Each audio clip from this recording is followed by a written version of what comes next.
Murder in the Gunroom by H. Beam Piper. It was hard to judge Jeff Rand's age from his appearance. He was certainly over 30 and considerably under 50. He looked hard and fit, like a man who could be a serviceable friend or a particularly unpleasant enemy. Women instinctively suspected that he would make a most satisfying lover. One might have taken him for a successful lawyer. He had studied law years ago, or a military officer in mufti. He still had a reserve colonelcy and used the title occasionally to impress people who he thought needed impressing, or a prosperous businessman, as he usually thought of himself. Most of all, he looked like King Charles Roman II of England, anachronistically clad in a Brooks Brothers suit. At the moment, he was looking rather like King Charles Roman II being bothered by one of his mistresses who wanted a peerage for her husband. But, Mrs. Fleming, he was expostulating, there surely must be somebody else. After all, you'll have to admit that this isn't the sort of work this agency handles. The would-be client released a series of smoke rings and watched them float up toward the air outlet at the office ceiling. It spoke well for Rand's ability to subordinate aesthetic to business considerations that he was trying to give her a courteous and humane brush-off. She made even the petty and vaga girls seem credible. Her color scheme was blue and gold, blue eyes, and a blue tailored outfit that would have looked severe on a less curvate figure, and a charmingly absurd little blue hat perched on a mass of golden hair. If Rand had been Charles Roman II, she could have walked out of there with a duchess's coronet, and Nell Gwynn would have been back selling oranges. Why isn't it? She counted. Your Dawes marked Tri-State Detective Agency, Jefferson Davis Rand, Investigation and Protection.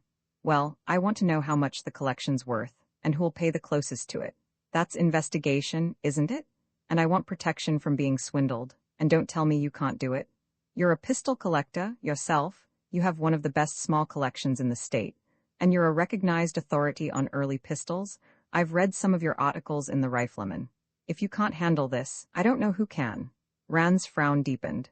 He wondered how much Gladys Fleming knew about the principles of general semantics. Even if she didn't know anything, she was still edging him into an untenable position. He hastily shifted from the attempt to identify his business with the label, Private Detective Agency. Well, here, Mrs. Fleming, he explained. My business, including armed guard and protected delivery service, and general investigation and protection work, requires some personal supervision, but none of it demands my exclusive attention. Now, if you wanted some routine investigation made, I could turn it over to my staff, maybe put 2 or 3 men to work on it. But there's nothing about this business of yours that I could delegate to anybody. I'd have to do it all myself, at the expense of neglecting the rest of my business. Now, I could do what you want done, but it would cost you 3 or 4 times what you'd gain by retaining me. Well, let me decide that, Colonel, she replied. How much would you have to have? Well, this collection of your late husband's consists of some 2,500 pistols and revolvers, all types and periods, Rand said. You want me to catalog it, appraise each item, issue lists, and negotiate with prospective buyers.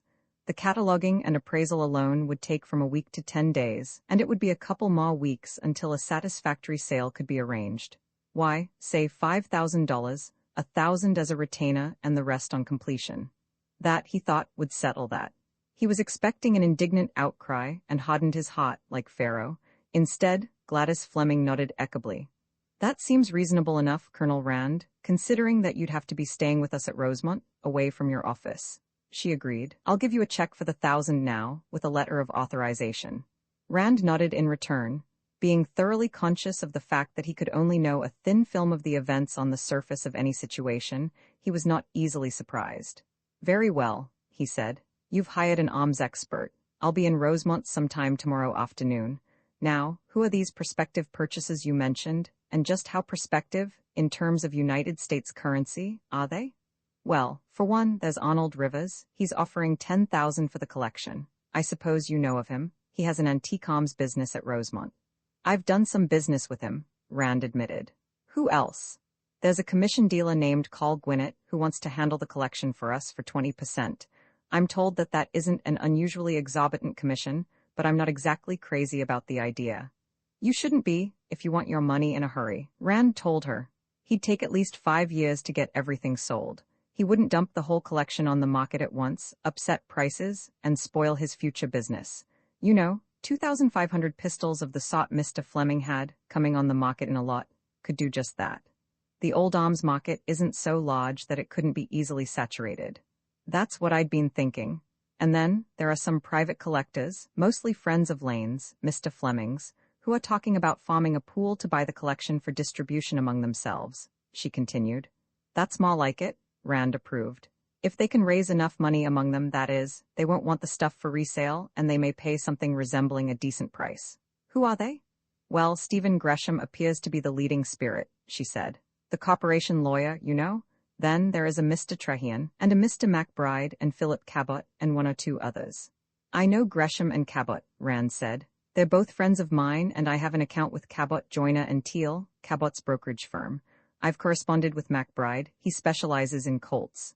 You're the sole owner, I take it? Well, no. She paused, picking her words carefully. We may just run into a little trouble there. You see, the collection is part of the residue of the estate, left equally to myself and my two stepdaughters, Nelda Dunmore and Geraldine Vasek. You understand, Mr. Fleming and I were married in 1941. His first wife died 15 years before. Well, your stepdaughters, now, would they also be my clients? Good Lord, no. That amused her considerably more than it did Rand. Of course, she continued, they're just as interested in selling the collection for the best possible price, but beyond that, there may be a slight divergence of opinion.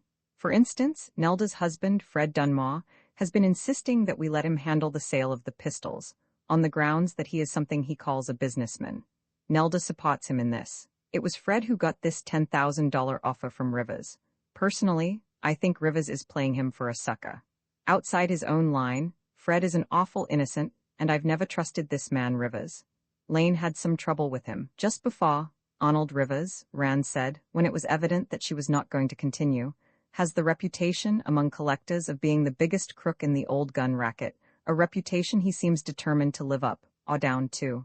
But here, if your stepdaughters are co-owners, what's my status? What authority, if any, have I to do any negotiating? Gladys Fleming laughed musically. That, my dear Colonel, is where you earn your fee, she told him. Actually, it won't be as hard as it looks. If Nelda gives you any argument, you can count on Geraldine to take your side as a matter of principle. If Geraldine objects first, Nelda will help you steamroll her into line. Fred Dunmore is accustomed to dealing with a lot of yes-men at the plant. You shouldn't have any trouble shouting him down. Anton Vasek won't be interested, one way or another. He has what amounts to a pathological phobia about firearms of any sort. And Humphrey Good, our attorney, who's executor of the estate, will welcome you with open arms once he finds out what you want to do. That collection has him talking to himself, already. Look, if you come out to our happy home in the early afternoon, before Fred and Anton get back from the plant, we ought to ram through some sort of agreement with Geraldine and Nelda. You and whoever else sides with me will be a majority, Rand considered. Of course, the other one may pull a Gromyko on us, but I think I'll talk to Good first. Yes, that would be smart, Gladys Fleming agreed. After all, he's responsible for selling the collection. She crossed to the desk and sat down in Rand's chair while she wrote out the check and a short letter of authorization, then she returned to her own seat. There's another thing, she continued, lighting a fresh cigarette. Because of the manner of Mr. Fleming's death, the girls have a horror of the collection almost, but not quite, as strong as their desire to get the best possible price for it. Yes, I'd heard that Mr. Fleming had been killed in a firearms accident last November, Rand mentioned.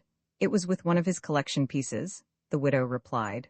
One he'd bought just that day, a Confederate-made Colt-type percussion .36 revolver.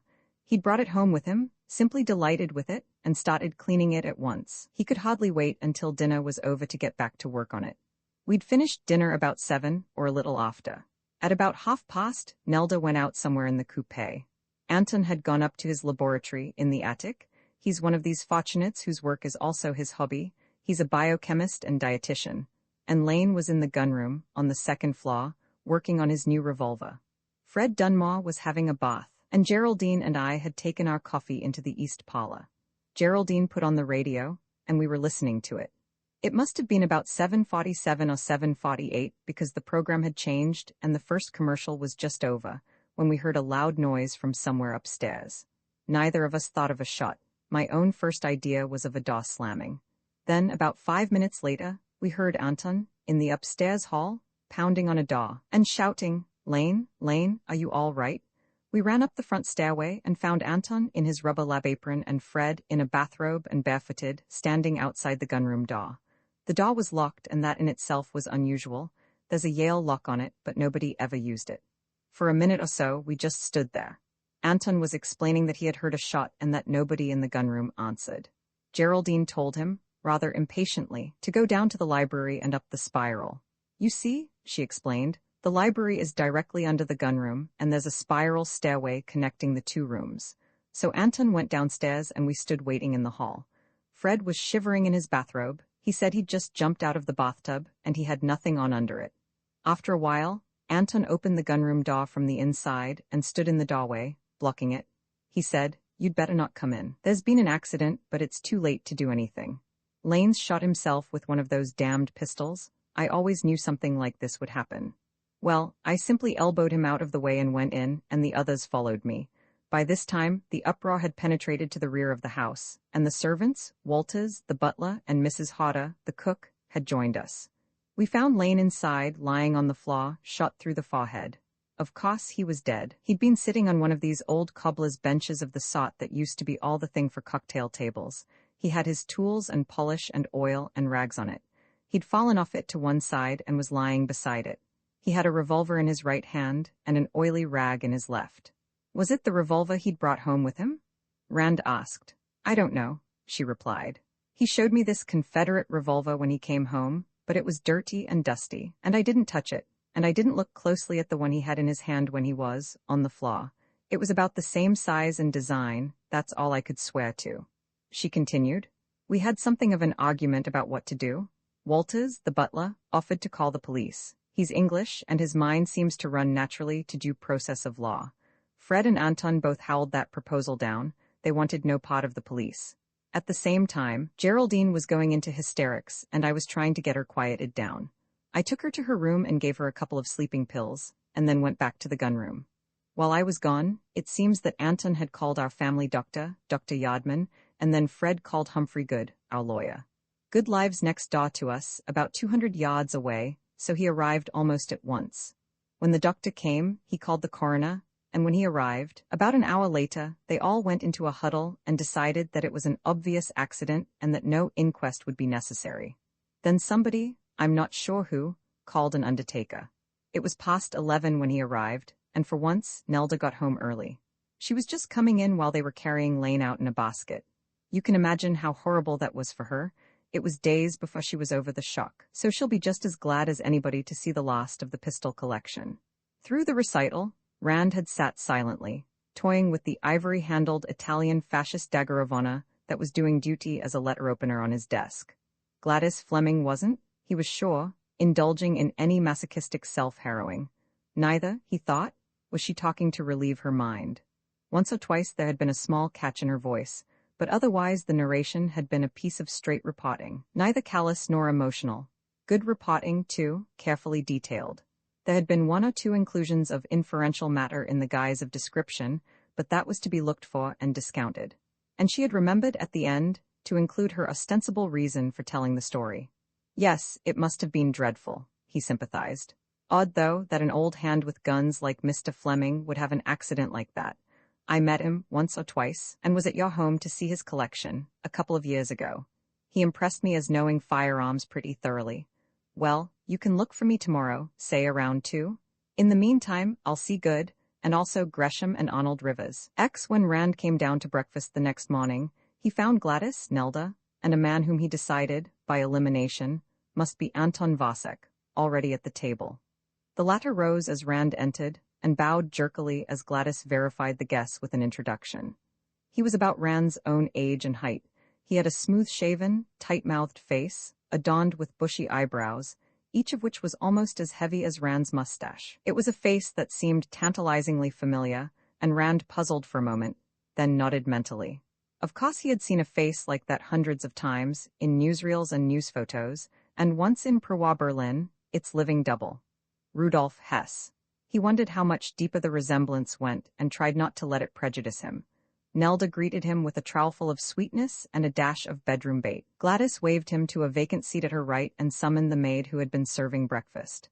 After Rand had indicated his preference of fruit and found out what else there was to eat, He inquired where the others were. Oh, Fred's still dressing. He'll be down in a minute, Nelda told him. And Geraldine won't, she never eats with her breakfast.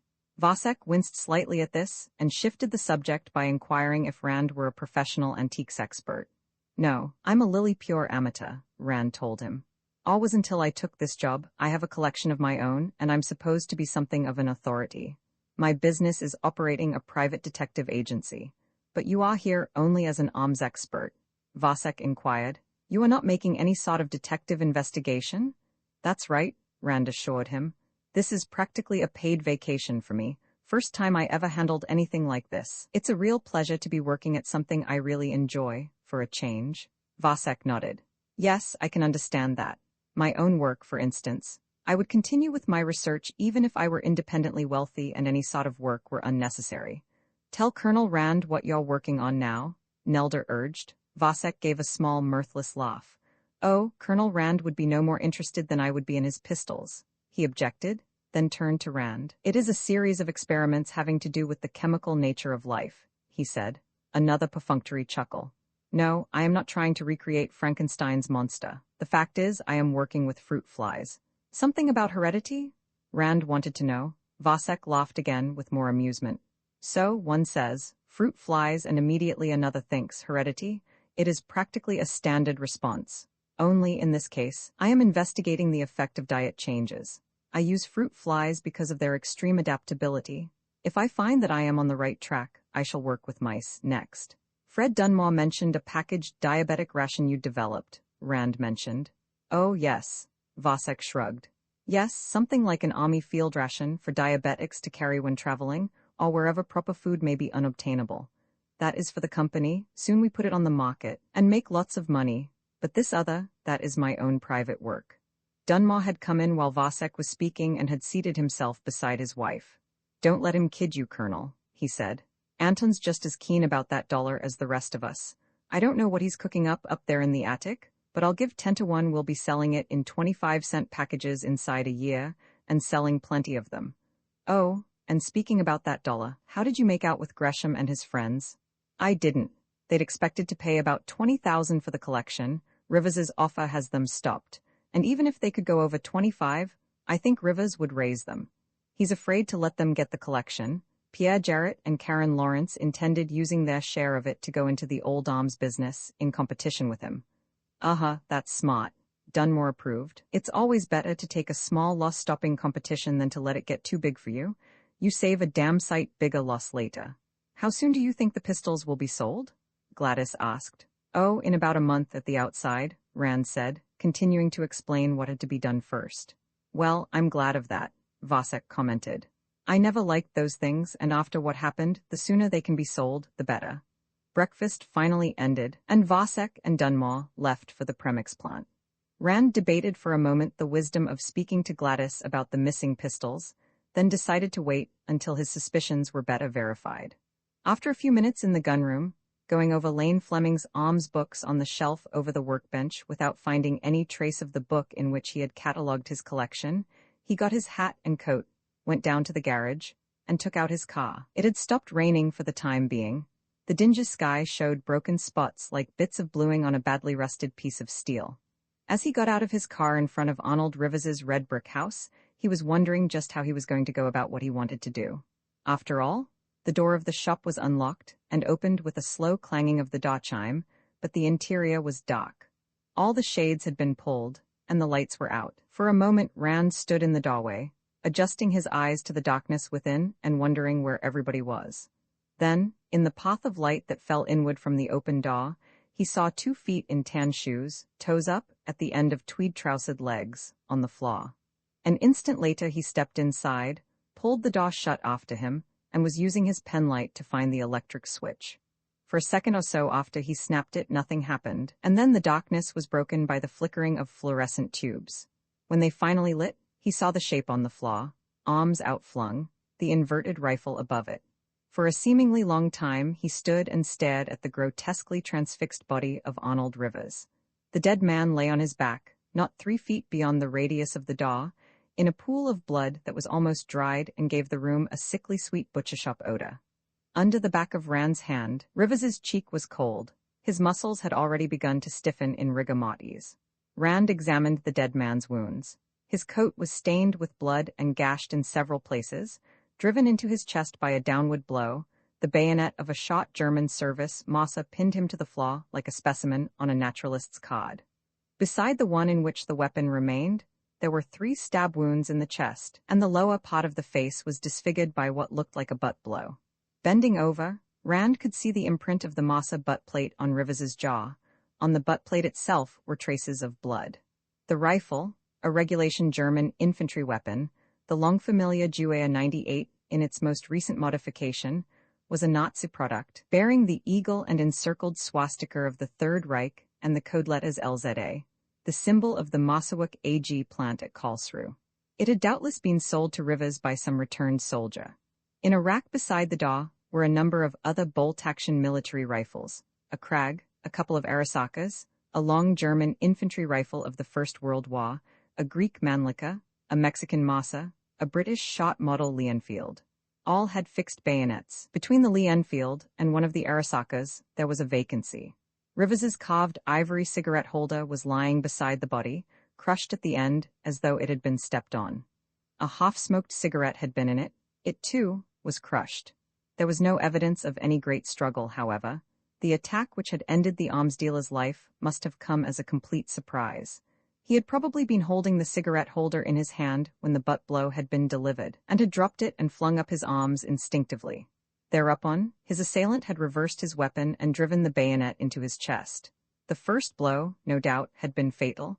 It could have been any of the 3 stabs in the chest, but the killer had given him 2 more, probably while he was on the floor. Then, grasping the rifle in both hands, he had stood over his victim and pinned the body to the floor. That last blow could have only been inspired by pure anger and hatred. Yet, apparently, Rivers had been unaware of his visitor's murderous intentions, even while the rifle was being taken from the rack. Rand strolled back through the shop, looking about. Someone had been here with Rivers for some time. The dealer and another man had sat by the fire, drinking and smoking. On the low table was a fifth of Haig and Haig, a siphon, 2 glasses, a glass bowl containing water that had evidently melted from ice cubes, and an ashtray. In the ashtray were a number of Rivers' cigarette butts, all whole crimped, and a quantity of ash, some of it cigar ash. There was no cigar butt, and no band or cellophane wrapper. The fire on the hearth had burned out and the ashes were cold. They were not all wood ashes. A considerable amount of paper, no, cardboard, had been burned there also. Poking gently with the point of a sod he took from a rack, Rand discovered that what had been burned had been a number of cards, about 6 inches by 4, one of which had somehow managed to escape the flames with nothing more than a charred edge. Improvising tweezers from a pipe cleaner, he picked this up and looked at it. It had been Typerton 4850 English screw barrel F/L pocket pistol, Queen Anne type side hammer with pan attached to barrel, steel barrel and frame. Marked, Wilson Minories, London. Silver mask butt cap, hallmarked for 1723. For a barrel, 9 OA. Cal. Abt .44. Taken in trade, 3/21/38 from V. Spalling, for Kentuck #2538 along with 4851, 4852, 4853. App. Cost RLSS replacement due. NLSS OSSS LSSS. To this had been added in pen sold a Kingsley St. Louis Mo. Mail order 12/20/42 OSSS. Rand laid the card on the cocktail table, along with the drinking equipment. At least, he knew what had gone into the fire. Arnold Rivers's card index purchase and sales record. He doubted very strongly if that would have been burned while its owner was still alive. Going over to the desk, he checked. The drawer from which he had seen Cecil Gillies get the card for the Leech and Rigdon had been cleaned out. Picking up the phone in an awkward, unnatural manner, he used a pencil from his pocket to dial a number with which he was familiar. A number that meant the same thing on any telephone exchange in the state. State Police, Corporal Cavalin. A voice sing-songed out of the receiver. "My name is Rand," he identified himself. "I am calling from Arnold Rivers's Anticoms shop on Route 19, about a mile and a half east of Rosemont. I am reporting a homicide." "Yeah, go ahead. Hey, did you say homicide?" the other voice asked sharply. "Who?" "Rivers himself. I called at his shop a few minutes ago, found the front door open, and walked in. I found Rivers lying dead on the floor, just inside the door. He had been killed with a Massa rifle, not shot, clubbed with the butt, and bayoneted. The body is cold, beginning to stiffen. A pool of blood on the floor is almost completely dried. That's a good report, mister, the corporal approved. You stick around, we'll be right along. You haven't touched anything, have you? Not around the body. How long will it take you to get here? About 10 minutes. I'll tell Sergeant McKenna right away. Rand hung up and glanced at his watch. 10:22. He gave himself 7 minutes and went around the room rapidly, looking only at pistols. He saw nothing that might have come from the Fleming collection. Finally, he opened the front door, just as a white state police car was pulling up at the end of the walk. Sergeant Ignatius Loyola McKenna, customarily known and addressed as Mick, piled out almost before it had stopped. The driver, a stocky, blue-eyed Finn with a corporal's chevrons, followed him, and 2 privates got out from behind, dragging after them a box about the size and shape of an army footlocker. McKenna was halfway up the drive before he recognized Rand. Then he stopped short. "Well, Jesus me beads?" He turned suddenly to the corporal. "My God, Avo, you said his name was Grant." "That's what I thought," he said. Rand recognized the sing-song accent he had heard on the phone. "You know him?" "Know him?" McKenna stepped aside quickly to avoid being overrun by the 2 privates with the equipment box. He sighed resignedly. "Avo, this is the notorious Jefferson Davis Rand, Tri-State Agency in New Belfast." He gestured toward the Finn. "Corporal Avo Cavalin," he introduced, "and Privates Skinner and Jameson." "Well, where is it?" "Right inside." Rand stepped backward, gesturing them in. "Careful, it's just inside the doorway." McKenna and the corporal entered. The 2 privates set down their bucks outside and followed. They all drew up in a semicircle around the late Arnold Rivers and looked at him critically. "Jesus?" Cavalin pronounced the J sound as though it were ZH. He gave all his syllables an equally accented intonation. "Say, somebody gave him a good job. Somebody's been seeing too many war movies." McKenna got a cigarette out of his tunic pocket and lit it in Rand's pipe bowl. "Want to confess now, or do you insist on a 3rd degree with all the trimmings?" Cavalin looked wide-eyed at Rand, then at McKenna, and then back at Rand. Rand laughed. "Now, Mick?" he reproved. "You know I never kill anybody unless I have a clear case of self-defense and a flock of witnesses to back it up." McKenna nodded and reassured his corporal. "That's right, Avo. When Jeff Rand kills anybody, it's always self-defense. And he doesn't generally make messes like this." He gave the body a brief scrutiny, then turned to Rand. "You looked around, of course. What do you make of it?" "Last night sometime," Rand reconstructed, "Rivers had a visitor, a man who smoked cigars. He and Rivers were on friendly, or at least sociable, terms. They sat back there by the fire for some time, smoking and drinking. The shades were all drawn. I don't know whether that was standard procedure, or because this conference was something clandestine. Finally, Rivers's visitor got up to leave. Now, of course, he could have left, and somebody else could have come here later, been admitted, and killed Rivers. That's a possibility," Rand said, "but it's also an assumption without anything to support it. I rather like the idea that the man who sat back there drinking and smoking with Rivers was the killer. If so, Rivers must have gone with him to the door and was about to open it when this fellow picked up that rifle, probably from that rack over there, and clipped him on the jaw with the butt. Then he gave him the point 3 times, the 2nd and 3rd probably while Rivers was down. Then he swung it up and slammed down with it and left it sticking through Rivers and in the flaw." McKenna nodded. "Lights on when you got here?" he asked. "No, I put them on when I came in. The killer must have turned them off when he left, but the deadlatch on the door wasn't set, and he doesn't seem to have bothered checking on that." "Think he left right after he killed Rivers?" Rand shook his head. "No, that was just the first part of it. After he'd finished Rivers, he went back to that desk and got all the cards Rivers used to record his transactions on, an individual card for every item. He destroyed the lot of them, or at least most of them, in the fireplace. Now, I'm only guessing here, but I think he took out a card or cards in which he had some interest, and then dumped the rest in the fire to prevent anybody from being able to determine which ones he was interested in. I am further guessing that the cards which the killer wanted to suppress were in the sold file, but I am not guessing about the destruction of the record file. I found the fireplace full of ashes, found one card that had escaped unburned, you can be sure that one wasn't important, and found the drawer where the record system was kept empty. Think he might have stolen something and covered up by burning the cards?" McKenna asked. Rand shook his head again. "I was here yesterday, bought a pistol from Rivers. That's how I noticed this card index system.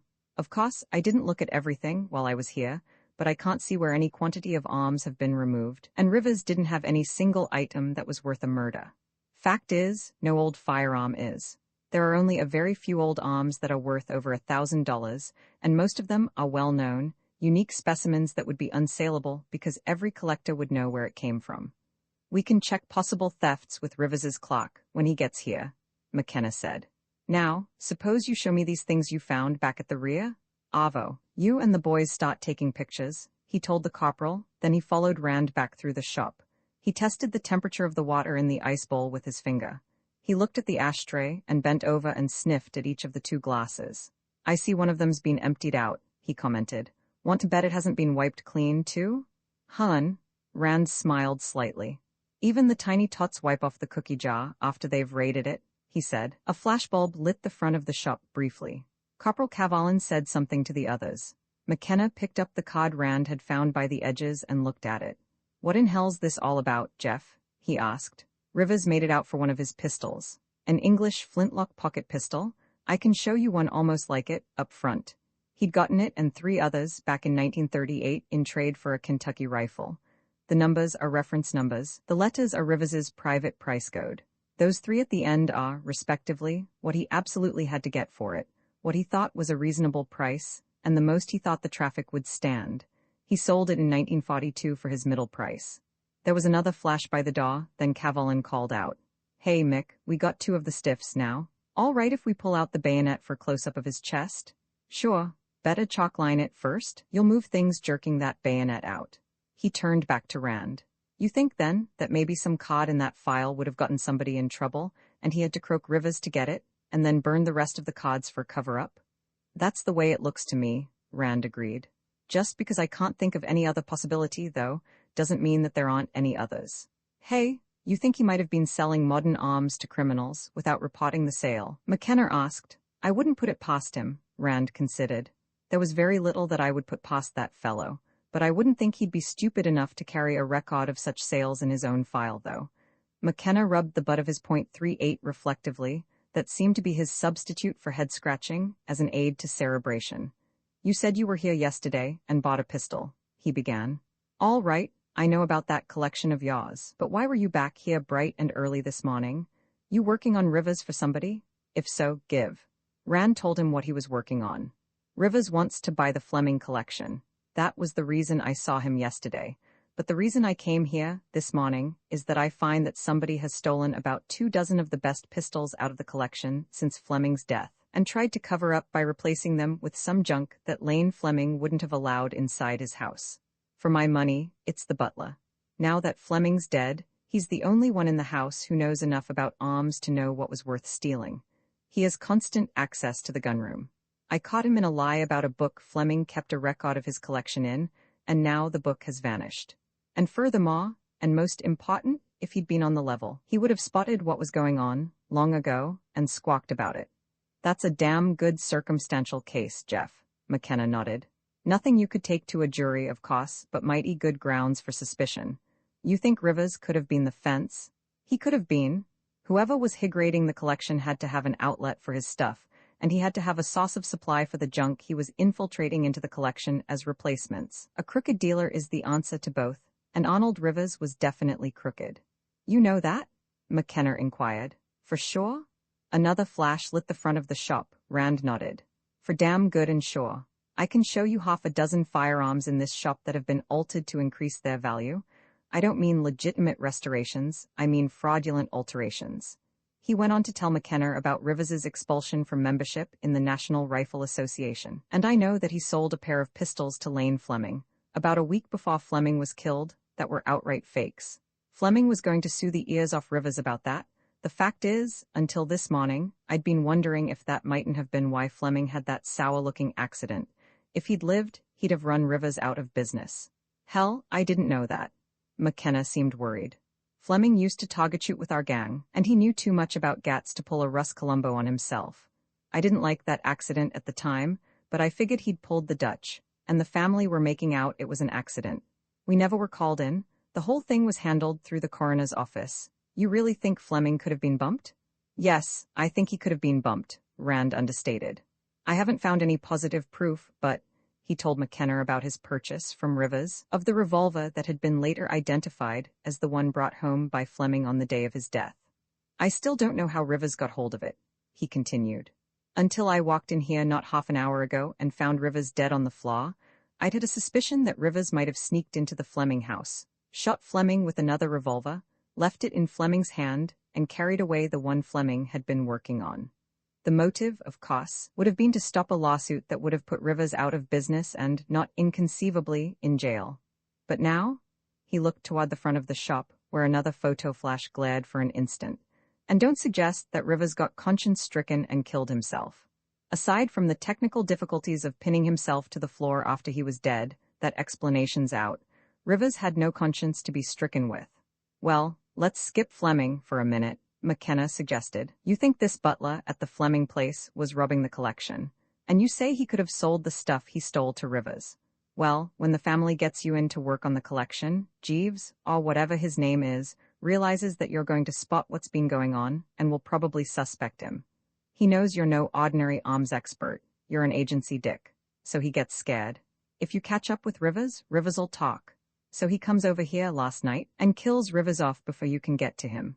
And while Rivers may not keep a record of the stuff he got from Jeeves, or whatever his name is, Walters, Rand supplied.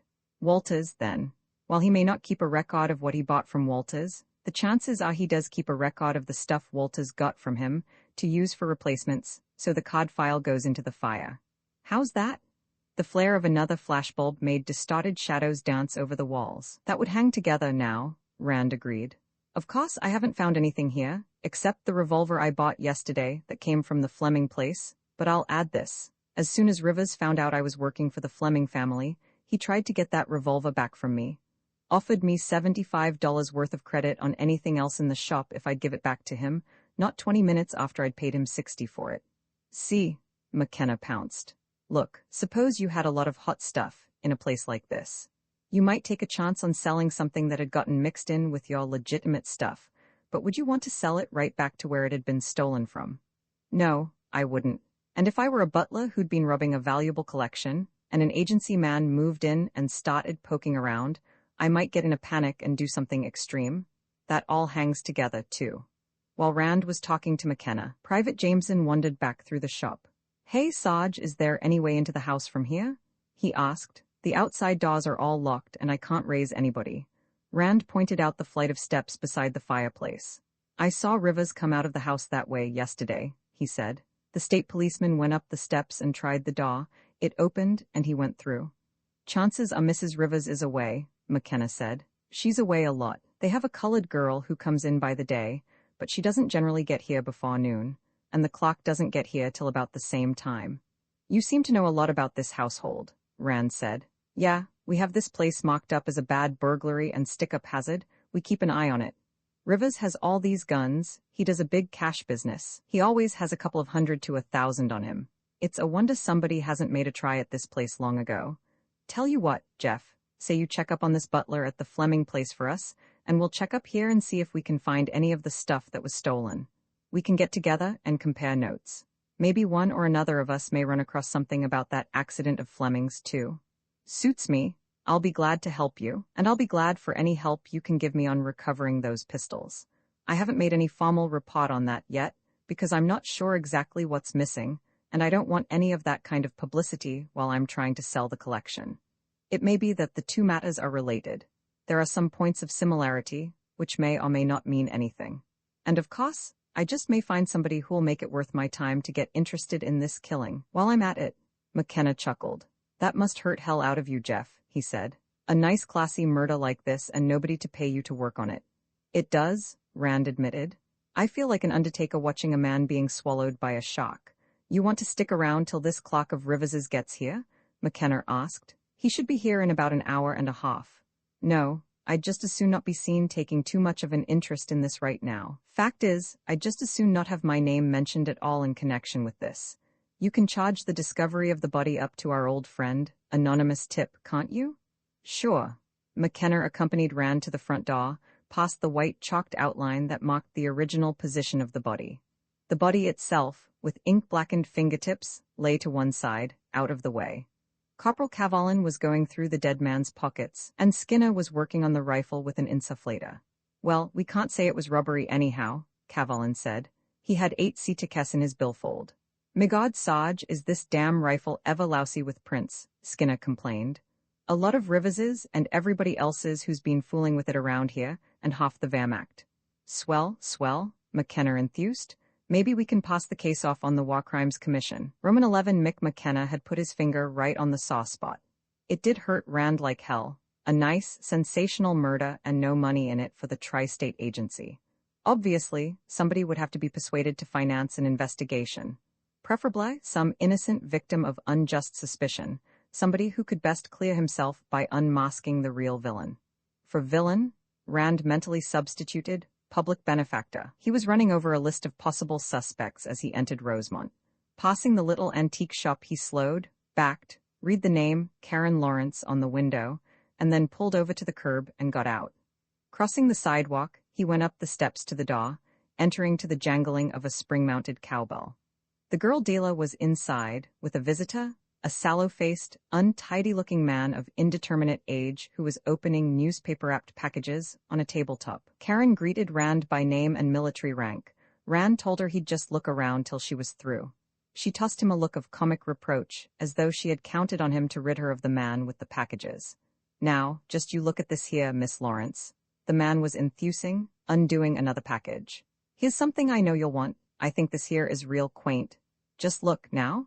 He displayed some long, narrow, dark object, holding it out to her. "Ain't this here an interestin' item now, Miss Lawrence?" Ooh, what in heaven's name is that thing?" she demanded. "That there's a sword, a real African native sword. Look at that scabbard now, made out of real crocodile skin. A whole young crocodile, head, feet, and all. I tell you, Miss Lawrence, that their item is unique. It's revolting. It's the most repulsive object that's ever been brought into this shop, which is saying quite a lot. Colonel Rand, if you don't have a hangover this morning, will you please come here and look at this thing?" Rand laid down the Merrill carbine he had been examining and walked over beside Karen. The man, whom Rand judged to be some rural freelance antique prospector, extended the object of the girl's repugnance. It was an African sword, all right, with a plain iron hilt and crossguard. The design looked Berber, but the workmanship was low-grade, and probably attributable to some even more barbarous people. The scabbard was what was really surprising, if you liked that kind of surprises. It was an infant crocodile, rather indifferently smoke-cured. The sword simply went in between the creature's jaws and extended the length of the body and into the tail. Either end of a moldy green leather thong had been fastened to the two front paws for shoulder baldric. When new, Rand thought, it must have given its wearer a really distinctive aroma, even for Africa. He drew the blade gingerly, looked at it, and sheathed it with caution. "East African, Danakil, or Somali, or something like that," he commented. "Be damn good and careful not to scratch yourself on that. If you do, you'll need about a gallon of anti-tetanus shots. You think it might be poisoned?" The man with the dirty neck and the month-old haircut inquired eagerly. "See, Miss Lawrence, what I told you. A real African native sword. I got that there from Hen Sauerbaugh, over at Feltonville. His uncle, the Reverend Sauerbaugh, that used to preach at Hemlock Gap Church, brung it from Africa, himself, about 50 years ago. He used to be a missionary in his younger days. I can make you an awful good price on that there item, Miss Lawrence." "God forbid!" she exclaimed. "All my customers are heavy drinkers. I wouldn't want to answer for what might happen if some of them saw that thing. Suddenly, oh well, how about that there little amethyst bottle then? Well, I would give you $7 for that," she grudged. "You would? Well, it's yours then. And how about them there salt cellars and that there knife box?" Rand wandered back to examining firearms. Eventually, after buying the knife box, Karen got rid of the man with the antiques. When he had gone, she found a pack of cigarettes, offered it to Rand, and lit one for herself. "Well, now you see why girls leave home and start antique shops," she said. "Never a dull moment. Wasn't that sword the awfulest thing you ever saw, though?" "Well, one of the 10 awfulest," Rand conceded. "I just stopped in to give you some good news. You won't need to consider that offer of Arnold Rivers's anymore. He is no longer interested in the Fleming collection." "He isn't?" An eager, happy light danced up in her eyes. "You saw him again this morning? What did he say?" "He didn't say anything. He isn't talking anymore either. Fact is, he isn't even breathing anymore." You mean he's dead?" She was surprised, even shocked. The shock was probably a concession to good taste, but the surprise looked genuine. "When did he die?" "It must have been very sudden. I saw him a few days ago, and he looked all right. Of course, he's been having trouble with his lungs, but it was very sudden." Sometime last night, some person or persons unknown gave him a button and bayonet job with a German Mosser out of a rack in his shop. A most unpleasantly thorough job. I went to see him this morning, hoping to badger something out of him about those pistols that are missing from the Fleming collection, and found the body. I notified the state police and just came from there. For God's sake? The shock was genuine, too, now. Have the police any idea? Not the foggiest. If some of the Fleming pistols turn up at his place, I might think that had something to do with it. So far, though, they haven't. I gave the shop a once-over lightly before the cops arrived and couldn't find anything. She tried to take a puff from her cigarette and found that she had broken it in her fingers. She lit a new one from the mangled butt. When did it happen? She tried to make the question sound casual. That I couldn't say either. Around midnight would be my guess. They might be able to fix a no earlier time. An idea occurred to him and he smiled. But that's dreadful? She really meant that. It's a terrible thing to happen to anybody being killed like that. She stopped just short of adding, even Rivers. Instead, she continued, but I can't say I'm really very sorry he's dead, Colonel. Outside of maybe his wife and the gunsmith who made his fake Walker Colts and North and Cheney flintlocks, who is? He counted. Oh, yes, Cecil Gillies. He's about due for induction into the army of the unemployed, unless Mrs. Rivers intends carrying on the business. Karen's eyes widened. Cecil Gillies? She exclaimed softly. I wonder now if he has an alibi for last night. Think he might need one? Rand asked. Of course I only saw him once, but he didn't strike me as a possible candidate. I can't seem to see young Gillies doing a messy job like this was, or going to all that manual labor when he could have used something neat, like a pistol or a dagger. Well, Cecil isn't quite the languishing flower he looks, Karen told him. He does a lot of swimming, and he's one of the few people around here who can beat me at tennis, and he has a motive. Maybe two motives. Such as? Rand prompted. Maybe you think Cecil is one of those boys, she euphemized. Well, he isn't. He takes a perfectly normal, and even slightly wolfish, interest in the female of his species. And while Arnold Rivers may have been a good provider from a financial standpoint, he wasn't quite up to his wife's requirements in another important respect. And Rivers was away a lot, on buying trips and so on, and when he was, nobody ever saw Cecil leave the Rivers place in the evenings. At least, that's the story. Personally, I wouldn't know. Of course, where there's smoke, there may be nothing more than somebody with a stogie, but then, there may be a regular conflagration. That would be a perfectly satisfactory motive, under some circumstances, Rand admitted. And the other? Cecil might have been doing funny things with the books, and Rivers might have caught him. That would also be a good enough motive. It would also, Rand thought, furnish an explanation for the burning of Rivers's record cards. I'll mention it to Mick McKenna. He's hot up for a good usable suspect. And by the way, the news of this killing will be out before evening, but in the meantime, I wish you wouldn't mention it to anybody. I'll mention that I was in here to tell you about it. I won't. I'm glad you told me, though. Do you think there may be a chance that we can get the collection now? I wouldn't know why not. Rivers's offer was pretty high. There aren't many other dealers who would be able to duplicate it. Well, don't take any Czechoslovakian Stiegel. He moved his car down the street to the Rosemont Inn, where he went into the combination bar and grill and had a bourbon and water at the bar. Then he ordered lunch and, while waiting for it, went into a phone booth and dialed the number of Stephen Gresham's office in New Belfast. I'd hoped to catch you before you left for lunch, he said, when the lawyer answered. There's been a new development in the Fleming business. He had decided to follow the same line as with Karen Lawrence. You needn't worry about Arnold Rivers's offer anymore. Huh? So he backed out.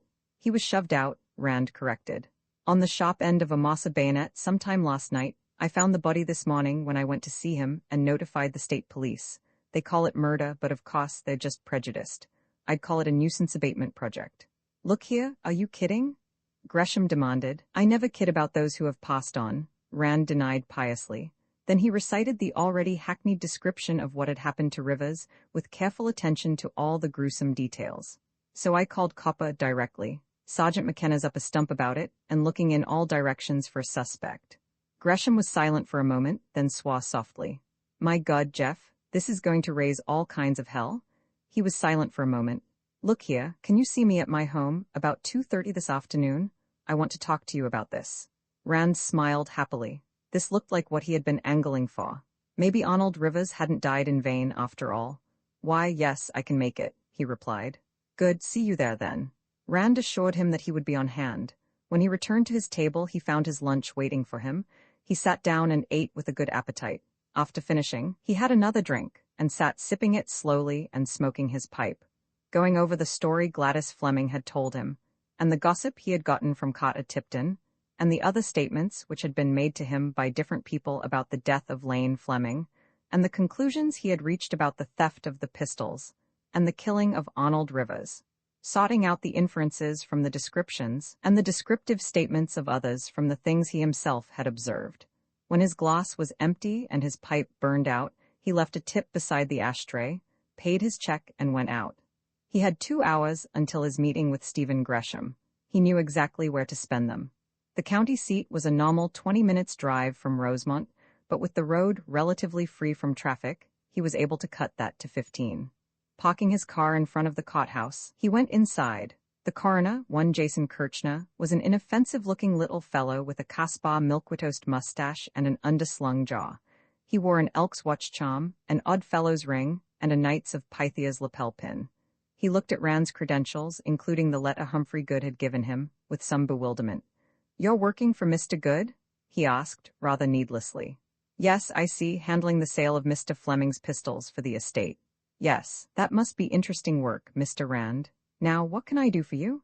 "Why, I understand you have an item from that collection, here in your office," Rand said.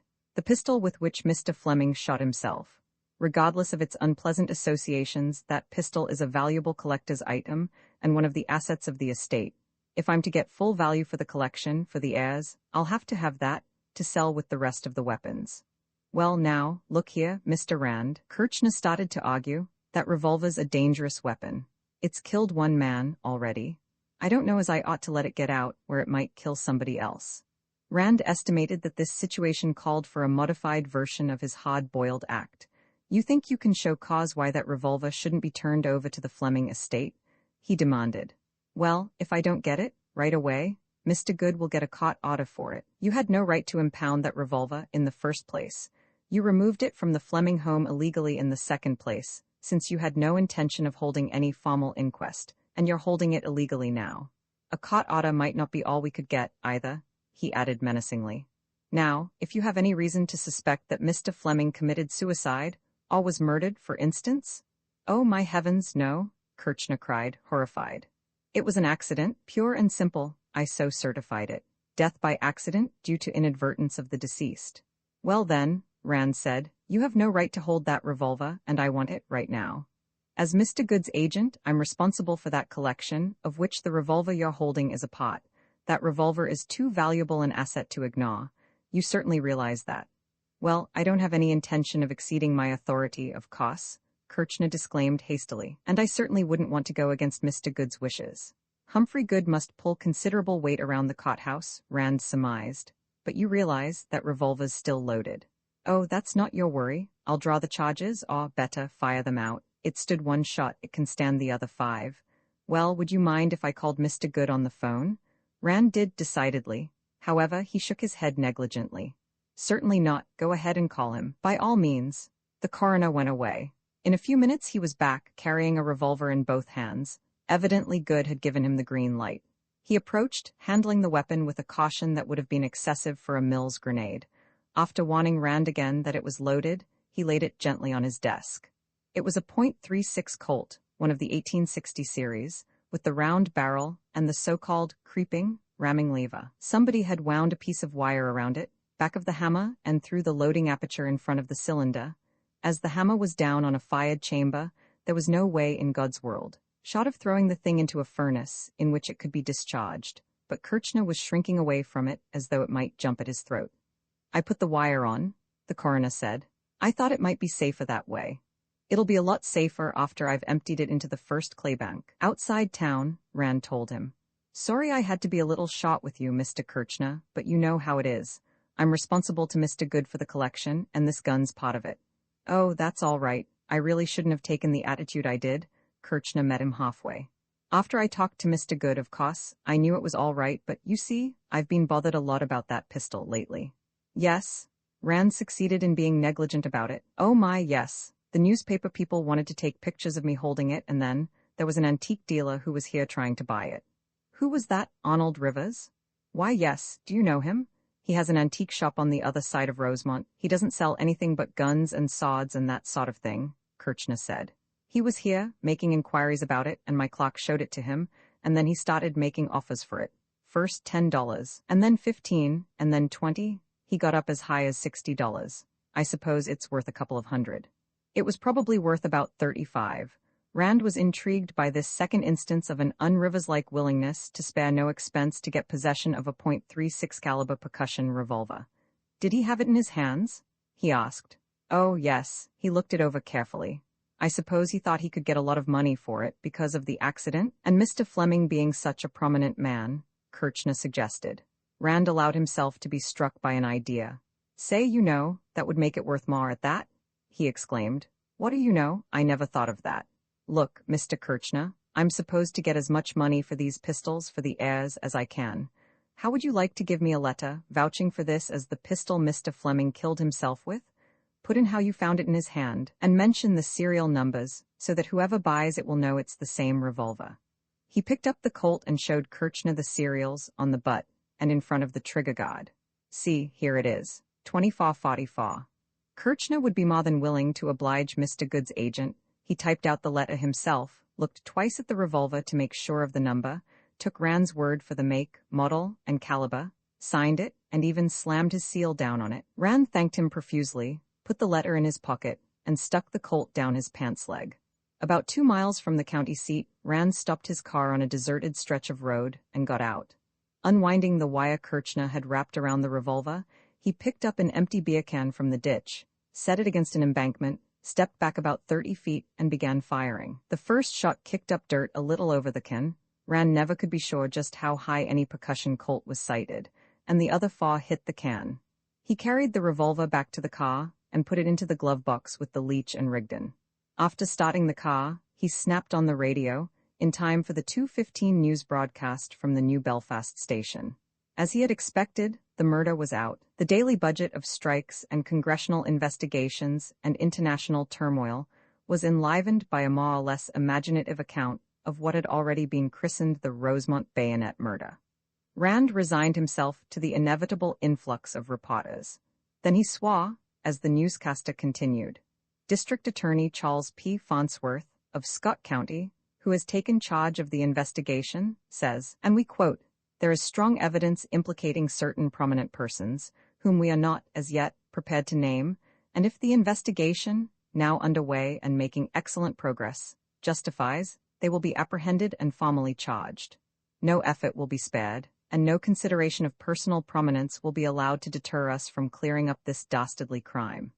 Rand swore again, with weary bitterness, wondering how much trouble he was going to have with District Attorney Charles P. Farnsworth, as he pulled to a stop in Stephen Gresham's driveway. Roman 12 Gresham must have been waiting inside the door.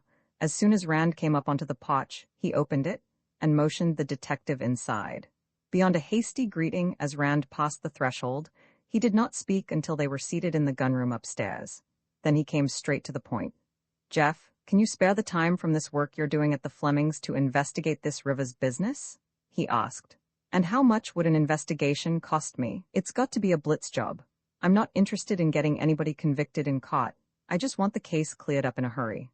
"Well," Rand puffed at the cigar Gresham had given him, watching the ash form on the end. "I don't work by the day, Stephen. I take a lump sum fee, and of course, it's to my interest to get a case cleared up as soon as I can. But I can't set any time limit on a job like this. This Rivers killing has more angles than nude descending a staircase. I don't know how much work I'll have to do, or even what kind." "Well, it'll have to be fast," Gresham told him urgently. "Look, I didn't kill Arnold Rivers. I hated his guts, and I think whoever did it ought to get a medal and a testimonial dinner, but I did not kill him. You believe me?" "I'm inclined to," Rand replied. "In your law practice, you know what a lying client is letting himself in for. As my client, you wouldn't lie to me. You seem to think you may be suspected of purging Rivers. But why? Is there any reason, aside from that homemade North and Cheney he sold you, why anybody would think you'd killed him?" "Great God, yes!" Gresham exclaimed. "Now look, I'm not worried about being railroaded for this. I didn't do it, and I can beat any case that half-fast ex-ambulance chaser, Farnsworth, could dream up against me, but I can't afford even to be mentioned in connection with this. You know what that would do to me in town. I just can't get mixed up in this at all. I want you to see to it that I don't. That sounds like a large order. The ash was growing on Rand's cigar. He took another heavy drag at it. But why necessarily you? Rivers had plenty of other enemies. Yes, but damn it, they weren't all in his shop last evening, just me, and one other, the one who killed him. On your way out from town? Rand inquired. Yes, I stopped at his place about 8:45. I was sore as hell about the hooking he gave me on that North and Cheney, falsely so-called, and I decided to stop and have it out with him. We had words, most of them unpleasant. I told him, for one thing, that Lane Fleming's death hadn't pulled his bacon off the fire, that I was going to start the same sort of action against him on my own account. But that isn't the point. The point is that when I was going in, this Ladada clock of his, Cecil Gillies, was coming out. He got into his car and drove away, leaving me alone with Rivers. He'll be the first one the police talk to, and he'll tell them all about it. That does put you back of the 8-ball. Rand dropped the ash into a tray and looked at it curiously. It looked like the sort of ash he had seen at Rivers's shop, but he couldn't be sure. But if it can be proved that Rivers was alive after 9:20, when you got here, you'll be in the clear. I don't want to have to clear myself, Gresham insisted. I don't want anything to do with it at all. Here, I'll pay you 1,000 down and 2 more when you have the case completed. I want you to get the murder cleared up before I can be publicly involved in it. I say publicly because this damned Gillies has probably involved me with the police already. Well, Gillies isn't exactly in a state of pure sanctity himself, Rand commented. As a suspect, the smart handicappers are figuring him to run well inside the money. For instance, there have been stories about him and Mrs. Rivers. Gresham snapped his fingers. Damned if there haven't now, he said. You talked to Adam Trehean. He did business with Rivers. There wasn't much in his line Rivers and Umholtz were able to fake. And different times he's gone to Rivers's shop and there'd be nobody around, and then Gillies would come in from the house, smelling of Chanel No. 5. Mrs. Rivers uses Chanel No. 5. Maybe you have something there. If Cecil thought he could marry the business with Rivers out of the way. You'll take the case, won't you, Jeff? Oh, certainly, Rand assured him. Now, all they have on you is that there was ill feeling between you and Rivers about that fake North and Cheney, and that you were in Rivers's shop yesterday evening. Rand's new client grimaced. I wish that were all, he said. The worst part of it is the way Rivers was killed. See, back in Kaiser Willie's War, before I was assigned a company of my own, I was regimental bayonet instruction officer. And after we got to France, I always carried a rifle and bayonet at the front. Hell, I must have killed close to a dozen Krauts just the way Rivers was killed. And during Skickelgruber's War, I volunteered as bayonet instructor for the local home guard. My God? Rand made a wry face. There must be close to 100 people around here who'd know that, and all of them are probably convinced that you killed Rivers, and are expressing that opinion at the top of their voices to all comers. You don't want a detective, you want a magician? He took another drag at the cigar and blew smoke through a circular gun rack beside him. What sort of a character is this Farnsworth, anyhow? He asked. Before the war, I had all the D.A.s in the state typed and estimated, but since I got back, Gresham slandered the county prosecutor's legitimacy. Goddamn headline hunting little egotist, he's running for re-election this year, too. One way, that could be bad. On the other hand, it might be easy to throw a scare into him. Stephen, when you were at Rivers's, were you smoking a cigar? Gresham shook his head. No, I threw my cigar away when I got out of the car, and I didn't light another one till I got home. If you remember, I was lighting it when I came in here. Yes, so you were. Well, I don't suppose, in view of the state of relations between you and Rivers, that you had a drink with him either? I wouldn't drink that guy's liquor if I were dying of snakebite, and he wouldn't offer me a drink if he knew I was, Gresham declared. Well, did you notice, back near the fireplace, a low table with a fifth of Haig and Haig pinch bottle, and a couple of glasses, and a siphon, and so on it? I saw the table. There was an ashtray on it, and a book. I think it was Gluckman's United States Marshal pistols and revolvers, but no bottle, or siphon, or glasses. All right, then, it was the killer. Rand explained about the drinks and the cigar ashes. He went on to tell about the destruction of Rivers's record cards. I don't get that. Gresham was puzzled. Unless it was young Gillies, after all, he could have been knocking down on Rivers, and Rivers caught him at it. I'd thought of that, Rand admitted. But I doubt if Rivers would sit down and drink with him, while accusing him of theft. And I can't seem to find anything around Rivers's place that looks as though it might have been stolen from the Fleming collection, either. Oh, and that reminds me. If you have time this afternoon, I wonder if you'd come along with me to the Flemings and see just what's missing. I'll have to know that in any case, and there's a good possibility that the thefts from the collection and the killing of Rivers are related. Yes, of course, Gresham agreed. And suppose we take Pierre Jarrett along with us. He knows that collection as well as I do. He'll spot anything I miss. He works at home. I'll call him now. We can pick him up before we go to the Flemings. They went into Gresham's bedroom, where there was a phone, and Gresham talked to Pierre Jarrett. It was arranged that he should pick Jarrett up with his car and come to the Flemings, while Rand went there directly. Then Rand used the phone to call his office in New Belfast. He talked to Dave Ritter, explaining the situation to date. I'm going to need some help, he continued. I want you to come here and get a room at the Rosemont Inn under your own name. I'll see you there about 5:30, and bring with you a suit of butler's livery or reasonable facsimile. I believe there will be a vacancy in the Fleming household tomorrow or the next day, and I want you ready to take over. And bring a small gun with you, something you can wear under said livery. That .357 Colt of yours is a little too conspicuous. You'll find a .380 Beretta in the top right-hand drawer of my office desk, with a box of ammunition and a couple of spare clips. Right? I'll be at Rosemont Inn at 5:30, Ritter promised. And say, Tip was in this morning with a lot of dope on the Fleming estate. Want me to let you have it now, or shall I give it to you when I see you? You have notes, bring them along. I'll be seeing you in a couple of hours. He parted from Gresham, going out and getting in his car. As Gresham got his own car out of the garage and drove off toward Pierre Jarrett's house, Rand started in the opposite direction, toward Rosemont. About a half-mile from Gresham's, he caught an advancing gleam of white on the highway ahead of him and pulled to the side of the road, waiting until the state police car drew up and stopped. In it were Mick McKenna, Avo Cavalin, and a third man, a Nordic type in an untidy brown suit. Hi, Jeff, McKenna greeted him, as Rand got out of his car and came across the road. This is Gus Olson, investigator for the DA's office. Jeff Rand, Tri-State Agency, he introduced. Hey, Olson yelled. We been looking for you, where you been? Rand raised an eyebrow at McKenna. You just came from where we're going, the state police sergeant surmised. Was Gresham at home? He was, he's gone now, Rand said. He and another man are going to help me check up on what's missing from the Fleming collection. Hey, Olson exploded. What I told you now, he ran ahead of us with a tip-off. Gresham skipped out now. What is all this? Rand wanted to know. What's he screaming about, Mick? Like he don't know? Olson vociferated. He tipped off Gresham so's he could skip out. I'll bet he's in it with Gresham. Pay no attention, McKenna advised. He doesn't know what the score is. Hell, he doesn't even know what teams are playing. Now you look here, Olson bawled. We'll see what Mr. Farnsworth has to say about this. You're supposed to cooperate with us, not go fraternities in with a lot of suspects. Why, it's plain as anything, him and Gresham's in it together. I bet that was why he come around, the first thing in the morning, to find the body.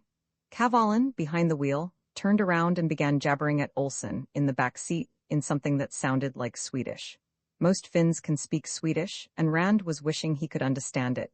The corporal's remarks ran to about a paragraph, and must have been downright incendiary. At least, Olson seemed to catch fire from them. He rose in his seat, waving his arms and howling back in the same language. Shut up, Goddammit, shut up? McKenna bellowed into his face. Shut up before I sling your ass to hell out of this car. I'm talking, and I don't want any goddamn jaw from you, Olson. You either. He balked at Cavalin, winking at him at the same time.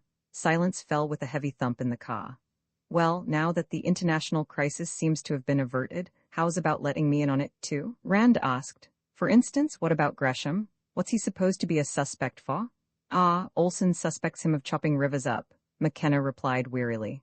See, we questioned this Cecil Gillies, and he told us that last evening, as he was leaving Rivers's, he saw Stephen Gresham drive up and go into the shop. I wanted to talk to him myself.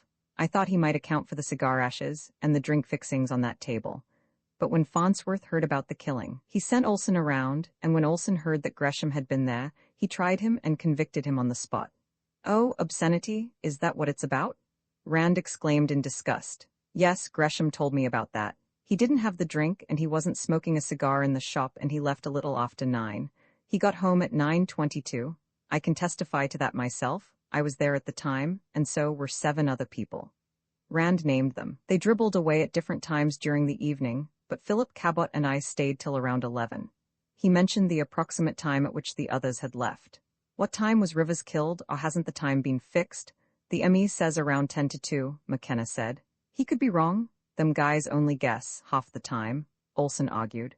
And besides, Gresham had it in for Rivers. And that ain't all neither. He knew how to use a bayonet too. I seen him myself during the war, showing the Home Guard how to do it, just the way Rivers was killed.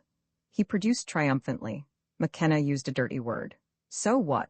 Anybody who's ever had infantry training knows that butt stroke and lunge, he retorted. I learned it myself when I was a kid in 24 and 25 in CMTC. Hell, anybody who's ever seen a war movie, if you hadn't lammed out of Sweden when you were 16, to duck conscription, you'd have known it too. Well, maybe Olson, or his boss, can explain why Gresham threw those record cards in the fire. Rand contributed. You know why Olson says Gresham had it in for Rivers? Rivers sold Gresham a fake antique, a flintlock Navy pistol that had been worked over into something else. Gresham was going to subpoena those records when he brought suit against Rivers. Rand lied.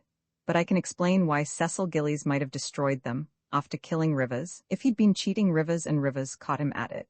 Yeah, and that might explain why Gillies was in such a hurry to sick us onto Gresham, too, McKenna added. I thought of something like that. And this high-brown girl that works for Rivers says that Gillies and Mrs. Rivers played all kinds of games together when Rivers was away. Well, who's in charge of the investigation? Rand wanted to know. I heard on the radio. You're liable to hear anything on the radio, including slanders on Bing Crosby's horses. But for the record, I am in charge of this investigation. And don't anybody forget it, either, he added, in the direction of the rear seat. That's what I thought. Well, Stephen Gresham has just retained me to make an independent investigation, Rand said. It is not that he lacks confidence in the state police, or in you. He was afraid that other parties might get into the act and try to make political capital out of it, which appears to have happened. Well, if Gresham retained you, I'm satisfied, McKenna said. You can take care of that end of it. Glad you're in with us. Well, I ain't satisfied. Olson began yelling again. And Mr. Farnsworth won't be neither. Why, this here private dick is like as not workin' for the very man that killed Rivers? McKenna turned slowly in his seat to face Olson. One time, 10 years ago, he began, Jeff Rand had a client who was guilty of the crime he hired Jeff to investigate. It was an arson case. This guy set fire to his own factory, and then got Jeff to run down a lot of fake clues he'd planted. I know about that. I was on the case, myself. That's where I first met Jeff, and he saved me from making a jackass out of myself. And what happened to this guy who'd hired Jeff was something that oughtn't to happen even to Molotov, and it happened because Jeff fixed it to happen. If anybody hires Jeff Rand, he's one of two things. He's either innocent or else he's out of luck. I don't know why the hell I bother telling you this.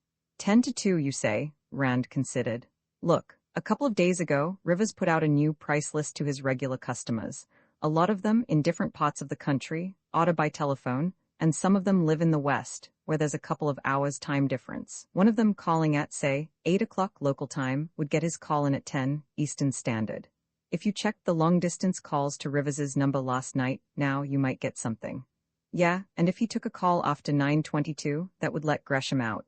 Even Farnsworth could figure that out. Sure, I'll check right away. Who's at Rivers's now? Skinner and Jameson of our gang, and Farnsworth and some of his outfit, and the hell's own slew of reporters, of course, McKenna said. Arvo's going back there in a little. We're still trying to locate Mrs. Rivers. We haven't been able to yet.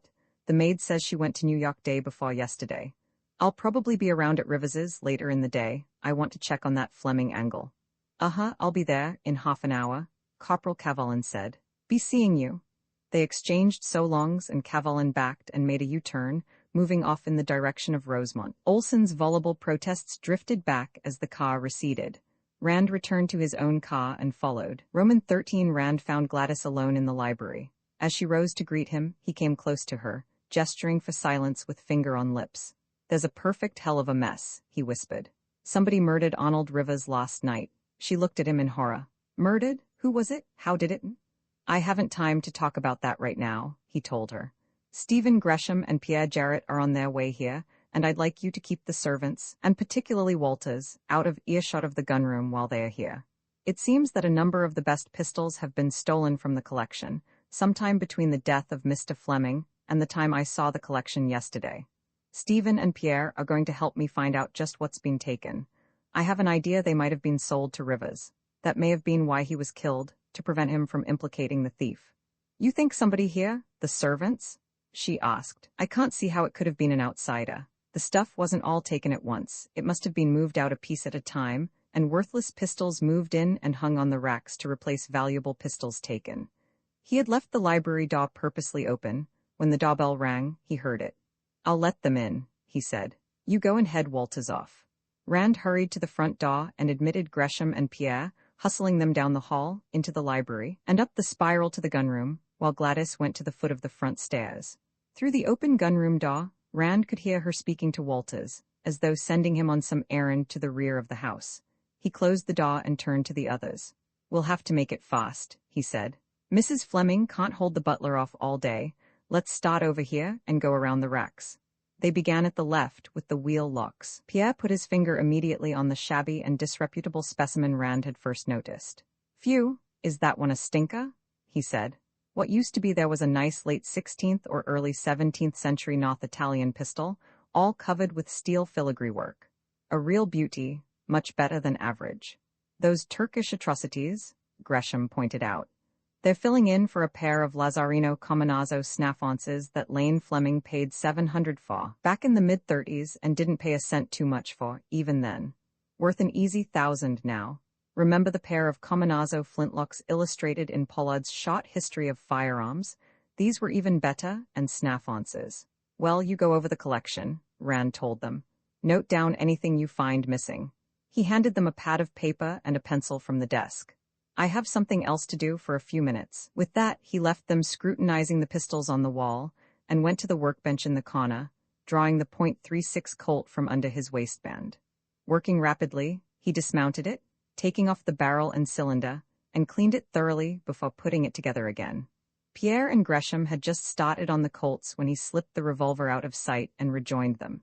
It took over a half-hour to finish. When they had gotten completely around the collection, Rand had a list of 26 missing items, including 4 cased sets. At a conservative estimate, the missing pistols were worth $10,000 to $12,000, Dela's list value. The stuff that had been moved in to replace them might have a value of $200 or $300, but no serious collector would buy any of it at any price. There had been no attempt to replace the cased items. The cases had been merely rearranged on the table to avoid any conspicuous vacancies. "See that thing?" Pierre asked, tapping a small .25 Webley and Scott automatic with his finger. Rand looked at it. It had been fitted with an English-made silencer. "That thing," Pierre said, "is the one illustrated in Pollard's book. The identical pistol. It used to be in the Pollard collection." "Lane had a lot of stuff from some famous collections," Gresham said. "Pollard collection, Sawyer collection, Fred Hines collection, Meeks collection, even the old Mockfield collection, that was sold at Libby Galleries in 1911. His own could rank with any of them. Think you can get any of this stuff back?" "I hope so. By the way, where does this fellow Umholtz, the fabricator of spurious Whitneyville Walker Colts, hang out? I believe he ought to be looked into." "Say, that's an idea?" Pierre ejaculated. "He might have bought the pistols instead of Rivers. Why, he has a gun shop at Kingsville, on Route 22, about 15 miles west of here, just this side of the village. He had a big sign along the road, and his shop's in the barn, behind the house. I'll have to check up on him, but first I want to see if any of this stuff's at Rivers's shop. I won't ask you to come along," he told Gresham. "No use you sticking your head into the lion's mouth. I've talked the state police temporarily off your trail, but I still have Farnsworth to worry about. He'd like to prosecute a big corporation lawyer if he thought he had any chance of getting a conviction," Pierre said. "Make a nice impression on the proletarian vote in the south end of the county. You're a member of the Mohawk Club in New Belfast, aren't you?" Rand asked Gresham. "Well, go there and stay there for a couple of days till the heat's off. Pierre, you can come with me to Rivers's. I'll run you home in my car when we're through." Gresham let himself out the front door. Pierre and Rand went out through the garage and got into Rand's car. "You have any idea, so far, about who could have killed Rivers?" the ex-Marine asked as they coasted down the drive to the highway. "I haven't even the start of an idea," Rand said. He ran briefly over what he knew, or at least those items which were likely to become public knowledge soon. "From what I've observed at the shop, and from what I know of Rivers's character, I'd think that he'd been in some kind of a crooked deal with somebody, and got double-crossed, or else the other man caught Rivers double-crossing him, or else Rivers and somebody else had some secret in common, and the other man wanted a monopoly on it and killed Rivers as a security measure. Think it might be the Fleming pistols? That depends. I'll have to see whether any of the Fleming pistols turn up anywhere in Rivers's former possession. Personally, I've about decided that the man who was drinking with Rivers killed him. There aren't any indications that anybody else was in the shop afterward. If that's the case, I doubt if the killer was Walters. You know what a snobbish guy Rivers was. And from what I know of him, he seems to have had a thoroughly Aristotelian outlook. He identified individuals with class labels. Walters, of course, would be identified with the label butler, and I can't imagine Rivers sitting down and drinking with a butler. He would only drink with people whom he thought of as his equals, that is, people whom he identified with class labels of equal social importance to his own labels of antiquarian and businessman. That sounds like Kozybski, Pierre said, as they turned onto Route 19 in the village and headed east. You've read Science and Sanity? Rand nodded. Yes, I first read it in the 1933 edition, back about 1936. I've been rereading it every couple of years since. The principles of general semantics come in very handy in my business, especially in criminal investigation work, like this. A consciousness of abstracting, a realization that we can only know something about a thin film of events on the surface of any given situation, and a habit of thinking structurally and of individual things, instead of verbally and of categories, saves a lot of blind alley chasing, and they suggest a great many more avenues of investigation than would be evident to one whose thinking is limited by intentional, verbal categories. Yes, I find general semantics helpful in my work, too, Pierre said. I can use it in plotting a story. Oh, the gentleman of the press, Rand said, looking ahead as the car approached the Rivers house and shop. There hasn't been a good, sensational murder story for some time. This is a gift from the gods. A swarm of cars were parked in front and beside the red brick house.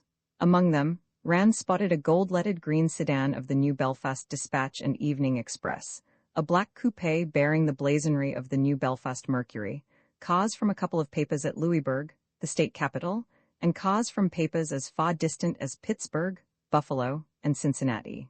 In front of the shop, a motley assemblage of journalists was interviewing and photographing an undersized runt in a tan Chesterfield topcoat and a gray Homburg hat, whom they were addressing as Mr. Farnsworth.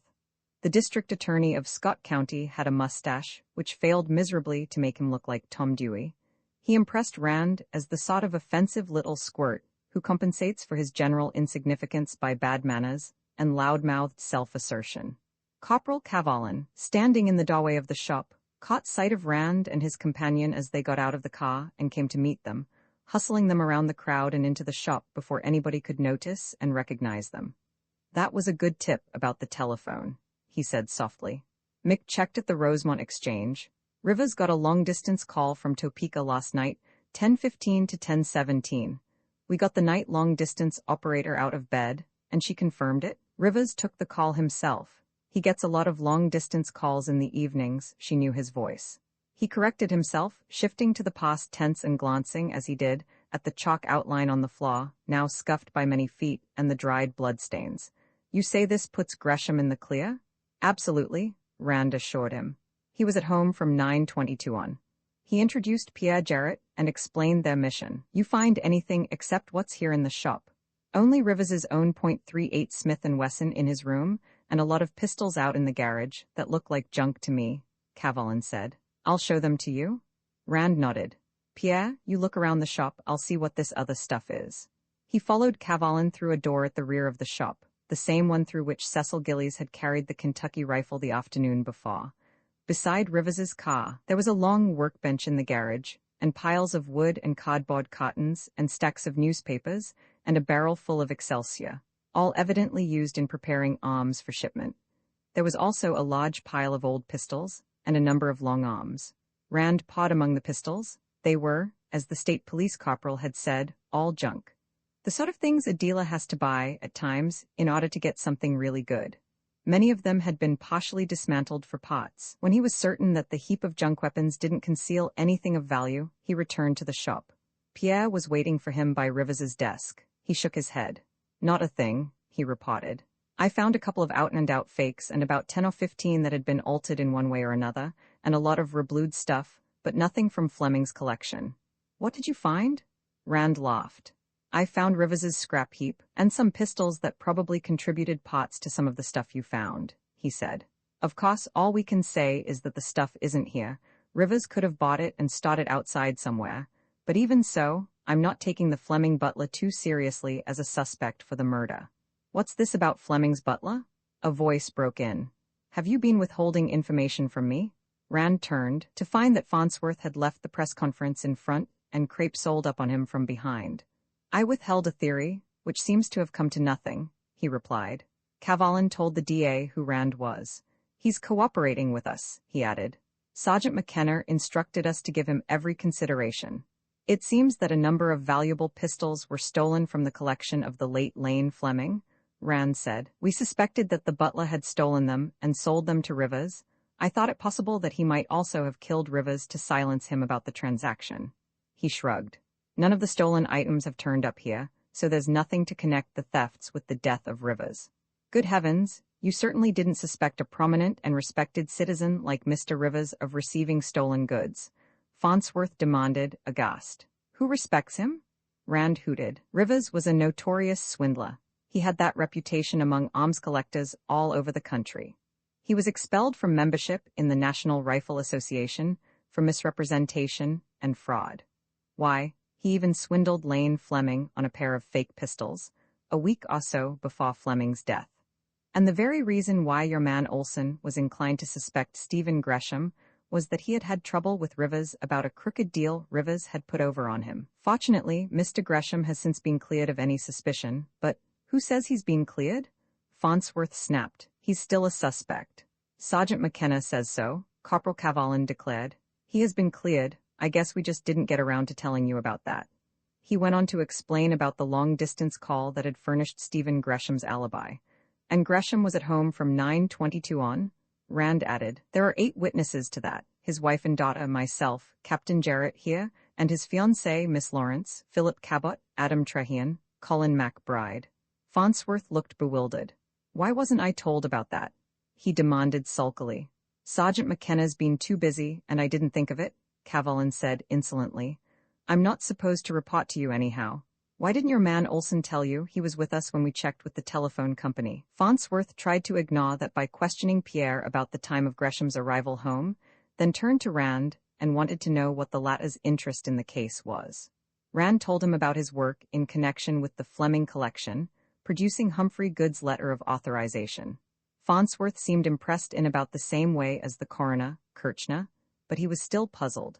But I understood that you had been retained by Stephen Gresham to investigate this murder, he said. So you did talk to Olson after I saw him, Rand pounced. Odd he didn't mention this telephone thing. Why, yes, that's true. My agency handles all sorts of business. The 2 operations aren't mutually exclusive. For a while, I even thought they might be related, but now, he shrugged. Well, you believe now that Rivers had nothing to do with the pistols you say were stolen from the Fleming collection? Farnsworth asked. Rand shook his head ambiguously. Farnsworth took that for a negative answer to his question, as he was intended to. And you say Mr. Gresham has been completely cleared of any suspicion of complicity in this murder? Mr. Rand's helping us. We want him to stick around till the case is closed, Corporal Cavalin threw in, perceiving the drift of Farnsworth's questions. He and Sergeant McKenna have worked together before. He's given us a lot of good tips. You understand? Rand took over. Mr. Gresham didn't retain me merely to help him clear himself. I don't accept that kind of retainers. I was retained to find the murderer of Arnold Rivers, and I intend to continue working on this case until I do. I hope that the same friendly spirit of mutual cooperation will exist between your office and my agency as exists between me and the state police. I certainly don't want to have to work at cross purposes with any of the regular law enforcement agencies. Oh, certainly, of course. Farnsworth didn't seem to like the idea, but there was no apparent opening for objection. He and Rand exchanged mendacious compliments, pledged close cooperation, and did practically everything but draw up and sign a treaty of alliance. Then Farnsworth and Corporal Cavalin accompanied Rand and Pierre Jarrett to the front door. Some of the reporters who were ravening outside must have spotted Rand as he had entered. They were all waiting for him to come out, and set up a monstrous ululation when he appeared in the doorway. With Farnsworth beaming approval, Rand assured the press that he was no more than a mere spectator, that the state police and the efficient district attorney of Scott County had the situation well in hand, and that an arrest was expected within a matter of hours. Then he and Pierre hurried to his car and drove away. Roman 14. Neither of them spoke for a moment or two. Then, after they had left the criminological journalistic uproar at the Rivers place behind and were approaching the village of Rosemont, Pierre turned to Rand. "You know," he said, "for a disciple of Korzybski, you came pretty close to confusing orders of abstraction, a couple of times, back there. You showed that Stephen was at home while Rivers was taking that phone call, a little after 10. But when you talk about clearing him completely, aren't you overlooking the possibility that he came back to Rivers's after you and Philip Cabot left the Gresham place?" Rand eased the foot pressure on the gas and spared young Jarrett a side glance before returning his attention to the road ahead. "Understand?" Pierre hastened to add. "I don't believe that Stephen was fool enough to kill Rivers over that fake North and Cheney, but weren't you producing inferences that hadn't been abstracted from any descriptive data? Pierre, when I'm working on a case like this, any resemblance between my opinions and the statements I may make is purely due to conscious considerations of policy," Rand told him. "I don't want Farnsworth or Mick McKenna going around bitching this operation up for me. If they feel justified in eliminating Gresham on the strength of that phone call, I'm satisfied, regardless of the semantics involved. Right now, the thing that's worrying me is the ease with which I seem to have talked Farnsworth into laying off Gresham. He and Olson both have single-track minds. They may just dismiss that telephone alibi, such as it is, as mere error of the mortal mind, and go right ahead building some kind of a ramshackle case against Gresham. Since they picked him for their entry, they won't want to have to scratch him. Damn, I wish I could think of where Walters could have sold those pistols. Well, if Rivers wasn't involved somehow, why was he killed?" Pierre wondered. "Hey, maybe Walters sold the pistols to Umholtz. He's just as big a crook as Rivers was, only not quite so smart." Rand nodded thoughtfully. "Maybe so. And suppose Rivers found out about it and tried to declare himself in on it. That stuff would be worth at least 10,000. I doubt if whoever bought it paid Walters more than 2. In the Umholtz-Rivers income bracket, the difference might be worth killing for." "That's right. And Umholtz was in the infantry in the other war. He served in the 28th Division. He was trained to use a bayonet, and he'd pick that shot Mossa. It has about the same weight and balance as a 1903 Springfield." "Well, you know, the killer wouldn't need to have been trained to use a bayonet," Rand pointed out. "Mick McKenna made that point this afternoon. There have been a lot of war movies that showed bayonet fighting. Pretty nearly everybody knows about the technique that was used. And against an unarmed and probably unsuspecting victim like Rivers, a great deal of proficiency wouldn't be needed." He slowed the car. "Up this road?" he asked. "Yes, that's my place over there." Pierre pointed to a white-walled, red-roofed house that lay against a hillside, about a mile ahead, making a vivid spot in the dull grays and greens of the early April landscape. It consisted of a square 2-story block, with 1-story wings projecting to give it an L-shaped floplan. It reminded Rand of farmhouses he had seen in Sicily during the war.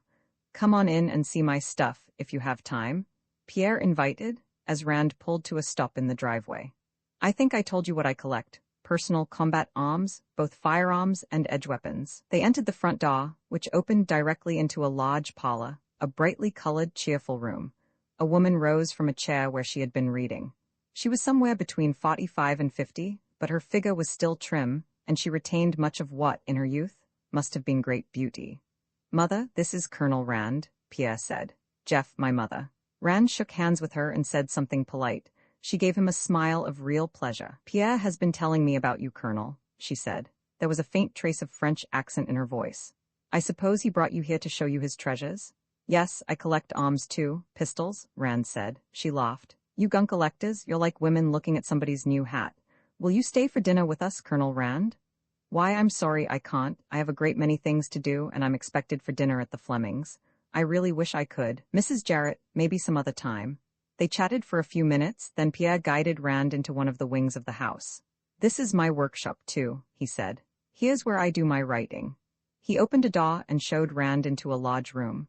On one side, the wall was blank. On the other, it was pierced by 2 small casement windows. The far end was of windows for its entire width, from within 3 feet of the floor almost to the ceiling. There were bookcases on either long side, and on the rear end, and over them hung Pierre's weapons. Rand went slowly around the room, taking everything in. Very few of the arms were of issue military type, and most of these showed alterations to suit individual requirements. As Pierre had told him the evening before, the emphasis was upon weapons which illustrated techniques of combat. At the end of the room, lighted by the wide windows, was a long desk which was really a writer's assembly line, with typewriter, reference books, stacks of notes and manuscripts, and a big dictionary on a stand beside a comfortable swivel chair. "What are you writing?" Rand asked. "Science fiction. I do a lot of stories for the pulps," Pierre told him. "Space trails and other worlds and wonder stories, mags like that. Most of it's standardized formula stuff, what's known to the trade as space operas. My best stuff goes to Astonishing. Parenthetically, you mustn't judge any of these magazines by their names. It seems to be a convention to use hyperbolic names for science fiction magazines, a heritage from what might be called an earlier and ruder day. What I do for Astonishing is really hard work, and I enjoy it. I'm working now on one for them, based on J.W. Dunn's time theories, if you know what they are." "I think so," Rand said. "Polydimensional time, isn't it? Based on an effect Dunn observed and described, dreams obviously related to some waking event, but preceding rather than following the event to which they are related. I read Dunn's Science and Psychical Phenomena some years before the war, and once, when I had nothing better to do, I recorded dreams for about a month. I got a few doubtful to fair examples, and 2 unmistakable Dunn effect dreams. I never got anything that would help me pick a race winner or spot a rise in the stock market, though. Well, there's a case on record of a man who had a dream of hearing a radio narration of the English Derby of 1933, including the announcement that Hyperion had won, which he did," Pierre said. "The dream was 6 hours before the race, and tallied very closely with the phraseology used by the radio narrator. Here." He picked up a copy of Tyrrell's Science and Psychical Phenomena and leafed through it. "Did this fellow cash in on it?" Rand asked. "No, he was a Quaker and violently opposed to betting. Here." He handed the book to Rand. Case 12. Rand sat down on the edge of the desk and read the section indicated, about 3 pages in length. "Well, I'll be damned," he said as he finished. The idea of anybody passing up a chance like that to enrich himself literally smote him to the vitals. "I see the British Society for Psychical Research checked that case and got verification from a couple of independent witnesses. If the SBR vouches for a story, it must be the McCoy. They're the toughest-minded gang of confirmed skeptics anywhere in Christendom. They take an attitude toward evidence that might be advantageously copied by most of the district attorneys I've met, the one in this county being no exception. What's this story you're working on?" "Oh, it's based on Dunn's precognition theories, plus a few ideas of my own, plus a theory of alternate lines of time sequence for alternate probabilities," Pierre said. "See, here's the situation." Half an hour later, they were still arguing about a multidimensional universe when Rand remembered Dave Ritter, who should be at the Rosemont Inn by now. He looked at his watch, saw that it was 5:45, and inquired about a telephone. "Yes, of course, out here." Pierre took him back to the parlor, where he dialed the inn and inquired if a Mr. Ritter from New Belfast were registered there yet. He was. A moment later he was speaking to Ritter. "Jeff, for God's sake, don't come here," Ritter advised. "This place is 6 deep with reporters. The bar sounds like the second act of the front page. Tony Ash and Steve Drake from the Dispatch and Express, Harry Bentz from the Mercury, Joe Rawlings, the AP man from Louisburg, Christ only knows who all. This damn thing's going to turn into another Hall Mills case? Look, meet me at that beer joint, about 2 miles on the New Belfast side of Rosemont, on Route 19, the white with red trimmings place with the big Pabst sign out in front. I'll try to get there without letting a couple of reporters hide in the luggage trunk." "Okay, see you directly." Rand hung up, spent the next few minutes breaking away from Pierre and his mother, and went out to his car. Trust Dave Ritter, he thought, to pick some place where malt beverages were sold, for a rendezvous. Dave's coupe was parked inconspicuously beside the red-trimmed roadhouse. Opening his glove box, Rand took out the 2 percussion revolvers and shoved them under his trench coat, one on either side, pulling up the belt to hold them in place. As he went into the roadhouse, he felt like Damon Runyon's 12-gun tweenie. He found Ritter in the lost booth, engaged in finishing a bottle of beer. Rand ordered bourbon and plain water, and Ritter ordered another beer. "I have the stuffed tip left with Cathy," Ritter said, taking out a couple of closely typed sheets and handing them across the table. He said this was the whole business. Rand glanced over them. Tipton had neatly and concisely summarized the provisions of Lane Fleming's will, and had also listed all Fleming's life insurance policies, with beneficiaries, including a partnership policy on the lives of Fleming, Dunmore, and Anton Vasek, paying each of the survivors $25,000. "I see Gladys and Geraldine and Nelder, each get a third of Fleming's premix stock, Rand commented. But before they can have the certificates transferred to them, they have to sign over their voting power to the board of directors. Evidently, Fleming didn't approve of the feminine touch in business. Yeah, isn't that a dandy? Ritter asked. The directors are elected by majority vote of the stockholders. They now have the voting power of a majority of the stock. That makes the present board self-perpetuating and responsible only to each other. So it does, but that wasn't what I was thinking of. According to Tip, the board is 100% in favor of the merger with National Milling and Packaging. We'll have to suppose Fleming knew that. There must have been considerable intramural acrimony on the subject while he was still alive. Now, since he opposed the merger, if he had intended committing suicide, he would have made some other arrangement, wouldn't he? At least, one would suppose so. Well then, Rand asked, why, since he is so worried about these suicide rumors, doesn't Good use the one argument which would utterly disprove them? Or is there some reason why he doesn't want to call attention to the fact that Fleming's death is what makes the merger possible? Well, that would be calling attention to the fact that the merger made Fleming's death necessary.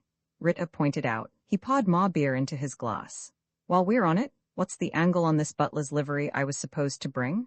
I brought my tux, and I borrowed a striped vest from the Theatrical Property Exchange, and I brought that Dago .380 of yours. But what makes you think the Flemings are going to be needing a new butler? You going to poison the one they have? The one they have has been exceeding his duties, Rand said. He was supposed to clean the pistol collection. Not content with that, he's been cleaning it out. I know it was the butler. He went at length into his reasons for thinking so, and described the modus operandi of the thefts. Now, all this is just theory, so far, but when I'm able to prove it, I'm going to put the arm on this Walters, if it's right in the middle of dinner, and he only has the roast half served. And I want you ready to step into the vacancy thus created. I'm going to be busy as a pup in a fire plug factory with this Rivers thing, and I'll need some checking-upping done inside the Fleming household. He went on, in meticulous detail, to explain about the Rivers murder. I'll have some work for you, before you're ready to start butling, too. Disencumbering himself of the 2 percussion revolvers, he laid them on the table. I want you to take these and show them to this barbecue man. Get from him a positive statement, preferably in writing, as to which, if either, he sold to Lane Fleming. You might show your agency card and claim to be checking up on some stolen pistols that have been recovered. Then, if he identifies the Leach and Rigdon, take the Colt and show it to Elmer Umholtz.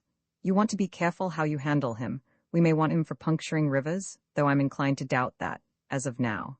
Get him to tell you, yes or no, whether he reblued it and replated the backstrap and trigger guard, and if he did it for Rivers, and if so, when. I know that's been done. The bluing is too dark for a Civil War period job. The frame, which ought to be case-hardened in colors, has been blued like the barrel and cylinder. The cylinder engraving is almost obliterated, and you can see a few rust pits that have been blued over. But I want to know if this gun was ever in Rivers's shop. That's the important thing. Got the addresses? Rand furnished them, and Ritter noted them down. The waitress wandered back to see if they wanted anything else. She gave a small squeak of surprise when she saw the 2 big 6-shooters on the table. Rand and Ritter repeated their orders, and when she brought back the drinks, the Colt and the Leach and Rigdon were out of sight. The way I see it, everybody who's within a light year of this Rivers killing is trying to pin the medal on somebody else. Ritter was saying. The Lawrence girl was afraid young Jarrett had done it. Right away, she sixed you onto Gillies. Gillies didn't lose any time putting McKenna and Farnsworth onto Gresham. Gresham's the only one who didn't have a patsy ready. You're supposed to dig one up for him. And Jarrett, the first chance he gets, introduces Umholtz. He stared into his beer, as though he thought ultimate verity might be lurking somewhere under the suds. Do you think it might be possible that Rivers bumped Fleming off, in spite of his getting killed later? He asked. Anything's possible, Rand replied. Except where some structural contradiction is involved, like scoring 13 with one throw of a pair of dice. Yes, he could have. The way the Flemings leave their garage open as long as any of the cars are out, anybody could have sneaked into the house from the garage and gone up from the library to the gunroom. The only question in my mind is whether Rivers would have known about that lawsuit and criminal action that Fleming was going to start, and that's been verified from sources independent of Good, was a good sound motive. And say he took the Leach and Rigdon away, after leaving the Colt in Fleming's hand, selling it to some collector who'd put it in with 100 or so other pistols would be a good way of disposing of it. And I can understand his trying to buy the Colt, to get it out of circulation. Rand sipped his bourbon, but that leaves us with the question of who killed Rivers, and why. Well, because Fleming is dead, and it doesn't matter whether he was murdered or died of old age, Walters starts robbing the collection.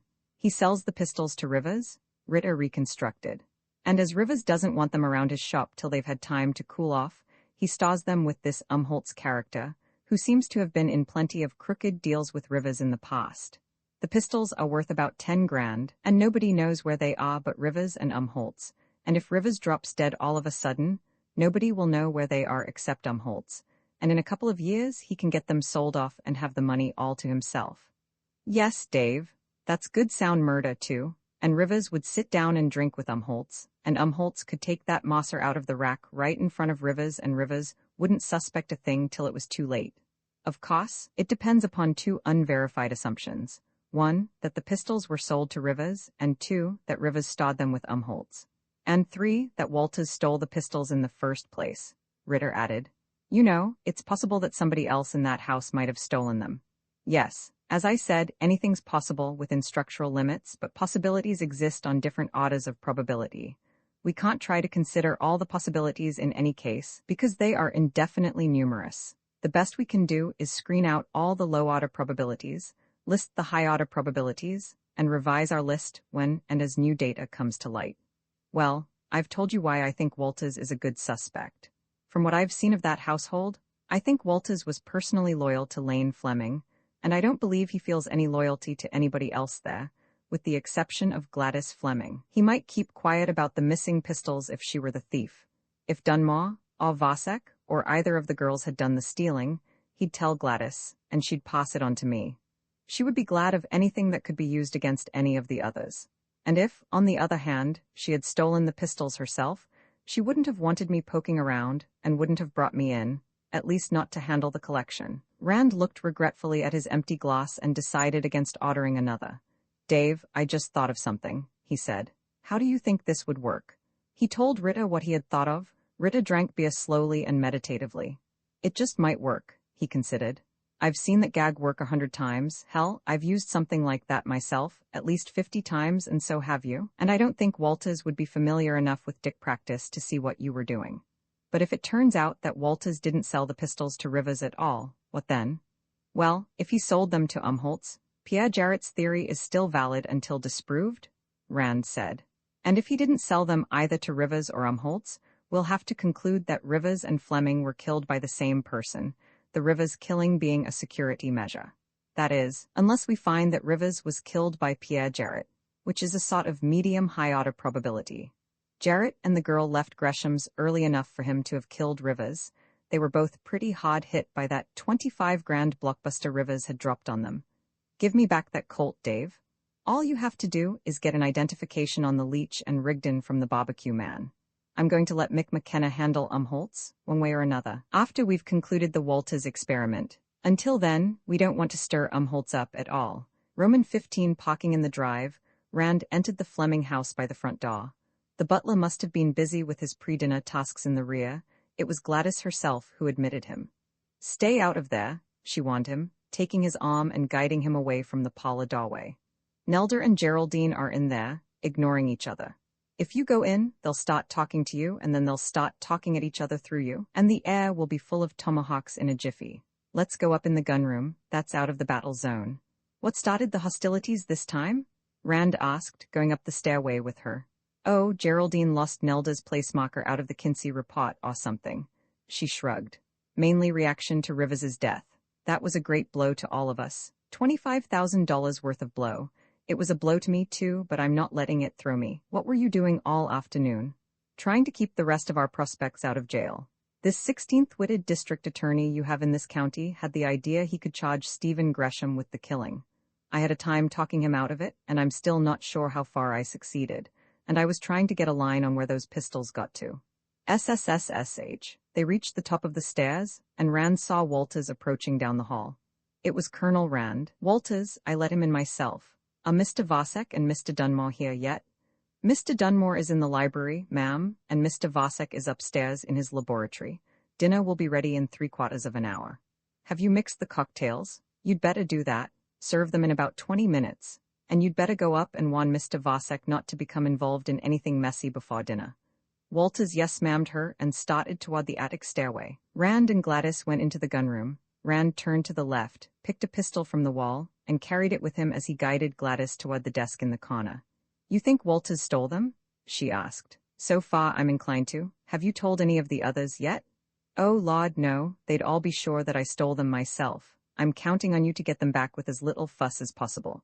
"Do you think that was why Rivers was killed? After all, when a lot of valuable pistols disappear, and a crooked dealer is murdered, I'd expect there to be a connection." "There could be. Did you ever hear any stories about Mrs. Rivers and this young fellow Gillies who works in Rivers's shop?" Gladys laughed. "Is that rearing its ugly head in public now?" she asked. "Well, there's nothing like a good murder to shake the skeletons out of the closets. Not that this particular skeleton was ever exactly hidden. The stories are numerous, and somewhat repetitious.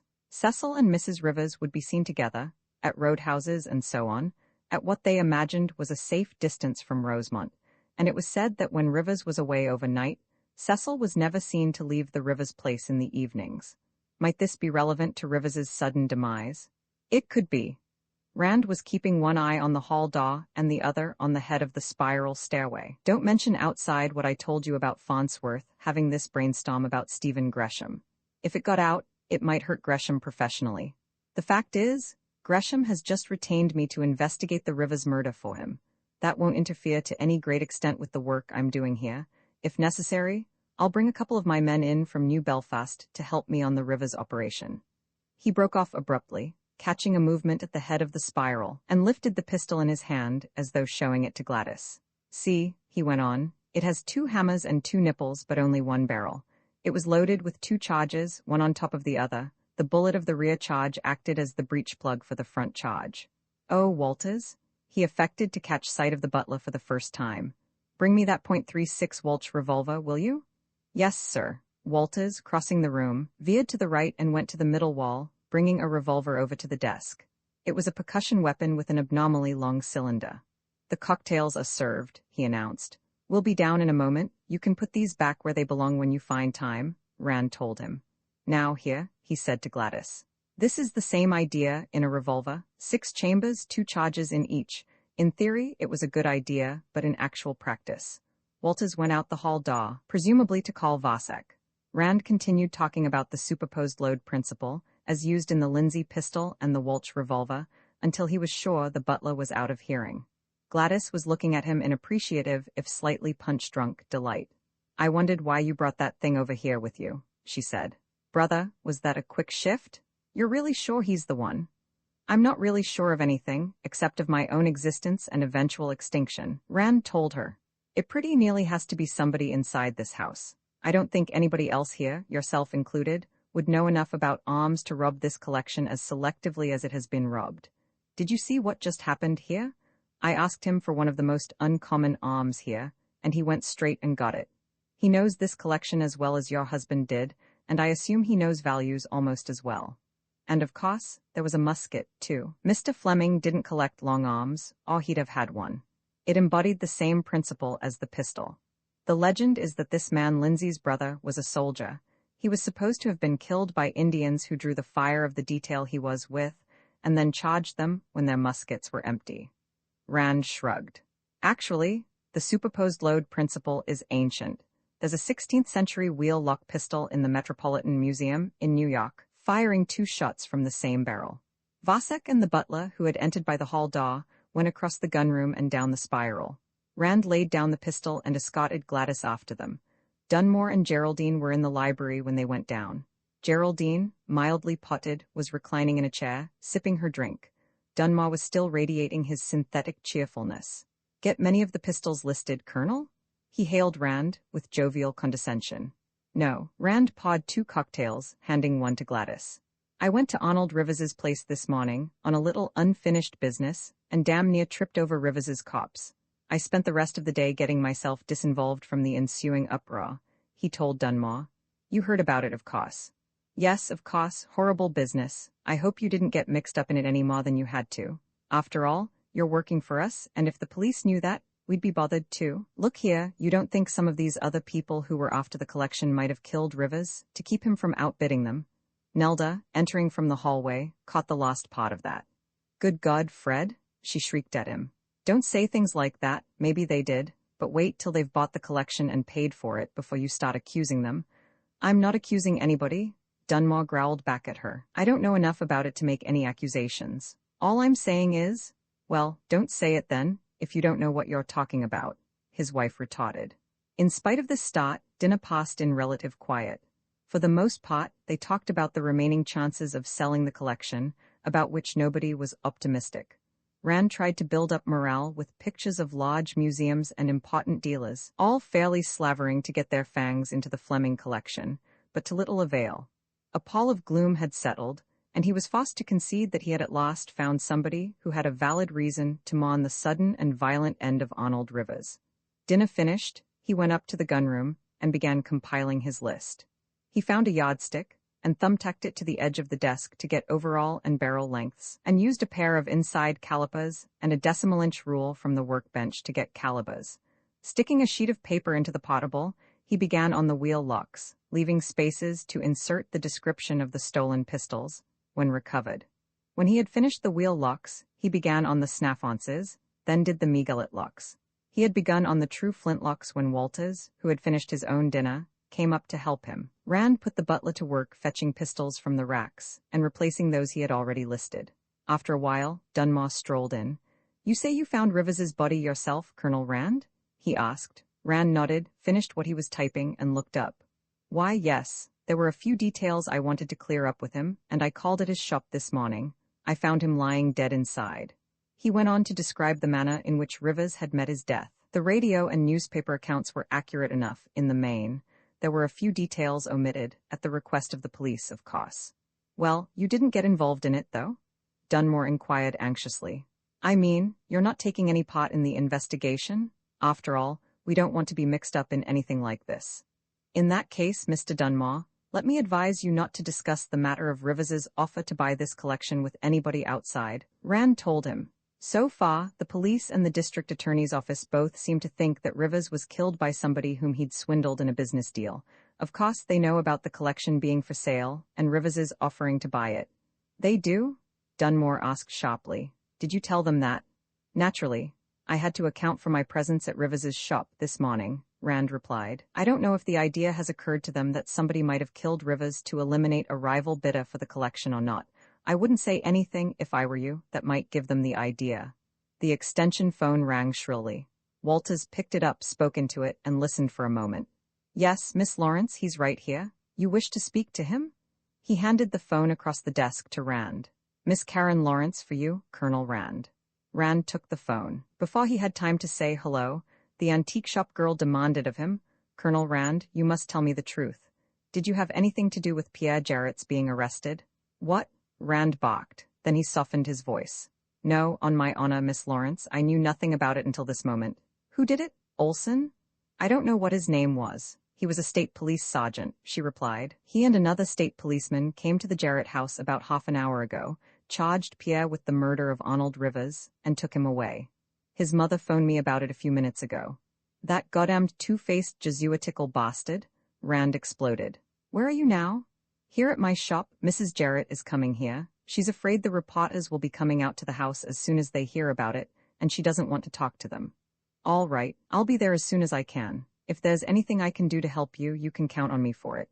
He hung up and turned to Walters. "Is my car still out front?" he asked. "It is? Good, I'll be gone for a while. Tell the others I have something to attend to." "What's happened now?" Dunmore asked sourly. "Just what I was speaking about. The Gestapo gathered up Pierre Jarrett. They seem to have gotten the idea now that the motive may have been competition for the collection. Next thing, Farnsworth will think he has a case against Carl Gwinnett, and he'll land in the jug, too.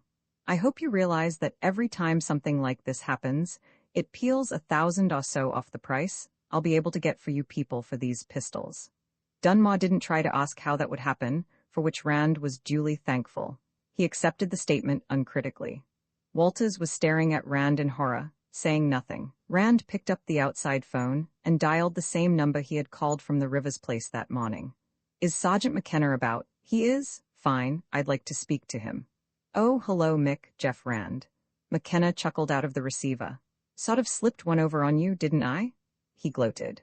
Why, I was checking up on those people who were at Gresham's last evening, and they all agreed that young Jarrett and the Lawrence girl had left the party about 10. So I had a talk with Miss Lawrence, and she tried to tell me that Jarrett was with her at her apartment, over the antique shop, from about 10:15 until about 12, when another girl she rooms with got home from a date.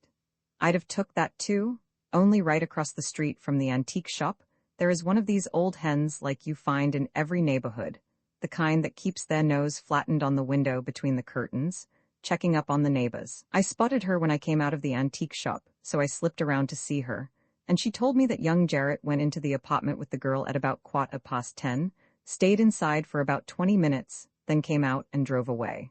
She says Jarrett came back in about half an hour, and stayed till this girl who shares the Lawrence girl's apartment, a Miss DuPont, who teaches 6th grade at Thaddeus Stevens School, got home about 12. So there you are. Dave Ritter said this was going to turn into another Hall Mills case. Well, now you have your pig woman, Rand said. Miss Lawrence shouldn't have lied to you, Mick. I suppose she got worried when you started asking questions, and there's nothing like a good murder in the neighborhood to make liars out of people. And damn well I know that, McKenna agreed. But that isn't all. It seems our cruise car crew spotted Jarrett's car standing in Rivers's drive, about 11, just when he was away from the antique shop, and about when the ME figures Rivers was getting the business. Did they get the number? Rand asked. Or how did they identify the car? Oh, they knew it. See, our boys shoot a lot with the Scott County Rifle and Pistol Club, and they've all seen Jarrett's car at the range different times, McKenna said. A gray 1947 Plymouth coupe. Like I say, they knew the car, and they knew Jarrett collects guns, and the lights were on inside the shop and the shades were drawn, so they didn't think anything of it at the time. See, they went to bed about 10 this morning, and didn't get up till after 5, so I didn't find out about it till after supper. Rand shrugged and managed to get some of the shrug into his voice. Can be at that, he said. I hope you're not making a mistake, Mick. If you are, his lawyer's going to crucify you. What are you using for a motive? Rivers was outbidding this crowd Jarrett and the girl were in with. They all told me about that, McKenna said. And he and the girl were planning to use their end of the collection to go into the arms business after they got married. Rivers got in the way. McKenna, at the other end of the line, must have shrugged too. After all, for about 4 years, they'd been training Jarrett to overcome resistance with the bayonet, so he did just that. Maybe so. You find out anything about that other matter I was interested in? You mean the pistols? Hun, we went over Rivers's place with a fine-tooth comb and questioned young Gillies about it, and we didn't get a thing. You sure those pistols went to Rivers? I'm not sure of anything at all, Rand replied, looking at his watch. You going to be in, say in a couple of hours? I want to have a talk with you. Sure, I'll be around all evening, McKenna assured him. If we don't have another murder. Rand hung up. He pulled the sheet out of the typewriter, laid it face down on the other sheets he had finished, and laid a long 17th-century Flemish flintlock on top for a paperweight, memorizing the position of the pistol relative to the paper under it. Put those pistols back on the wall, he told Walters, indicating several he had laid aside after listing. Leave the others there, I'm not finished with them yet. I'll be back before too long. If I don't find any more bodies. Roman 16, it was raining again as Rand parked his car about 100 yards up the street from Karen Lawrence's antique shop. The windows were dark, but Karen was waiting inside the door for him. He entered quickly, mindful of the all-seeing eye across the street, and followed her to a back room, where Mrs. Jarrett and Dorothy Gresham were. All three women regarded him intently, as though trying to decide whether he was friend or enemy. There was a long silence before Mrs. Jarrett spoke, and when she did, her words were almost the same as Karen's when she had spoken over the phone. Colonel Rand, she began, obviously struggling with herself, you must tell me the truth. Did you have anything to do with my son's being arrested? Rand shook his head. Absolutely nothing, Mrs. Jarrett, he told her, unbuckling the belt of his raincoat and taking it off. I have never seriously suspected your son of the Rivers murder. I had no idea that McKenna was contemplating arresting him, and if I had, I would have advised him against it. Besides causing annoyance to innocent people, McKenna's made a serious tactical error. He was misled by appearances, and he was afraid I'd break this case before he did, which I intend to do. He turned to Karen Lawrence. I talked to McKenna after you called me. He as much as admitted making that arrest to get in ahead of me. I told you. Dorothy Gresham flashed at the others. I knew Jeff wouldn't stoop to anything as contemptible as pretending to be Pierre's friend and then getting him arrested. Rand permitted himself a wry inward smile. He hoped she would not have an opportunity to observe his stooping capabilities before he had finished his various operations at Rosemont. I certainly hoped not. Mrs. Jarrett relaxed, smiling faintly at Rand. Pierre likes you, Colonel. I hated the thought that you might have betrayed him. Are you working on the Rivers case too? Rand nodded again, turning to Doc Gresham. Your father retained me to make an investigation, he said. After that trouble he had with Rivers about that spurious North and Cheney, he wanted the murderer caught before somebody got around to accusing him. You mean there's a chance Dad might be suspected? Dot was scared.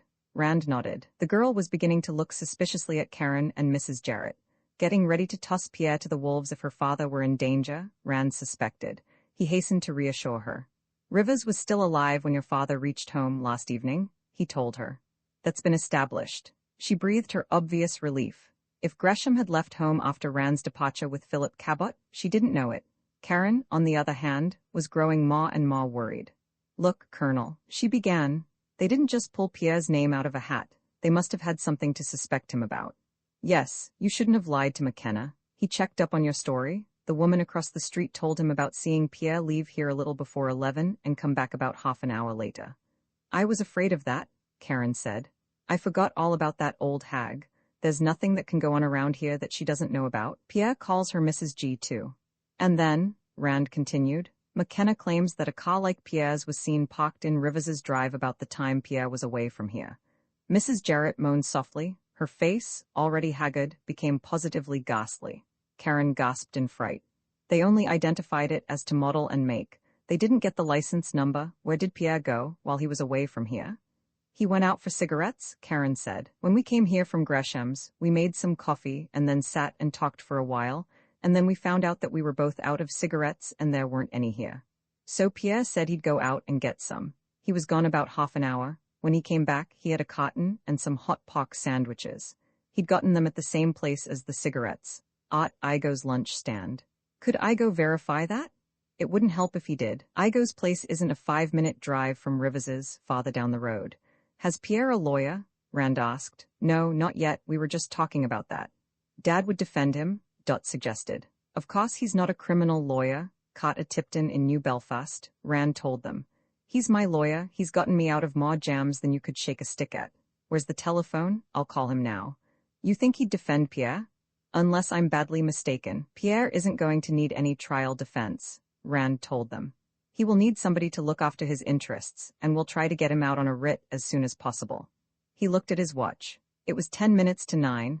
It was hard to say where Kata Tipton would be at the moment. His manservant would probably know.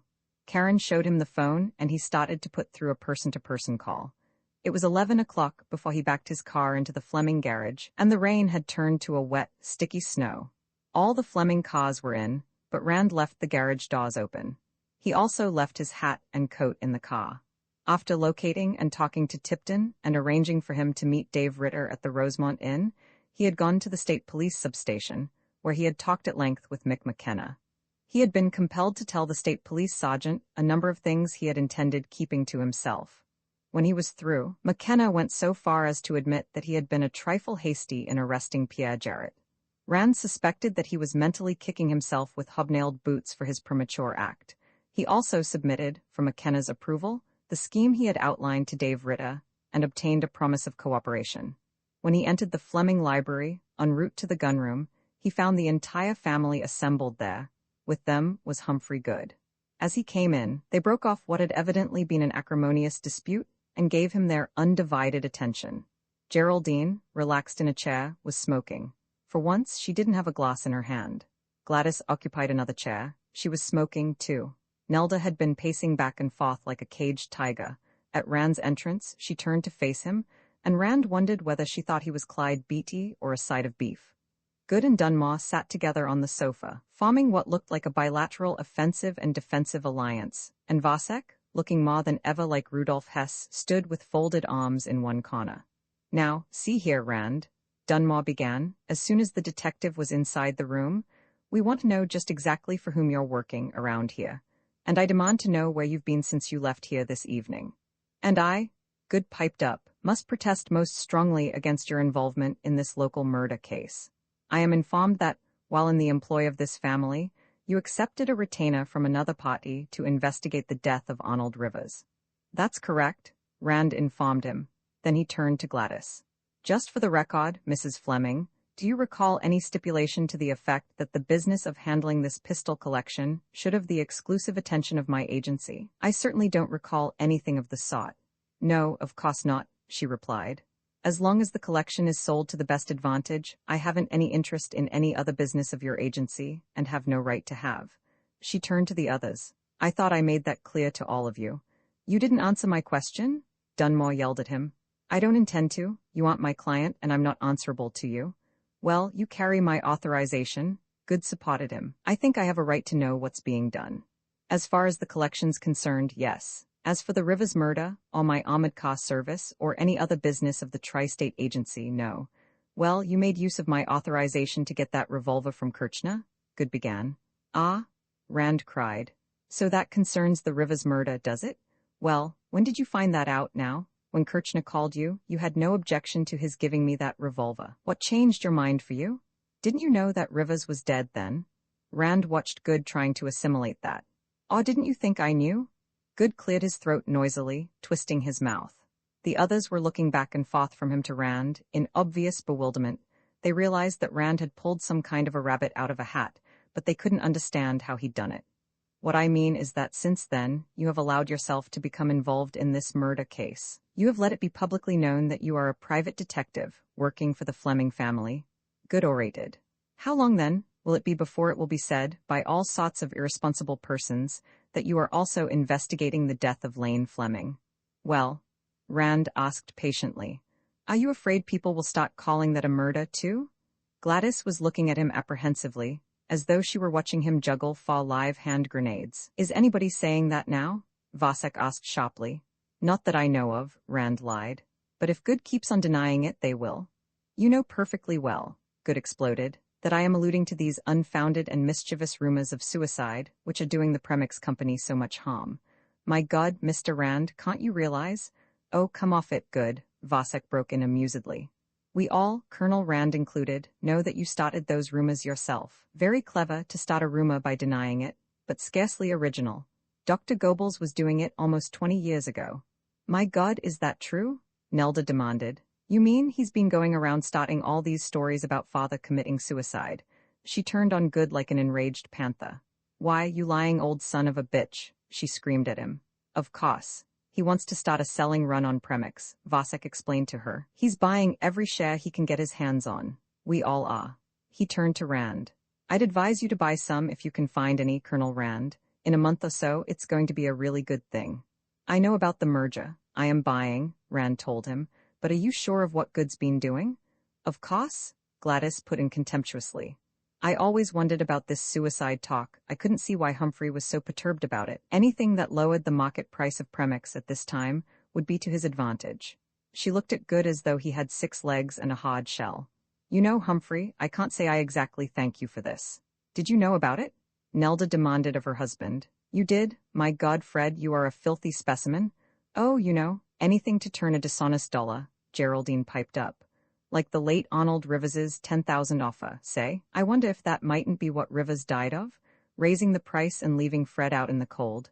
Dunmore simply stared at her, making a noise like a chicken choking on a piece of string. Well, all this isn't my pigeon, Rand said to Gladys. I only work here, Dio gracias, and I still have some work to do. With that, he walked past Good and Dunmore and ascended the spiral stairway to the gunroom. Even at the desk, in the far corner of the room, he could hear them going at it, hammer and tongs, in the library. Sometimes it would be Nelda's strident shrieks that would dominate the bedlam below. Sometimes it would be Fred Dunmore, roaring like a bull.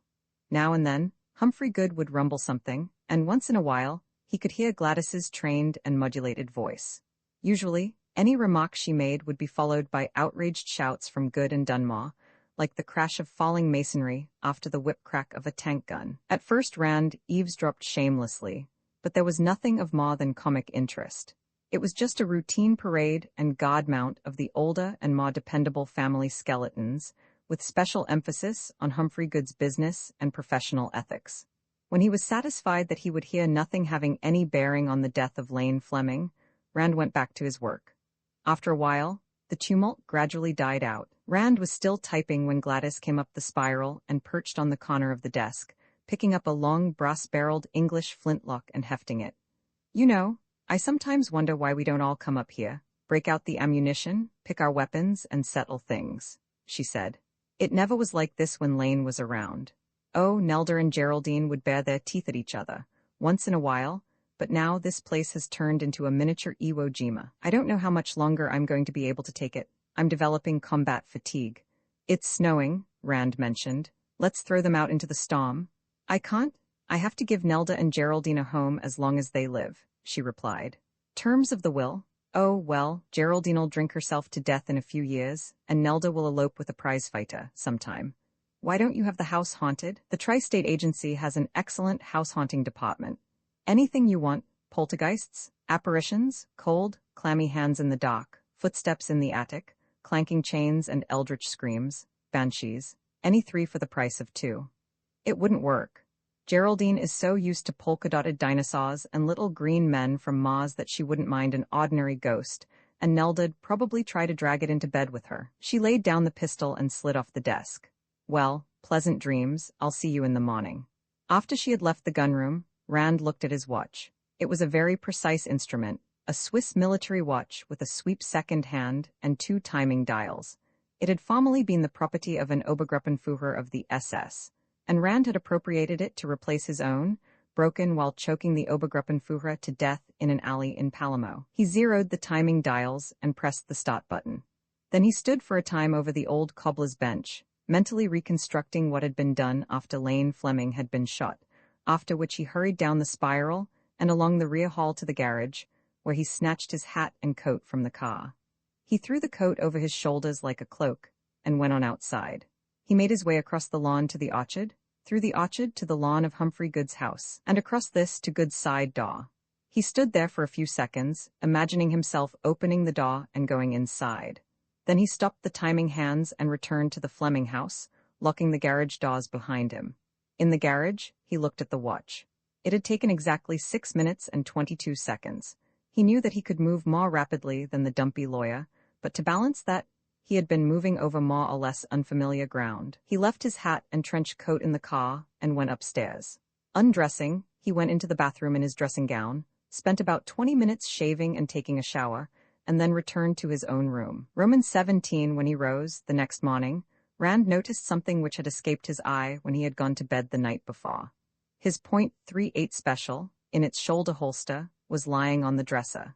He had not bothered putting it on when he had gone to see Rivers the morning before, and it had lain there all the previous day. He distinctly remembered having moved it, shortly after dinner, when he had gone to his room for some notes he had made on the collection. However, between that time and the present it had managed to flop itself over. The holster was now lying back up.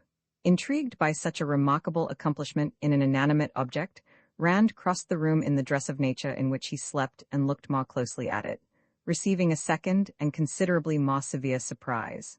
The revolver in the holster was not his own.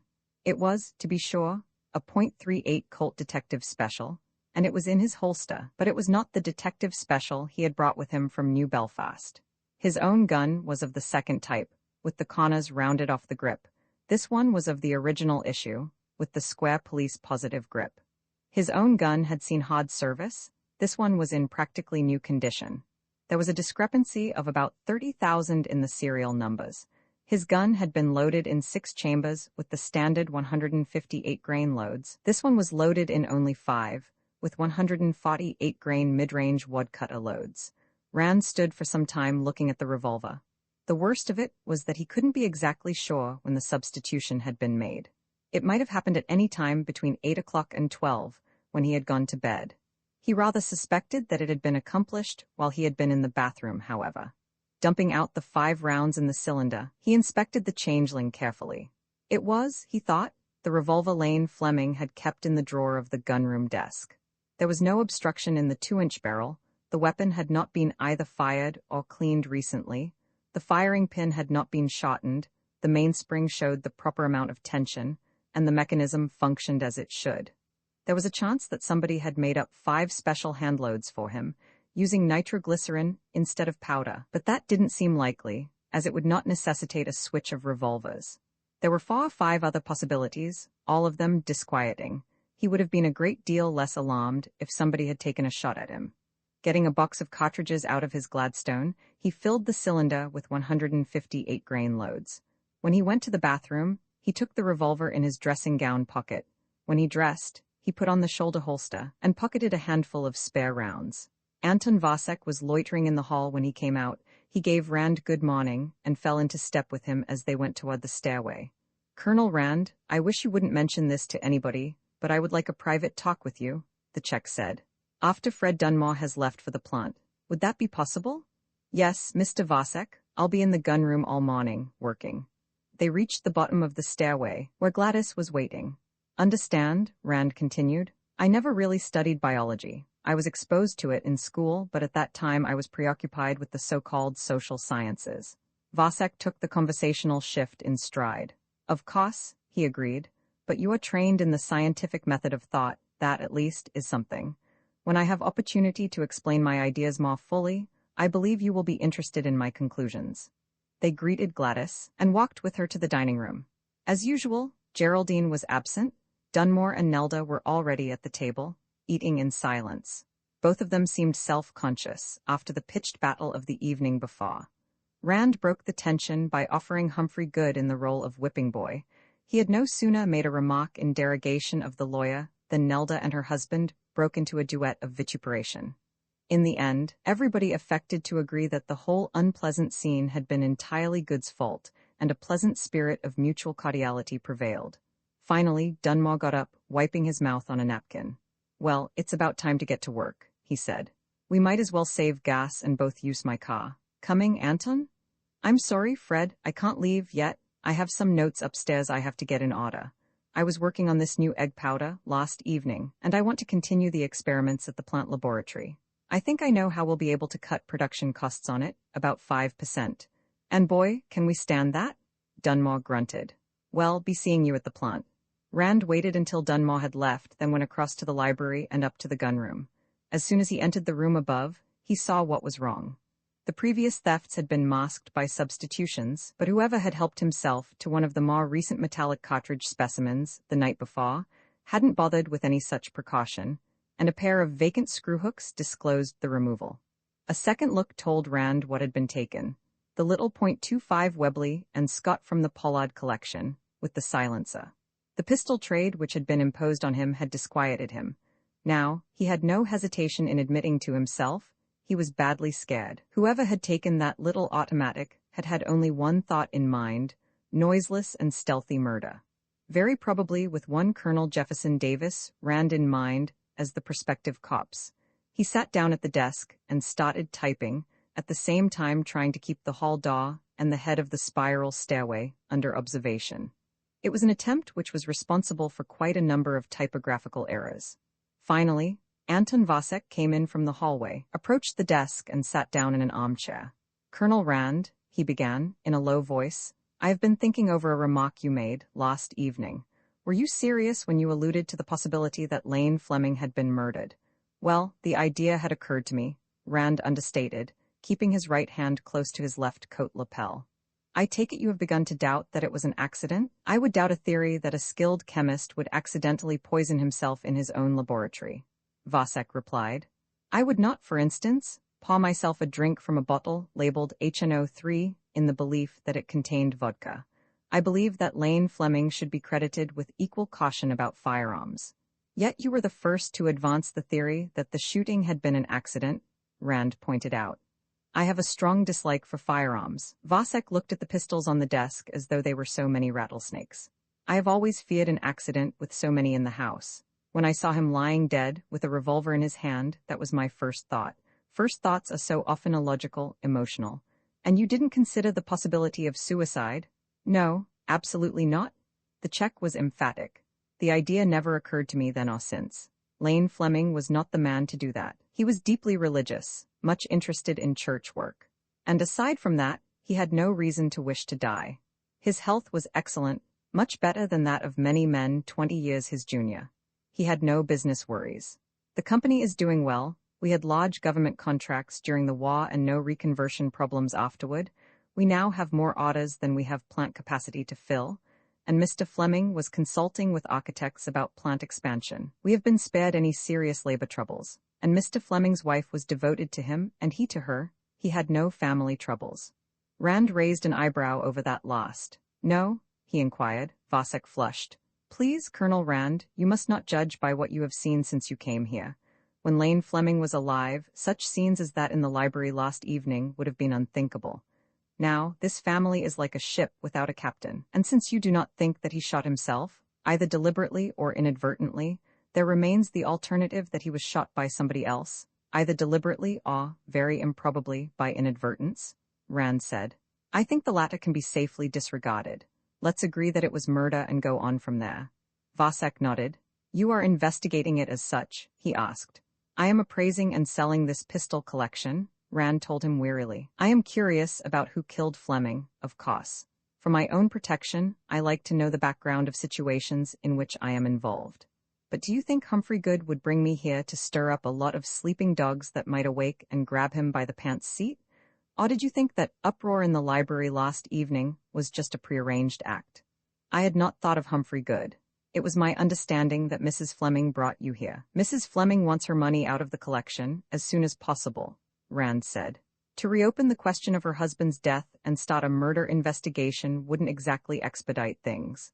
I'm just a more or less innocent bystander who wants to know whether there is going to be any trouble or not. Now, you came here to tell me what happened on the night of Lane Fleming's death, didn't you? Yes. We had finished dinner at about 7, Vasek said. Lane had been up here for about an hour before dinner, working on his new revolver. He came back here immediately after he was through eating. A little later, when I had finished my coffee, I came upstairs by the main stairway. The door of this room was open, and Lane was inside, sitting on that old shoemaker's bench working on the revolver. He had it apart, and he was cleaning a part of it. The round pot where the loads go, the drum, is it? Cylinder. How was he cleaning it? Rand asked. He was using a small brush, like a test tube brush. He was scrubbing out the holes, the chambers. He was using a solvent that smelled something like banana oil. Rand nodded. He could visualize the progress Fleming had made. If Vasek was telling the truth, and he remembered what Walters had told him, the last flicker of possibility that Lane Fleming's death had been accidental vanished.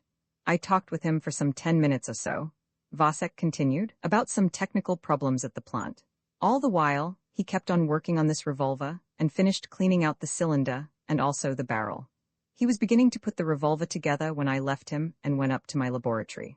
About 15 minutes later, I heard the shot. For a moment, I debated with myself as to what I had heard, and then I decided to come down here. But first I had to take a solution off a Bunsen burner, where I had been heating it, and take the temperature of it, and then wash my hands, because I had been working with poisonous materials. I should say all this took me about 5 minutes. When I got down here, the door of this room was closed and locked. That was most unusual, and I became really worried. I pounded on the door and called out, but I got no answer. Then Fred Dunmore came out of the bathroom attached to his room, with nothing on but a bathrobe. His hair was wet, and he was in his bare feet and making wet tracks on the floor. From there on, Vasek's story tallied closely with what Rand had heard from Gladys and from Walters. Everybody's story tallied, where it could be checked up on. You think the murderer locked the door behind him when he came out of here? Vasek asked. I think somebody locked the door sometime. It might have been the murderer, or it might have been Fleming at the murderer's suggestion. But why couldn't the murderer have left the gunroom by that stairway? Vasek looked around furtively and lowered his voice. Now he looked like Rudolf Hess discussing what to do about Ernst Röhm. Colonel Rand, don't you think that Fred Dunmore could have shot Lane Fleming, and then have gone to his room and waited until I came downstairs? He asked. Here we go again, Rand thought. Just like the Rivers case, everybody putting the finger on everybody else, and have undressed and taken a bath while he was waiting? He inquired. You came down here only 5 minutes after the shot. In that time, Dunmore would have had to wipe his fingerprints off the revolver, leave it in Fleming's hand, put that oily rag in his other hand, set the deadlatch, cross the hall, undress, get into the bathtub and start bathing. That's pretty fast work. But who else could have done it? Well, you for one. You could have come down from your lab, shot Fleming, faked the suicide, and then gone out, locking the door behind you, and made a demonstration in the hall until you were joined by Dunmore and the ladies.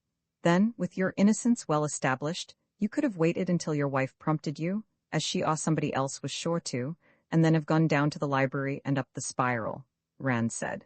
That's about as convincing, no more and no less, as your theory about Dunmore. Vasek agreed sadly. And I cannot prove otherwise, can I? You can advance your Dunmore theory to establish reasonable doubt, Rand told him. And if Dunmore's accused, he can do the same with the theory I've just outlined. And as long as reasonable doubt exists, neither of you could be convicted. This isn't the Third Reich or the Soviet Union. They wouldn't execute both of you to make sure of getting the right one. Both of you had a motive in this Millpack merger that couldn't have been negotiated while Fleming lived. One or the other of you may be guilty. On the other hand, both of you may be innocent. Then who? Vasek had evidently bet his role on Dunmore. There is no one else who could have done it. The garage doors were open, if I recall, Rand pointed out. Anybody could have slipped in that way, come through the rear hall to the library and up the spiral, and have gone out the same way. Some of the French Maquis I worked with during the war could have wiped out the whole family, one after the other, that way. A look of intense concentration settled upon Vasek's face. He nodded several times. Yes, of course, he said, his thought chain complete. And you spoke of motive. From what you must have heard last evening, Humphrey Good was no less interested in the merger than Fred Dunmore or myself. And then there is your friend Gresham. He is quite familiar with the interior of this house, and who knows what terms National Milling and Packaging may have made with him, contingent upon his success in negotiating the merger. I'm not forgetting either of them, Rand said. Or Fred Dunmore, are you? If you did it, I'd advise you to confess now. It'll save everybody, yourself included, a lot of trouble. Vasek looked at him, fascinated. Why, I believe you regard all of us just as I do my fruit flies, he said at length. You know, Colonel Rand, you are not a comfortable sort of man to have around. He rose slowly. Naturally, I'll not mention this interview. I suppose you won't want to either? I'd advise you not to talk about it at that, Rand said. The situation here seems to be very delicate and rather explosive. Oh, as you go out, I'd be obliged to you for sending Walters up here. I still have this work here, and I'll need his help. After Vasek had left him, Rand looked in the desk drawer, verifying his assumption that the .38 he had seen there was gone. He wondered where his own was at the moment. When the butler arrived, he was put to work bringing pistols to the desk, carrying them back to the racks, taking measurements and the like. All the while, Rand kept his eye on the head of the spiral stairway. Finally, he caught a movement and saw what looked like the top of a peak-crowned gray felt hat between the spindles of the railing. He eased the detective special out of its holster and got to his feet. All right? He sang out. Come on up. Walters looked, obviously startled, at the revolver that had materialized in Rand's hand, and at the two men who were emerging from the spiral. He was even more startled, it seemed, when he realized that they wore the uniform of the state police. What's the meaning of this, sir? He demanded of Rand. You're being arrested, Rand told him. Just stand still now. He stepped around the desk and frisked the butler quickly, wondering if he were going to find a .25 Webley and Scott automatic or his own .38 special. When he found neither, he holstered his temporary weapon. If this is your idea of a joke, sir, permit me to say that it isn't. It's no joke, son, Sergeant McKenna told him. In this country, a police officer doesn't have to recite any incantation before he makes an arrest, any more than he needs to read any riot act before he can start shooting, but it won't hurt to warn you that anything you say can be used against you. At least, I must insist upon knowing why I am being arrested, Walters said icily. Oh, don't you know? McKenna asked. Why, you're being arrested for the murder of Arnold Rivers. For a moment the butler retained his professional glacial disdain, and then the bottom seemed to drop suddenly out of him. Rand suppressed a smile at this minor verification of his theory. Walters had been expecting to be accused of larceny, and was prepared to treat the charge with contempt. Then he had realized, after a second or so, what the state police sergeant had really said. Good God, gentlemen. He looked from Mick McKenna to Corporal Cavalin to Rand and back again in bewilderment. You surely can't mean that? We can and we do, Rand told him. You stole about 25 pistols from this collection, after Mr. Fleming died, and sold them to Arnold Rivers. Then, when I came here and started checking up on the collection, you knew the game was up. So, last evening, you took out the station wagon and went to see Rivers, and you killed him to keep him from turning state's evidence and incriminating you. Or maybe you killed him in a quarrel over the division of the loot. I hope, for your sake, that it was the latter. If it was, you may get off with second-degree murder. But if you can't prove that there was no premeditation, you're tagged for the electric chair. But I didn't kill Mr. Rivers, Walters stammered. I barely knew the gentleman. I saw him once or twice when he was here to see Mr. Fleming, but outside of that. Outside of that, you sold him about 25 of these pistols and got a number of junk pistols from him for replacements. He took the list Pierre Jarrett and Stephen Gresham had compiled out of his pocket and began reading. Italian wheel-lock pistol, late 16th or early 17th century, pair Italian Snaffons pistols, by Lazzarino Cominazzo. He finished the list and put it away. I think we've missed one or two, but that'll do for the time. But I didn't sell those pistols to Mr. Rivers, Walters expostulated. I sold them to Mr. Carl Gwinnett. I can prove it? That Rand had not expected. Go on, he jeered. I suppose you have receipts for all of them. Fences always do that, of course. But I did sell them to Mr. Gwinnett. I can take you to his house if you get a search warrant and show you where he has them hidden in the garret. He was afraid to offer them for sale until after this collection had been broken up and sold. He still has every one of them. McKenna spat out an obscenity. Aren't we ever going to have any luck? He demanded. Jarrett out on a writ this morning and now this? But he ain't in the clear, Cavalin argued. Maybe he didn't sell Rivers the pistols, but maybe he did kill him. Dope. McKenna abused his subordinate. If he didn't sell Rivers the pistols, why would he kill him? He's only said he sold them to Gwinnett, Rand pointed out. Then he turned to Walters. Look here, if we find those pistols in Gwinnett's possession, you're clear on this murder charge. There's still a slight matter of larceny, but that doesn't involve the electric chair. You take my advice and make a confession now, and then accompany these officers to Gwinnett's place and show them the pistols. If you do that, you may expect clemency on the theft charge too. Oh, I will, sir. I'll sign a full confession and take these police officers and show them every one of the pistols. Rand put paper and carbon sheets in the typewriter. As Walters dictated, he typed. The butler listed every pistol which Gresham and Pierre Jarrett had found missing, and a cased presentation pair of .44 Colt 1860 that nobody had missed. He signed the triplicate copies willingly. He didn't seem to mind signing himself into jail, as long as he thought he was signing himself out of the electric chair. The book in which Fleming had recorded his pistols he still had. He had removed it from the gunroom and was keeping it in his room. He said he would get it, along with the things he would need to take to jail with him. When it was finished, they all went down the spiral stairway into the library. Nelda was standing at the foot of it. Evidently, she had been listening to what had been going on upstairs. You dirty sneak, she yelled, catching sight of Walters. After all we've done for you, you turn around and rob us? I hope they give you 20 years? Walters turned to McKenna. Sergeant, I am willing to accept the penalty of the law for what I have done, but I don't believe, sir, that it includes being yapped at by this vulgar bitch. Nelda let out an inarticulate howl of fury and sprang at him, nails raking. Corporal Cavalin caught her wrist before she could claw the prisoner. That's enough, you? He told her. You stop that, or you'll spend a night in jail yourself. She jerked her arm loose from his grasp and flung out of the library. As she went out, Gladys entered. Rand, who had been bringing up in the rear, stepped down from the stairway. He confessed, he said softly. We had to bluff it out of him, but he came across, sold the pistols to Carl Gwinnett. We're going now to pick up Gwinnett and the pistols. I'm glad you found the pistols, she told him. But what are we going to do over the weekend for a butler? Rand snapped his fingers. Damn it, I never thought of that. He allowed his brow to furrow with thought. I won't promise anything, but I may be able to dig up somebody for you for a day or so. Some of my friends are visiting their son in a naval hospital on the West Coast, and their butler may be glad for a chance to pick up a little extra money. Shall I call him and find out? Oh, Colonel Rand, would you? I'd be eternally grateful.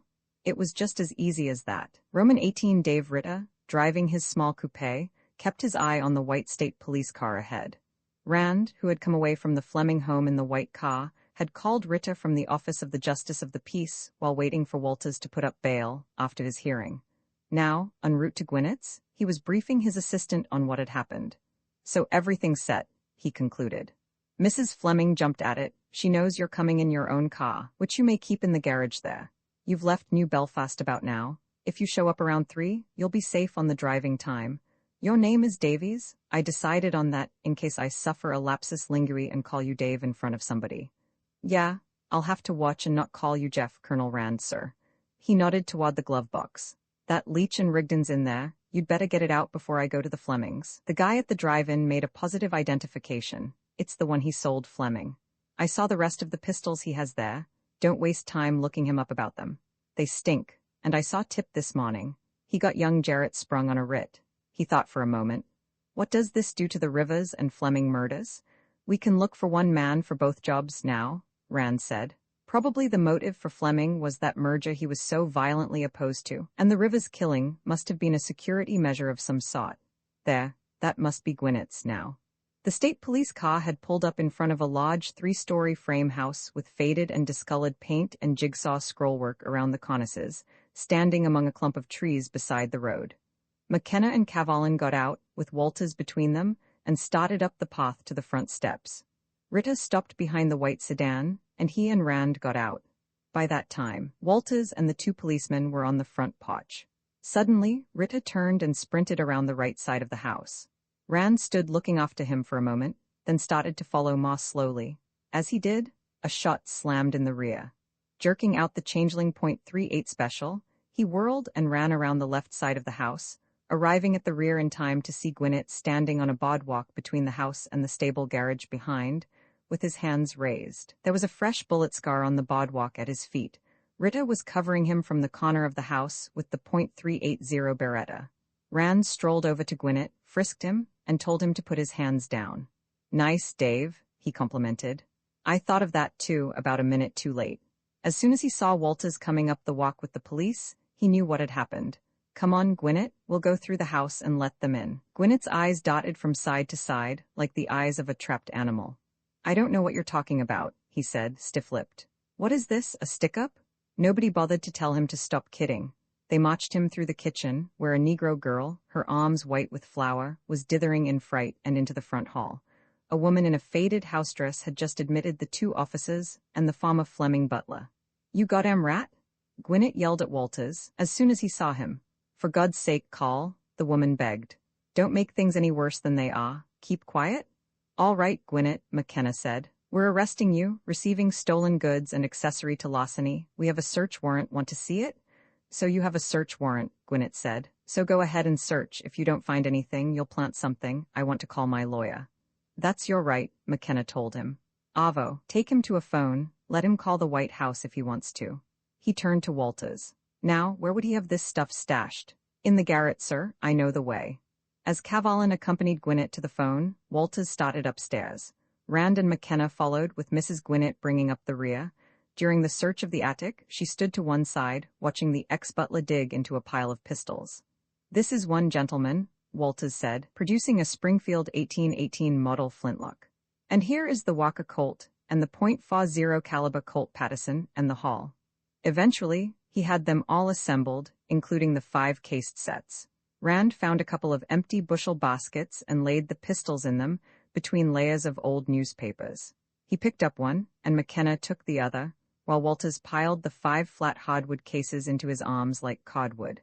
Still saying nothing, her eyes stony with hatred, the woman followed them downstairs. The rest of the afternoon was consumed with formalities. Gwinnett was given a hearing, at which he was represented by a lawyer straight out of a B-grade gangsta picture. Rand had a heated argument with an overzealous justice of the peace, who wanted to impound the pistols and jackknife mock them for identification. But after hurling bloodthirsty threats of a damaged suit for an astronomical figure, he managed to retain possession of the recovered weapons. Rita left at a little past 3 to report for duty in the Fleming household. Rand rode with McKenna and Cavalin to the state police substation, where the pistols were transferred to McKenna's personal car, in which they and Rand were to be transported back to the Fleming place. It was 5 o'clock before Rand had finished telling the sergeant and the corporal everything he felt they ought to know. "When we get to the Flemings, I'll give you that revolver I got from the coroner," he finished. "One of your boys can take it to this fellow Umholtz and get him to identify it. You might also show it to young Gillies and see what he knows about it. Gillies might even give you a name for who got it from Rivers. I'm not building any hopes on that, and the reason I'm not is that Gillies is still alive. If he knew, I don't think he would be." "Yeah, I can see that," McKenna nodded. "Fact is, I can see everything now, except one thing. This pistol switch somebody gave you, what's the idea of that?" "Why, that's because I'm on the spot," Rand told him. "I'm to be killed, and somebody else is to be killed along with me. The .25 automatic will be used on me, and the .38 will be used on the other fellow, and we'll be found dead about 5 feet apart, and I'll be holding my own gun, and the other fellow will be holding the .25, and it will look as though we shot it out and scored a double knockout. That way my mouth will be shut about what I've learned since I came here, and the man who's supposed to have killed me will take the rap for Fleming and Rivers both. Nothing to stop an investigation like a couple of copses who can't tell their own story and can take the blame for everything. Jesus! Cavalin's eyes widened. That must be just it.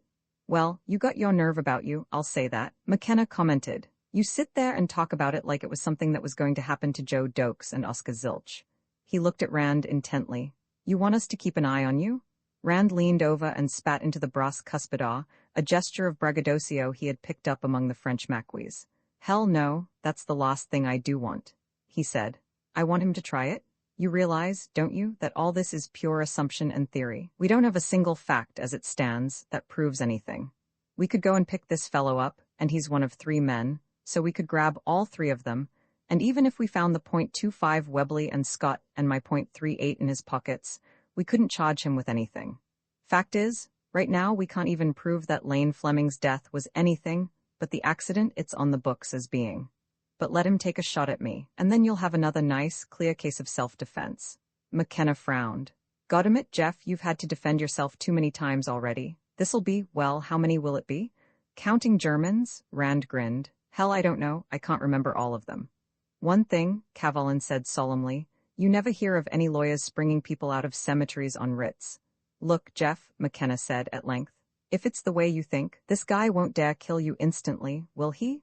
Seems to me the way the script reads, this other guy shoots you, and you shoot back and kill him, and then you die. Isn't that it? Rand nodded. I'm banking on that. He'll try to give me a fatal but not instantly fatal wound, and that means he'll have to take time to pick his spot. The reason I've managed to survive these people against whom I've had to defend myself has been that I just don't give a damn where I shoot a man. A lot of good police officers have gotten themselves killed because they tried to wing somebody and took a second or so longer about shooting than they should have. Something in that, too, McKenna agreed. But what I'm getting at is this. I think I know a way to give you a little more percentage. He rose. Wait a minute, I'll be right back. Roman 19, there was less feuding at dinner that evening than at any previous meal Rand had eaten in the Fleming home.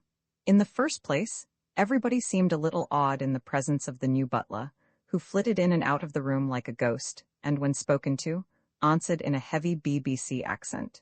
Then, the women, who carried on most of the hostilities, had re-erected their front populaire and were sharing a common pleasure in the recovery of the stolen pistols. And finally, there was a distinct possibility that the swift and dramatic justice that had overtaken Walters and Gwinnett at Rand's hands was having a sobering effect upon somebody at that table. Dunmore, Nelda, Vasek, Geraldine, and Gladys had been intending to go to a party that evening, but at the last minute, Gladys had pleaded indisposition and telephoned regrets. The meal over, Rand had gone up to the gunroom. Gladys drifted into the small drawing room off the dining room, and the others had gone to their rooms to dress. Rand was taking down the junk with which Walters had infiltrated the collection and was listing and hanging up the recovered items when Fred Dunmore, wearing a dressing gown, strolled in. I can't get over the idea of Walters being a thief, he sorrowed. I wouldn't have believed it if I hadn't seen his signed confession. Well, it just goes to show you. He took his medicine standing up, Rand said, and he helped us recover the pistols. If I were you, I'd go easy with him. Dunmore shook his head. I'm not a revengeful man, Colonel Rand, he said, but if there's one thing I can't forgive, it's a disloyal employee. His mouth closed sternly around his cigar. He'll have to take what's coming to him. He stood by the desk for a moment, looking down at the recovered items and the pile of junk on the floor. When did you first suspect him? Almost from the first moment I saw this collection. Rand explained the reasoning which had led him to suspect Walters. The real clincher, to my mind, was the fact that he knew this collection almost as well as Lane Fleming did, and wouldn't be likely to be deceived by these substitutions any more than Fleming would. Yet he said nothing to anybody, neither to Mrs. Fleming, nor Good, nor myself. If he weren't guilty himself, I wanted to know his reason for keeping silent. So I put the pressure on him, and he cracked open. Well, I want you to know how grateful we all are, Dunmore said feelingly. I'm kicking hell out of myself now about the way I objected when Gladys brought you in here. My God, suppose we'd tried to sell the collection ourselves? Anybody who'd have been interested in buying would have seen what you saw, and then they'd have claimed that we were trying to hold out on them. He hesitated. You've seen how things are here, he continued ruefully, and that's something else I have to thank you for. I mean, keeping your mouth shut till you got the pistols back. There'd have been a hell of a row, everybody would have blamed everybody else. How did you get him to confess, though? Rand told him about the subterfuge of the trumped-up murder charge. Dunmore had evidently never thought of that hoary device. He chuckled appreciatively. Say, that was smart. No wonder he was so willing to admit everything and help you get them back. He looked at the pistols on the desk and moved one or two of them. Did you get the one the coroner had? Good said something? Oh yes, I got that yesterday. Rand turned and went to the workbench, bringing back the Leech and Rigdon, which he handed to Dunmore. That's it. I fired out the other 5 charges and cleaned it at the state police substation. He watched Dunmore closely, but there seemed to be no reaction. So that's it. Dunmore looked at it with a show of interest and honest sorrow, and handed it back, then shifted his cigar across his mouth. Look here, Colonel, I've been wanting to ask you something. Did Gladys just get you to come here to appraise and sell the collection, or are you investigating Lane's death too? Well now, you're asking me to be disloyal to my employer, Rand objected. Why don't you ask her that? If she wants you to know, she'll tell you. Damn it, I can't. Suppose she's satisfied that it really was an accident. Would I want to start her worrying and imagining things? No, I suppose you wouldn't, Rand conceded. You're not at all satisfied on that point yourself, are you? Well, are you? Dunmore parried. That sort of fencing could go on indefinitely. Rand determined to stop it. After all, if Dunmore was the murderer of Lane Fleming, he would already know how little Rand was deceived by the fake accident. The Leech and Rigdon had told him that already. If he weren't, telling him would do no harm at this point, and might even do some good. Why, I think Fleming was murdered, Rand told him, as casually as though he were expressing an opinion on tomorrow's weather. And I further believe that whoever killed Fleming also killed Arnold Rivers. That, by the way, is where I come in. Stephen Gresham has retained me to find the Rivers murderer. To do that, I must first learn who killed Lane Fleming. However, I was not retained to investigate the Fleming murder, and as far as I know from anything she has told me, Gladys Fleming is quite satisfied that her husband shot himself accidentally. In a universe of odded abstractions and multi-ordinal meanings, the literal truth on one order of abstraction was often a black lie on another. Does that answer your question? He asked, with open-faced innocence. Dunmore nodded. Yes, I get it now. Look here, do you think Anton Vasek could have done it? I know it's a horrible idea, and I want you to understand that I'm not making any accusations, but we always took it for granted that he'd been up in his lab, and had come downstairs when he heard the shot. But suppose he came down and shot Fleming, and then went out in the hall, and made that rumpus outside after locking the door behind him. That's possible, Rand agreed. You were taking a bath when you heard the shot, weren't you? Dunmore shook his head. I suppose so. I didn't hear any shot, to tell the truth. All I heard was Anton pounding on the door and yelling. I suppose I had my head under the shower, and the noise of the water kept me from hearing the shot. He stopped short, taking his cigar from his mouth and pointing it at Rand. And by God, that would have been about 5 minutes before he started hammering on the door, he exclaimed. Time enough for him to have fixed things to look like an accident, set the deadlatch, and have gone out in the hall and started making a noise. And another thing, you say that whoever killed Lane also killed this fellow Rivers. Well, on Thursday night when Rivers was killed, Anton didn't get home till around 12. Yes, I'd thought of that. You know, though, that the murderer doesn't have to be Vasek or anybody else who was in the house at the time. The garage doors were open. I'm told that your wife was out at the time, and anybody could have sneaked in the back way, up through the library, and out the same way. There are 1 or 2 possibilities besides you and Anton Vasek. Dunmore's eyes widened. Yes, and I can think of one without half trying too. He nodded once or twice. For instance, the man who was afraid you were investigating Fleming's death, the man who started that suicide story. He looked at Rand interrogatively. Well, I got to go. Neldr'll be out of the bathroom by now. I want to talk to you about this some more, Colonel. After Dunmore had gone out, Rand mopped his face. The room seemed insufferably hot. He found an electric fan over the workbench and plugged it in, but it made enough noise to cover any sounds of stealthy approach, and he shut it off. He had finished revising his list to include the recovered pistols for as far as it was completed, and was hanging them back on the wall when Rita came in. House is clear now, his assistant said, stepping out of his P.G. Wodehouse character.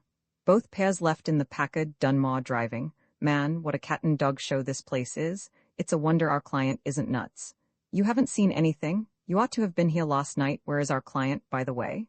Downstairs. Rita fished a cigarette out of his livery and appropriated Rand's lighter. If we hear her coming, you can grab this. He brushed a couple of Pattison Colts to one side and sat down on the edge of the desk, taking a deep drag on the cigarette.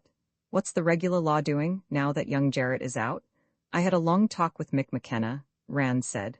Fortunately, Mick and I have worked together before. I was able to tell him the facts of life, and he'll be a good boy now. When last heard from, Farnsworth was beginning to blow his hot breath on the back of Cecil Gillies's neck. Ritter picked up the big .44 Colt Walker and tried the balance. Man, this even makes that Colt Magnum of mine feel light, he said. Say, Jeff, if Farnsworth's going off to Gillies, it's probably on account of those stories about him and Mrs. Rivers. At least all that stuff would come out if he arrested him. Maybe we could get a fee out of Mrs. Rivers. I'd thought of that. Unfortunately, Mrs. Rivers had a very convenient breakdown when she heard the news. She is now in a hospital in New York and won't be back until after the funeral, prostrated with grief, or something. And this case is due to blow up like Hiroshima before then. Well, we can't get fees from everybody. That, of course, was one of the sad things of life to which one must reconcile oneself. I got a call from Pierre Jarrett. Tip's staying at the Jarrett place tonight. I thought it would be a good idea to have him within reach for a while. The private outside phone rang shrilly. Ritter let it go for several rings, then picked it up. This is the Fleming residence, he stated, putting on his character again. Oh, yes indeed, sir. Colonel Rand is right here, sir. I'll tell him you're calling. He put a hand over the mouthpiece. Humphrey Good. Rand took the phone and named himself into it. I would like to talk to you privately, Colonel Rand, the lawyer said, on a subject of considerable importance to our, shall I say, mutual clients. Could you find time to drop over sometime this evening? Well, I'm very busy at the moment, Mr. Good, Rand regretted. There have been some rather deplorable developments here lately. The butler, Walters, has been arrested for larceny. It seems that since Mr. Fleming's death, he has been systematically looting the pistol collection. I'm trying to get things straightened out now. Good heavens! Good was considerably shaken. When did you discover this, Colonel Rand? And why wasn't I notified before? And are there many valuable items missing? I discovered it as soon as I saw the collection. Rand began answering his questions in order. Neither you nor anybody else was notified because I wanted to get evidence to justify an arrest first. And nothing is missing. Everything has been recovered, he finished. That's what I'm so busy about now, getting my list revised and straightening out the collection. Oh, fine. Good was delighted. I hope everything was handled quietly without any unnecessary publicity, but this other matter, I don't care to go into it over the phone, and it's imperative that we discuss it privately at once. Well, suppose you come over here, Mr. Good, Rand suggested. That way I won't have to interrupt my work so much. There's nobody at home now but Mrs. Fleming, and as she's indisposed, we'll be quite alone. Oh, very well. I think that's really a good idea, much better than your coming over here. I'll see you directly. Ritter was grinning as Rand hung up. That's the stuff, he approved. The old Hitler technique, make them come to you, and then you can pound the table and yell at them all you want to. You go let him in, Rand directed. Show him up here, and then take a plant on that spiral stairway out of the library, just out of sight. I don't think this it, but there's no use taking chances. He mopped his face again. Damn, it's hot in here. 10 minutes later, Ritter ushered in Humphrey Good and inquired if there would be anything further, sir. When Rand said there wouldn't, he went down the spiral. Just as Rand had expected, Good began peddling the same line as Vasek and Dunmore before him. They all came to see him in the gunroom with a common purpose. After easing himself into a chair and going through some prefatory huffing and puffing, Good came out with it. Did Rand believe that Lane Fleming had really been murdered, and was he investigating Fleming's death after all? I have always believed that Lane Fleming was murdered, Rand replied. I also believe that his murderer killed Arnold Rivers as well. I am investigating the Rivers murder, and the Fleming murder may be considered as a part thereof. But what brings you around to discuss that now? Did you learn something, since last evening, that leads you to suspect the same thing? Well, not exactly. But this afternoon, Fred Dunmore and Anton Vasek came to my office, separately, of course, and each of them wanted to know if I had any reason to suspect that the tragedy was actually a case of murder. Both had the impression that you were conducting an investigation under cover of your work on the pistol collection, and wanted to know whether Mrs. Fleming or I had employed you to do so. And you denied it, giving them the impression that Mrs. Fleming had. Rand asked, I hope you haven't put her in any more danger than she is now by doing so. Good looked startled. Colonel Rand, do you actually mean that? He began. You were Lane Fleming's attorney and board chairman of his company, Rand said. You can probably imagine why he was killed. You can ask yourself just how safe his principal heir is now. without giving Good a chance to gather his wits. He pressed on, "Well, what's your opinion about Fleming's death?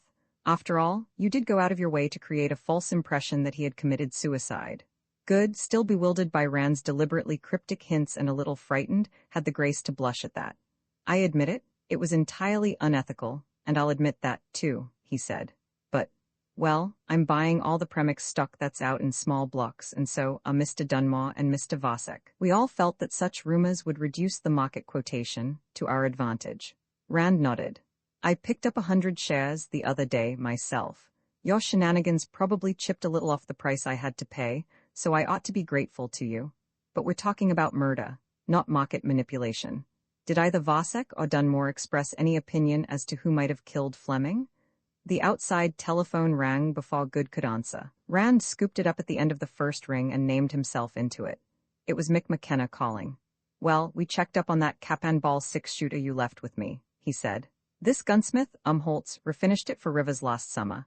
He showed the man who was to see him the entry in his job book, make, model, serials and all." "Oh, fine. And did you get anything out of young Gillies?" Rand asked. "The gun was in Rivers's shop from the time Umholtz rejuvenated it till around the 1st of November. Then it was sold, but he doesn't know who to. He didn't sell it himself. Rivers must have. I assumed that's why he's still alive." "Well, thanks, Mick. The case is getting tighter every minute." "You haven't had any trouble yet?" McKenna asked anxiously. "How's the woozies doing?" "About as you might expect," Rand told him, mopping his face again. "Thanks for that, too." He hung up and turned back to Good. "Pardon the interruption," he said. "Sergeant McKenna of the State Police, the officer who made the arrest on Walters and Gwinnett. Well, I suppose Dunmore and Vasek are each trying to blame the other," he said. "Well, yes, I rather got that impression," Good admitted. "And which one do you like for the murderer? Or haven't you picked yours yet?" "You mean—" "Yes, of course," Good said slowly. "It must have been one or the other, but I can't think. It's horrible to have to suspect either of them." For a moment, he stared unseeingly at the litter of high-priced pistols on the desk. Then, "Colonel Rand, Lane Fleming is dead, and nothing either of us can do will bring him back. To expose his murderer certainly won't, but it would cause a scandal that would rock the Premix Company to its very foundations. It might even disastrously affect the market as a whole." "Oh, come?"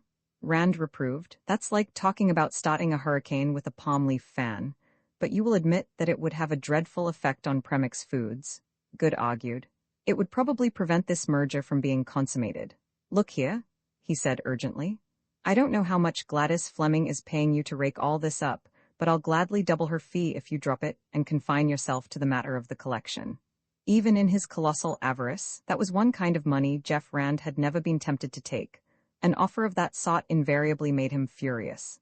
At the moment, he managed to choke down his anger, but he rejected Good's offer in a manner which left no room for further discussion. Good rose, shaking his head sadly. "I suppose you realize," he said sorrowfully, "that you're wrecking a $10 million corporation, one in which you yourself are a stockholder."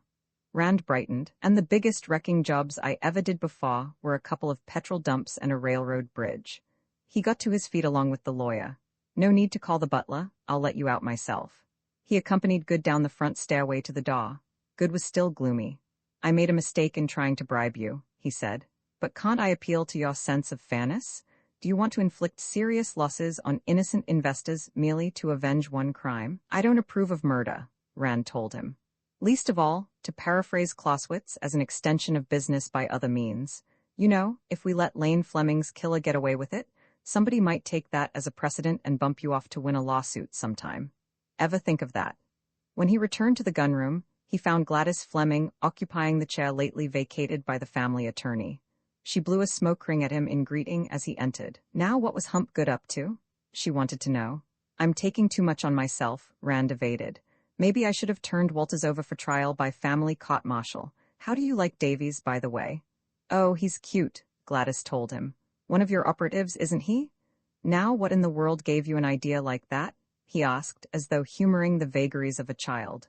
"Well, I suspected something of the sort from the alacrity with which you produced him before Walters was out of the house," she said. "And nobody could be as perfect a stage butler as he is. But what really convinced me was coming into the library, a little while ago, and finding him squatting on the top of the spiral, covering Humphrey Good with a small but particularly evil-looking automatic." Rand chuckled. "What did you do?" "Oh, I climbed up and squatted beside him," she replied. I got there just as you were telling Good what he could do with his bribe. You know, with one thing and another, Good's beginning to become unamusing. She smoked in silence for a moment. I ought to be indignant with you, filling my house with spies, she said. But under the circumstances, I'm afraid I'm thankful, instead. Your up's a good egg, by the way. He's on his way to bring us some drinks. I ought to be sore at you, retaining me into a mess like this and telling me nothing. Rand told her. What was the idea, anyhow? You wanted me to investigate your husband's murder all along, didn't you? I hadn't a thing to go on, she replied. I was afraid if I came out and told you what I suspected, that you'd think it was just another case of feminine damn foolishness and dismiss it as such.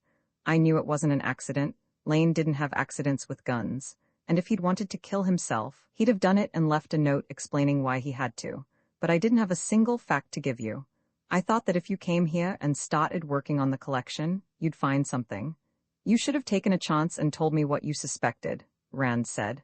I've taken a lot of cases on flimsier grounds than this. The fact is, you practically told me it was murder when you were talking to me in my office. Jeff, I never was what the soap operas call being in love with Lane, she continued. But he was wonderful to me. He gave me everything a girl who grew up in a $16 apartment over a fruit stalk could want. And then somebody killed him, just as you'd step on a cockroach, because he got in the way of a business deal.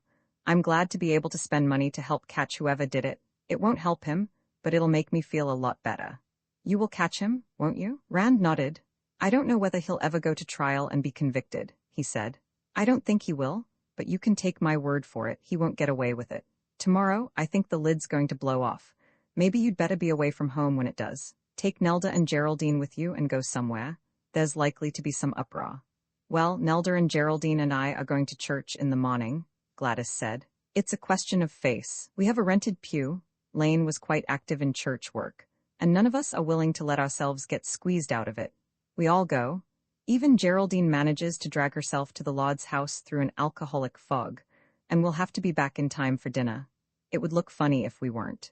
Well, if nothing's happened by the time you get back, I want you to talk the girls into going somewhere with you in the afternoon, and stay away till evening. And don't get the idea that you could help me here, he added, stopping an objection. I know what I'm talking about. The presence of any of you here would only delay matters and make it harder for me.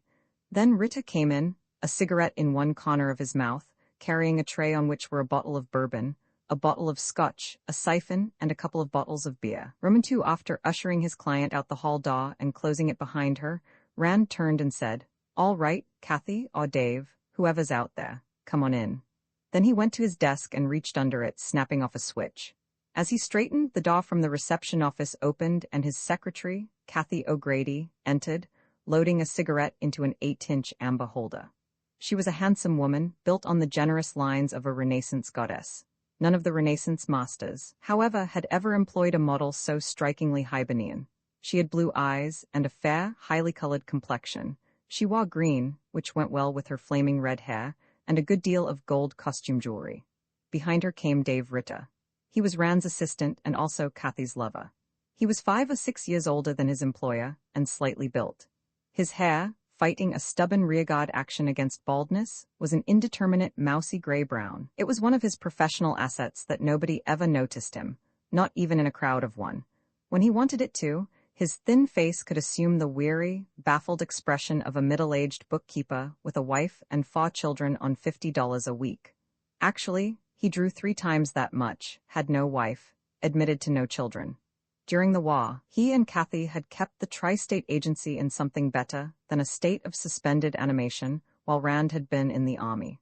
Ritter fumbled a Camel out of his shirt pocket and made a beeline for the desk, appropriating Rand's lighter and sharing the flame with Kathy. You know, Jeff, he said, one of the reasons why this agency never made any money while you were away was that I never had the unadulterated insolence to ask the kind of fees you do. I was listening in on the extension in the file room. I could hear Kathy damn near faint when you said $5 grand. Yes, $5,000 for appraising a collection they've been offered 10 for, and she only has a third interest, Kathy said, retracting herself into the chair lately vacated by Gladys Fleming. If that makes sense now? Don't you get it, Kathleen Mavernine? Ritter asked. She doesn't care about the pistols. She wants Jeff to find out who fixed up that accident for Fleming. You heard that big, long, shaggy dog story about exactly what happened, and where everybody was supposed to have been at the time. I hope you got all that recorded. It was all told for a purpose. Rand had picked up the outside phone and was dialing. In a moment, a girl's voice answered. Carter Tipton's law office, good afternoon. Hello, Reba, is Tip available? Oh, hello, Jeff, just a sec, I'll see. She buzzed another phone. Jeff Rand on the line, she announced. A clear, slightly Harvard-accented male voice took over. Hello, Jeff, now what sort of malfeasance have you committed? Nothing, so far, cross my fingers, Rand replied. I just want a little information. Are you busy? Okay, I'll be up directly. He replaced the phone and turned to his disciples.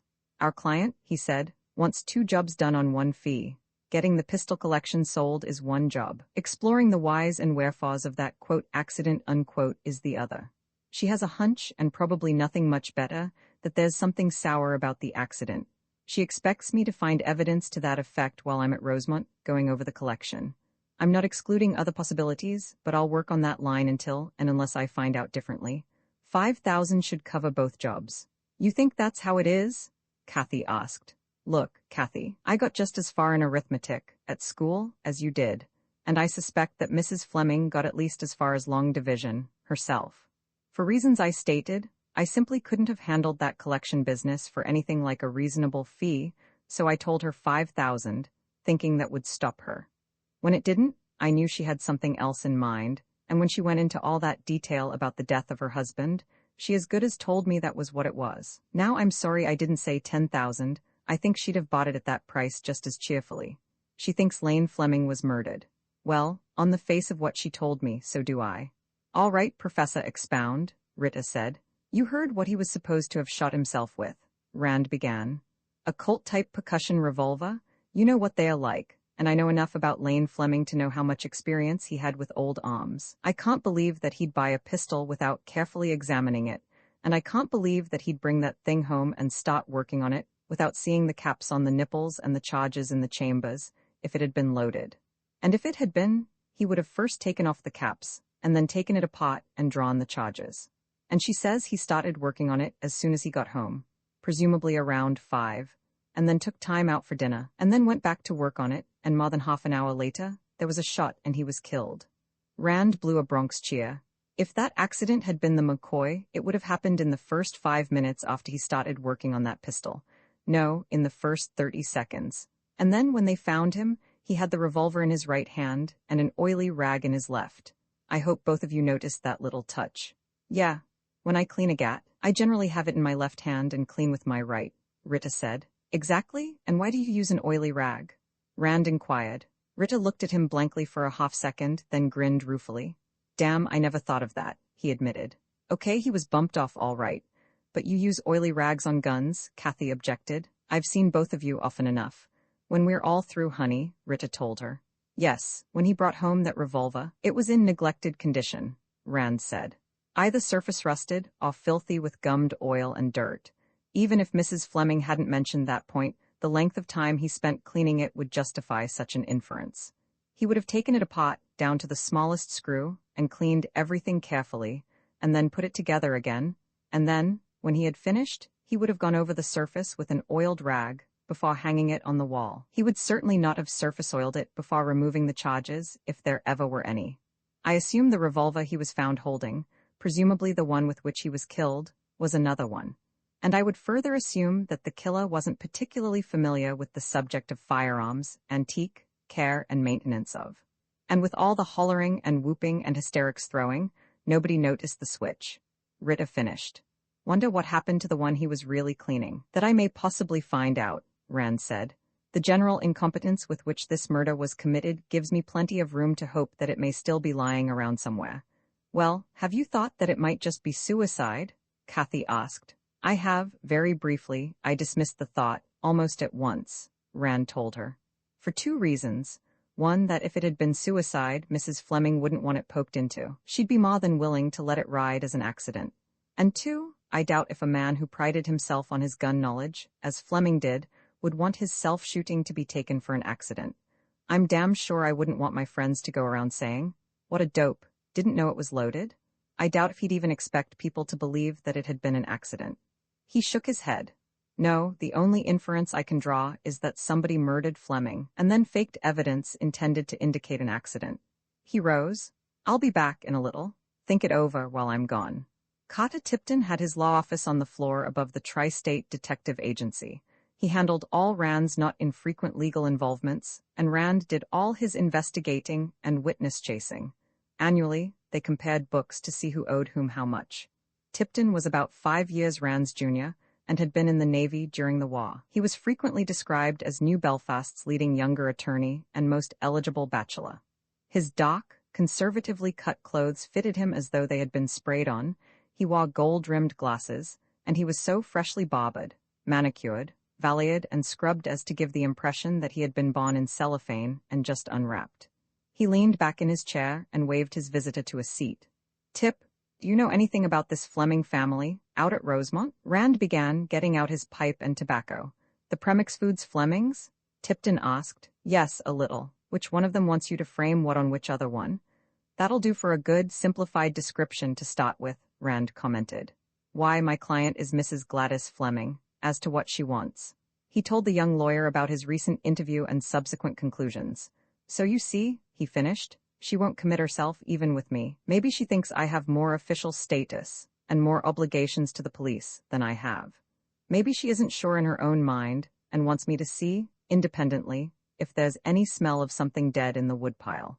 Or she may think that having a private detective called in may throw a scare into somebody. Or maybe she thinks somebody may be fixing up an accident for her, next, and she wants a pistol-totin' gent in the house for a while, or any combination thereof. Personally, I deplore these clients who hire you to do one thing and expect you to do another, but with $5,000 for sweetening, I can take them. Yes, you know, I've heard rumors of suicide, but this is the first whiff of murder I've caught." He hesitated slightly. "I must say I'm not greatly surprised. Lane Fleming's death was very convenient to a number of people. You know about this Premix company, don't you?" "Vaguely. They manufacture ready-mixed pancake flour, and ready-mixed ice cream and pudding powders, and this dehydrated vegetable soup.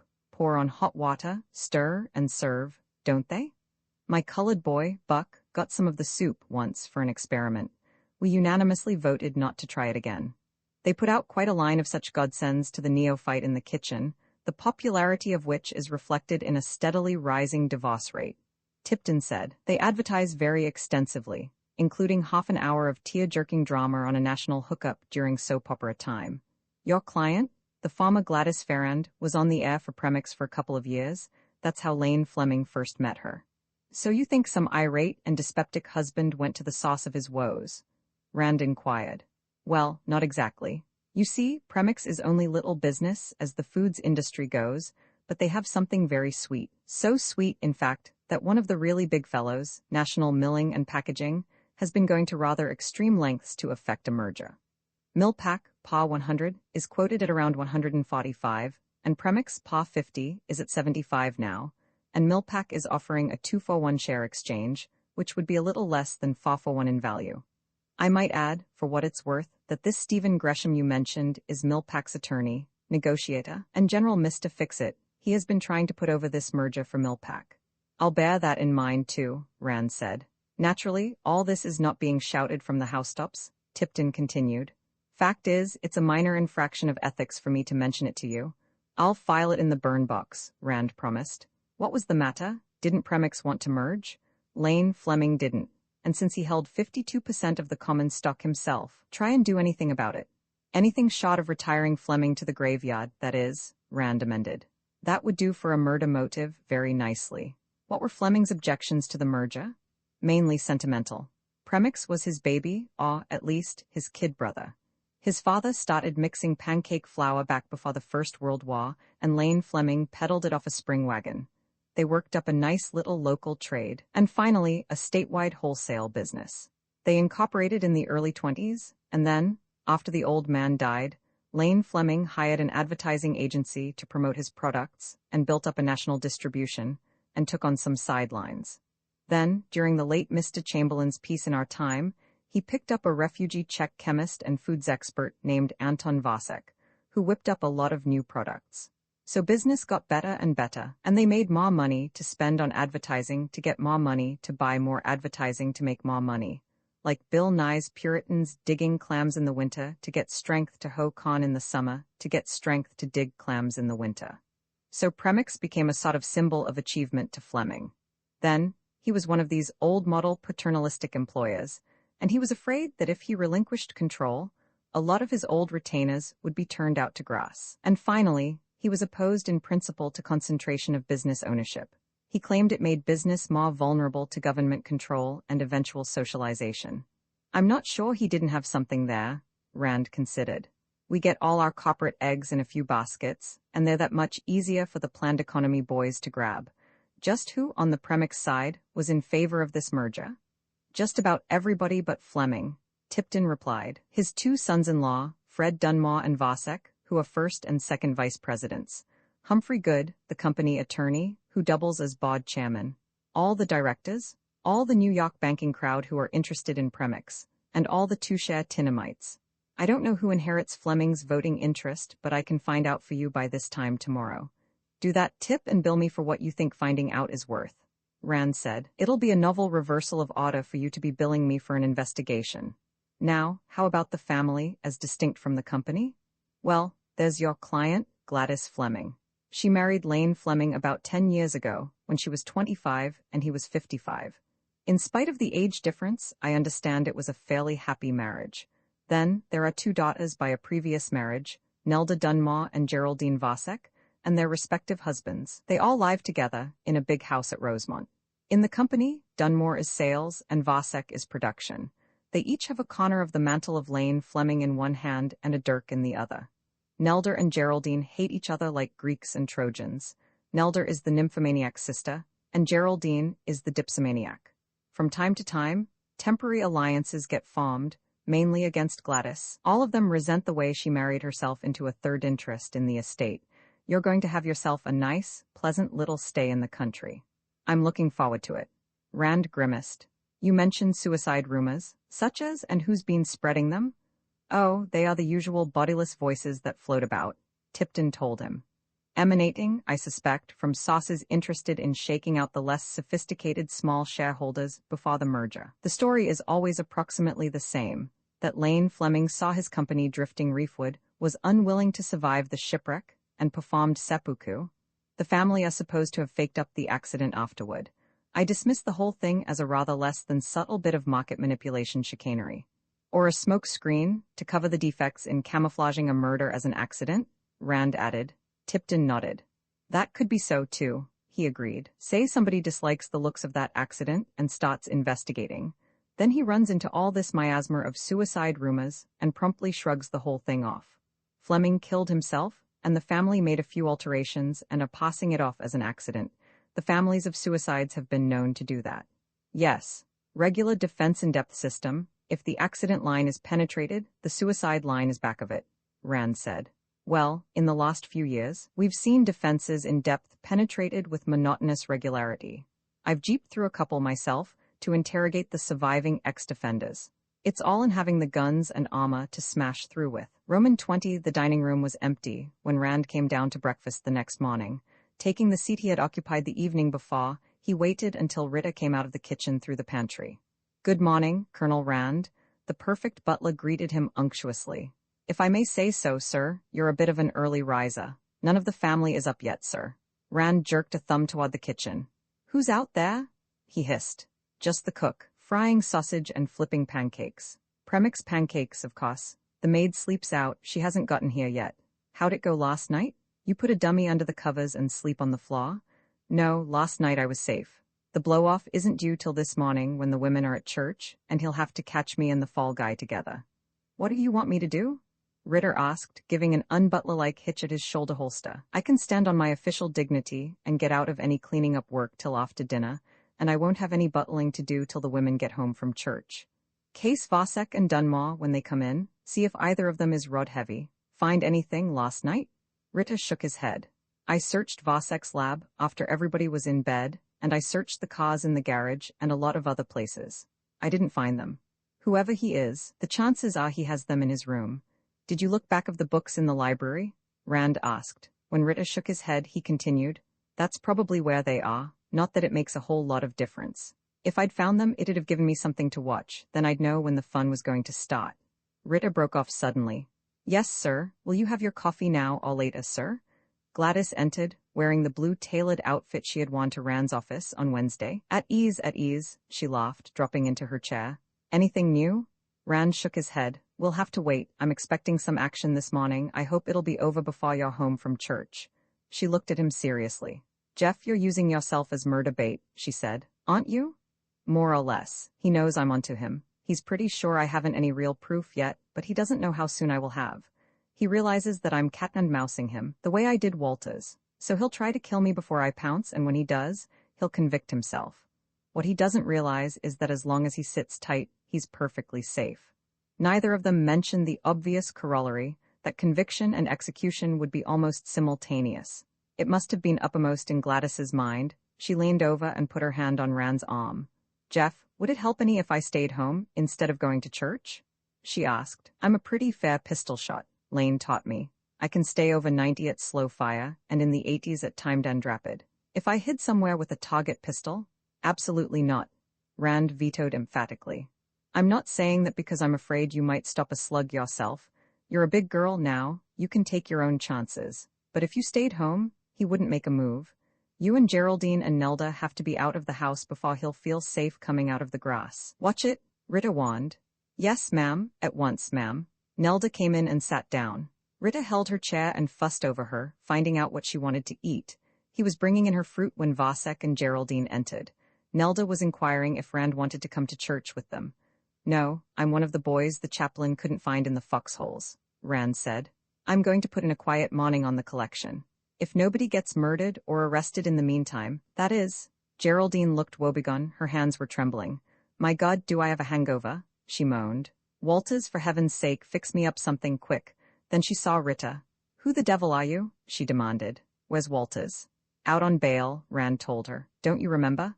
Oh, you did this to me, she accused. Walters could always fix me up in the morning. Now what am I going to do? You might stop drinking, her husband suggested mildly. Oh, just stop breathing. That would be better all around, Nelda interposed. Rita coughed delicately. Begging your pardon, ma'am, but I've always rather fancied myself for an expert on morning after tonics. If you'll wait a moment. He departed on his errand of mercy, returning shortly with a highball glass filled with some dark, evil-looking potion. He set it on the table in front of the sufferer and poured her a cup of coffee. Now, ma'am, just try this. Take it gradually, if I may suggest. Don't attempt to gulp it, it's quite strong, ma'am. Geraldine tasted it and pulled a Gauguin face. Encouraged by Rita, she managed to down about half of the mixture. Splendid, ma'am, splendid? He cheered her on. Now, drink your coffee, ma'am, and then finish it. That's right, ma'am. And now, more coffee. Geraldine struggled through with the black draught and drank the second cup of coffee. As she set down the empty cup, she even managed to smile. Why, that's wonderful. She lit a cigarette. What is it? I feel as though I might live, after all. A recipe of my own, a variant on the old prairie oyster, but without the raw egg, which I consider a needless embellishment, ma'am. I learned it in the household of a former employer, a New York stockbroker. Poor man. He did himself in the autumn of 1929. Well, it's too bad you won't be with us permanently, Davies, Nelda said. Your recipe seems to be just what Geraldine needs, with a dash of prussic acid added, of course. That got the bushfighting off to a good start. When Dunmore came in, a few minutes later, the two sisters were stalking one another through the jungle, blowgunning poison darts back and forth. The newcomer sat down without a word. Throughout the meal, he and Vasek treated one another with silent and hostile suspicion. Finally, Gladys looked at her watch and called a truce to the skirmishing by announcing that it was time to start for church. Rand left the room with the ladies. In the hall, Gladys brushed against him quickly and gripped his left arm. Do be careful, Jeff, she whispered. Don't worry, I will, Rand assured her. Then he turned into the library and went up the spiral to the gunroom, while the three women went down to the garage. He was standing at the window as the big Packard moved out onto the drive. Nelda was at the wheel, and Gladys, beside her on the front seat, raised a white-gloved hand in the thumbs-up salute. Rand gave it back and watched the car swing around the house. Then he mopped his face with a wad of Kleenex and went over to the room temperature thermostat, turning it down to 60. Sitting down at the desk, he dialed Humphrey Good's number on the private outside line. A maid answered. A moment later, he was talking to the Fleming lawyer. Rand here, he identified himself. Mr. Good, I've been thinking over our conversation of last evening. There is a great deal to be said for the position you're taking in the matter. As you reminded me, I'm a small, if purely speculative, stockholder in Premix myself, and even if I weren't, I should hate to be responsible for undeserved losses by innocent investors. Yes? Good's voice fairly shook. Then you're going to drop the investigation? No, Mr. Good, I can't do that. But I believe a formula could be evolved which would keep the Premix company and its affairs out of it. In fact, I think that the whole question of the death of Lane Fleming might possibly be kept in the background. Would that satisfy you? It would require some very careful manipulation on my part, and your cooperation. But, see here, if you're investigating the death of Mr. Fleming, how can that be kept in the background? Good wanted to know. The murderer of Lane Fleming is also guilty of the murder of Arnold Rivers, Rand stated. I know that positively now. Murder is punished capitally, and one of the peculiarities of capital punishment is that it can be inflicted only once, on no matter how many counts. If our man goes to the chair for the death of Rivers, the death of Fleming might even remain an accident. I can hardly guarantee that. I have my agency license to think of, among other things, but I feel reasonably safe in saying that I could keep the Premix company from figuring in the case. Would that satisfy you? It most certainly would, Colonel Rand. Good's voice shook even more. Are you sure? I'm not sure of anything. It'll cost the Premix company some money to get this done. I'll have certain expenses, for one thing, which could not very gracefully be itemized, and I will have to have your cooperation. Now, I want you to remain at home, where I can reach you at any moment, for the rest of the day. I'll call you later. He listened to Good babble his gratitude for a while, then terminated the call and hung up. Then he transferred the Colt .38 to the side pocket of his coat, picked up one of the sheets on which he had been listing the collection, and sat for almost 15 minutes pretending to study it, keeping his eyes shifting from the hall door to the spiral stairway and back again. Finally, the hall door opened, and Anton Vasek came in. Rand half rose, covering the check from his side pocket. Vasek came over and sat down in an armchair near the desk. He was looking more than ever like Rudolf Hess. Rudolf Hess on the morning of the beer hall putsch. Colonel Rand, he began. There has, within the last half hour, been a most important development. I am at a loss to define its significance, but its importance is inescapable. Rand nodded. He had been expecting somebody to give birth to an important development. The steps toward gunfire were progressing in logical series. Well, he smiled encouragingly. What happened? After you and the ladies left the dining room, Vasek said, Fred Dunmore turned to me and apologized for harboring unjust suspicions of me in the matter of Lane Fleming's death. He said that he had been unable to understand who else could have murdered Lane, until you had pointed out to him that the house could have been entered from the garage, and the gunroom from the library. Then, he said, he had a conversation with some unnamed gentleman at the party last evening, and had learned that Lane had discovered that Humphrey Good was deceiving him, and had been about to have him dismissed from his position with the company, and to sever his personal connections with him. The devil. Now, Rand gave a good imitation of surprise. What sort of jiggery-pokery was Good up to? Fred said that his informant told him that Lane had proof that Good had accepted a bribe from Arnold Rivers to misconduct the suit which Lane was bringing against Rivers about a pair of pistols he had bought from Rivers. It seems that Good was Rivers's attorney also, and had been involved with him in a number of dishonest transactions, although the connection had been kept secret. That's a new angle now, Rand said. I suppose that he killed Rivers in order to prevent the latter from incriminating him. Why didn't Fred come to me with this? He asked. Eh? Evidently Vasek hadn't thought of that. Why, I suppose he was concerned about the possibility of repercussions in the business world. After all, Good is our board chairman, and maybe he thought that people might begin thinking that the murder had some connection with the affairs of the company. That's possible. Of course, Rand agreed. And what's your own attitude? Colonel Rand, I cannot allow these facts to be suppressed, the check said. My own position is too vulnerable, you've showed me that. Except for the fact that somebody could have entered the house through the garage, the burden of suspicion would lie on me and Fred Dunmore. Well, do you want me to help you with it? Rand asked. Yes, if you will. It would be helping yourself also, I believe, Vasek replied. Fred is downstairs, now, in the library. I suggest that you and I go down and have a talk with him. Maybe you could show him the folly of trying to suppress any facts concerning Lane's death. Yes, that would be both foolish and dangerous. Rand got to his feet, keeping his hand on the .38 Colt. Let's go down and talk to him now. They walked side by side toward the spiral, Rand keeping on the right and lagging behind a little, lifting the stubby revolver clear of his pocket. Yet, in spite of his vigilance, it happened before he could prevent it. A lance of yellow fire jumped out of the shadows of the stairway, and there was a soft cough of a silenced pistol, almost lost in the click-click of the breech action. Rand felt something sledgehammer him in the chest, almost knocking him down. He staggered, then swung up the Colt he had drawn from his pocket and blazed 2 shots into the stairway. There was a clatter, and the sound of feet descending into the library. He rushed forward, revolver poised, and then a shot boomed from below, followed by 3 more in quick succession. "Okay, Jeff," Rita's voice called out. "Was over?" He managed somehow to get down the steep spiral.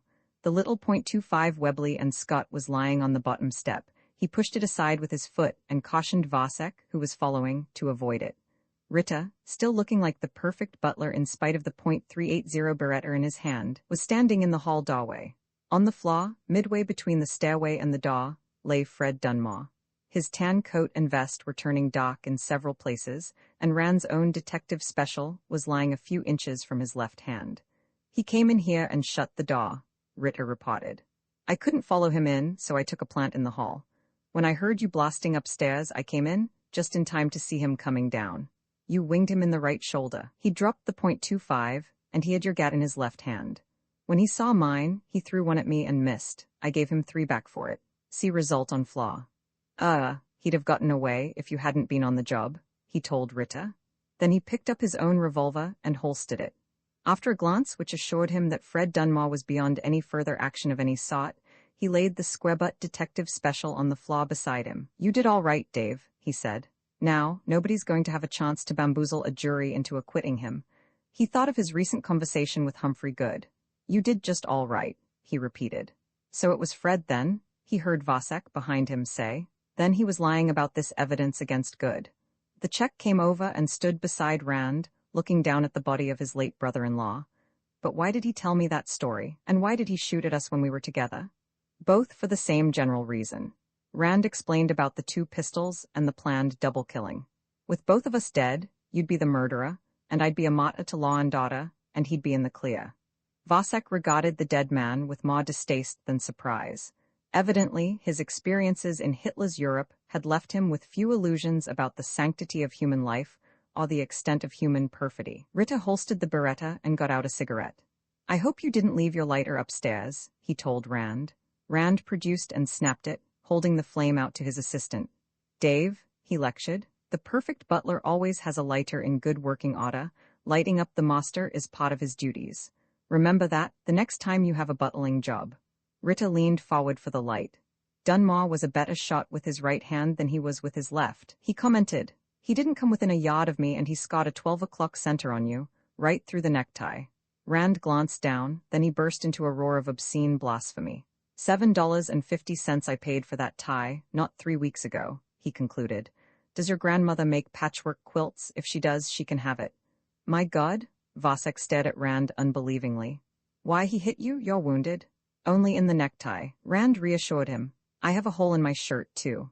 He reached under the latter garment and rummaged, as though to evict a small trespasser. When he brought out his hand, he was holding a battered .25 caliber bullet. He held it out to show to Vasek and Rita. "Sure," Rita grinned at Vasek. "Didn't you know? Superman." "I'm wearing a bulletproof vest. Mick McKenna loaned it to me yesterday," Rand enlightened Vasek. "I never wore one of the damn things before, and if I can help it, I'll never wear one again. I'm damn near stewed alive in it." "Think how hot you'd be right now if you hadn't been wearing it," Rita reminded him. "Then you knew, since yesterday, that he would do this?" Vasek asked. "I knew one or the other of you would," Rand replied. "I had quite a few reasons for thinking it might be Dunmore, and one good one for not suspecting you." "You mean my dislike for firearms?" "That could have been feigned, or it could have been overcome," Rand replied. "I mean your knowledge of biology and biochemistry. If you'd killed Lane Fleming, there'd have been no clumsy business of fake accidents, not as long as both of you ate at the same table. He'd have just died, an unimpeachably natural death." He turned to Rita. "Dave, I'm going upstairs. I want to get out of this damned coat of mail I'm wearing. While I'm doing it, I want you to call Carter Tipton at the Jarrett place, and Humphrey Good, and Mick McKenna, in that order. Tell Good to get over here as fast as he can, and come up to my room. Tell him we have to consider ways and means of implementing my suggestion to him." Roman 21 in the month which followed, Events transpired through a thickening miasma of rumors, official communiques, journalistic conjectures, and outright fabrications, fitfully lit by the glare of newsmen's photobulbs, bulking with strange shapes and emitting stranger noises. There were the portentous rumblings of prepared statements and the hollow thumps of denials. There were soft murmurs of, "Now, this is strictly off the record," followed by sibilant whispers. The unseen screws of political pressure creaked, and whitewash brushes slurped suavely. And there was an insistent yammering of bewildered and unanswered questions. Fred Dunmore really had killed Arnold Rivers, hadn't he? Or had he? Arnold Rivers had been double-crossing Dunmore, or had Dunmore been double-crossing Rivers? Somebody had stolen 10, or was it $25,000 worth of old pistols? Or was it just $25,000? Or what, if anything, had been stolen? Was somebody being framed for something? Or was somebody covering up for somebody? Or what? And wasn't there something funny about the way Lane Fleming got killed last December? The surviving members of the Fleming family issued a few non-committal statements through their attorney, Humphrey Good, and then the Iron Curtain slammed down. Mick McKenna gave an outraged squawk or so, then subsided. There was a series of pronunciamentos from the office of District Attorney Charles P. Farnsworth, all full of high-order abstractions and empty of meaning. The reporters, converging on the Fleming house, found it occupied by the state police, who kept them at bay. Harry Bentz, of the New Belfast Evening Mercury, using a 30-power spotting scope from the road, observed Dave Ritter, whom he recognized, wearing a suit of butler's livery and standing in the doorway of the garage, talking to Sergeant McKenna, Carter Tipton, and Farnsworth. The Mercury exploited this scoop for all it was worth. On the whole, the Rosemont bayonet murder was, from a journalistic standpoint, an almost complete bust. There had been no arrest, no hearing, no protracted trial, no sensational revelations. Only one monolithic fact, officially attested and indisputable, loomed out of the murk. And the said Frederick Parker Dunmore, deceased, did receive the aforesaid gunshot wounds, hereinbefore enumerated, at the hands of the said Jefferson Davis Rand, and at the hands of the said David Abercrombie Ritter, and the said Jefferson Davis Rand, and the said David Abercrombie Ritter, being in mortal fear for their several lives, did so act in defense of their several persons. And finally, the said Frederick Parker Dunmore did die. The Evening Mercury, which sheet the said Jefferson Davis Rand had once cost the loss of an expensive libel suit and exposed in certain journalistic malpractices verging upon blackmail, promptly burst into print with an indignant editorial entitled Trial by Pistol. The terms, legalized slaughter and flagrant whitewash, were used, and mention was made of the well-known preference of a certain notorious private detective for the procedure of habeas cadaver. The principal result of this outcry was to persuade an important New Belfast manufacturer, who had hitherto resisted Rand's sales pressure, to contract with the Tri-State Agency for the protection of his payroll deliveries. Then, at the other end of the state, the professor of moral science at a small theological seminary caught his wife in flagrante delicto with one of the fourth-year students and opened fire upon them at a range of 10 feet with a 12-gauge pump gun. The Rosemont bayonet murder, already pretty well withered on the vine, passed quietly into limbo. Summer, almost a month before its official opening, was already a fait accompli. The trees were in full leaf and invaded by nesting birds, the air was fragrant with flower scents, and the mercury column of the thermometer was stretching itself up toward the 90 mark. They were all outside, where the long shadow of the Fleming house fell across the lawn and driveway, gathered about the 5 parked cars. The new Fleming butler, a short and somewhat globular Negro with a gingerbread crust complexion and an air of affable dignity, was helping Pierre Jarrett and Karen Lawrence put a couple of cottons and a tall peach basket into Pierre's Plymouth. Colin McBride, a streamer of pipe smoke floating back over his shoulder, was peering into his luggage compartment to check the stowage of his own cargo, while his 12-year-old son, Malcolm, another black Highlander like his father, was helping Philip Cabot carry a big laundry hamper full of newspaper-wrapped pistols to his Cadillac. Pierre's mother, and the stylish stout Mrs. Trehean, and Gladys Fleming, obviously detached from the bustle of pre-departure preparations, were standing to one side, talking. And Rand had finished helping Adam Trehean pack the last container of his share of the Fleming collection into his car. "I see Colin's about ready to leave, and I'm in his way," Trehean said. He extended his hand to Rand. "No need hashing over how we all feel about this. If it hadn't been for you, that offer of Kendall's would have had us stopped as dead as Rivers's had. $500 debtor, in fact. Stephen Gresham, carrying a package-filled orange crate, joined him, setting down his burden. His wife and daughter, with another crate between them, halted beside him. "Haven't you got your stuff packed yet, Jeff?" Gresham asked. "Jeff's been helping everybody else," Irene Gresham burst out. "Come on, everybody, let's go help Jeff pack. You're going to have dinner with us, aren't you, Jeff?" "Oh, sorry, I have some more details to clear up. I'm having dinner here with Mrs. Fleming," Rand regretted. "I'll pack my stuff later." Mrs. Jarrett, Mrs. Trehean, and Gladys came over. One by one the rest of the group converged upon them. Then, when the goodbyes had been said, and the promises to meet again had been given, they parted. One by one the cars moved slowly down the driveway to the road. Only Gladys and Rand, standing at the foot of the front steps, and the gingerbread brown butler were left. My, that was some party?" The Negro chuckled, gathering up 3 empty pasteboard cartons and telescoping them together. "Dinner'll be ready in about half an hour, Mrs. Fleming. Shall I go mix the cocktails now?" "Yes, do that, Reuben. In the drawing room." She watched the servant carry the discarded containers around the house, then turned to Rand. "You know, not the least of your capabilities is your knack of finding servant replacements on short notice," she told him. "My general factotum, Buck Pendexter, is a prominent personage in New Belfast Coloured Lodge circles," Rand said. "When your cook and maid quit on you the day of the blow-up, all I had to do was phone him, and he did the rest." He got out his cigarettes, offered them, and snapped his lighter. "I notice you're having cocktails in the drawing room now." "Yes, I suppose in time I'll stop imagining I see Fred Dunmore's blood on the library floor. I got used to what had happened in the gunroom last December. Shall we go in?" she asked, taking Rand's arm.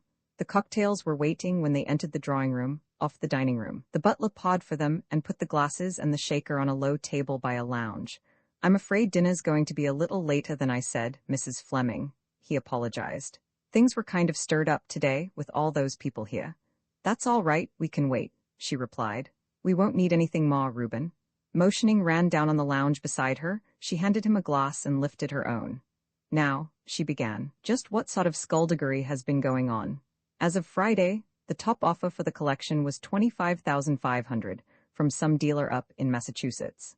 And then, on Saturday, you came bounding in with Stephen Gresham's certified check for $26,000.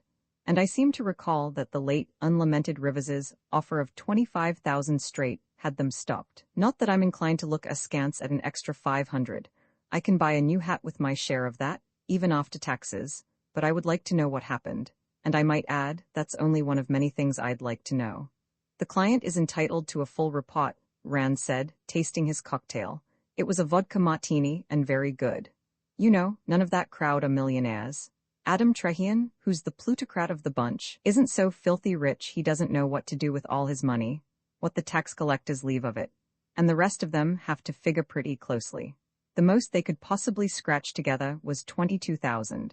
So I put $4,000 into the pot, myself, bringing the total to $500 over the Kendall offer, and hastily declared the collection sold.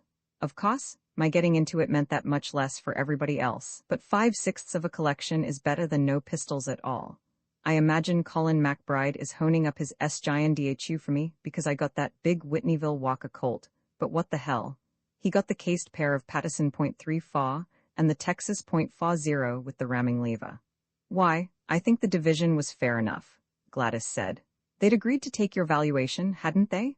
And all that slide rule and comptometer business. But Jeff, $4,000. She queried. You only got 5 from me and you can't run a detective agency on old pistols. Rand grinned as he set down his empty glass. Gladys refilled it from the shaker. My dear lady, that 5,000 I unblushingly accepted from you was only part of it, he confessed. There was also a fee of 3,000 from Stephen Gresham for pulling the bloodhounds of the D.A.'s office off his back in the matter of Arnold Rivers, and there was 5,000 from Humphrey Good, which I suppose he'll get the Premix Company to repay him for engineering the suppression of a lot of facts he wanted suppressed. And finally, my connection with this business brought that merger to my attention, and I picked up 100 shares of Premix at 73 a quarter, and now I have 200 shares of Millpack, worth about 29,000, which I can report from my income tax as capital gains. I'd say I could afford to treat myself to a few old pistols for my collection. Well, she raised both eyebrows over that. Don't anybody tell me crime doesn't pay. Yes, in my ghoulish way, I generally manage to bear myself in mind on an operation like this. I make no secret of my affection for money. He lifted his glass and sipped slowly. Look here, Gladys, are you satisfied with the way this was handled? She shrugged.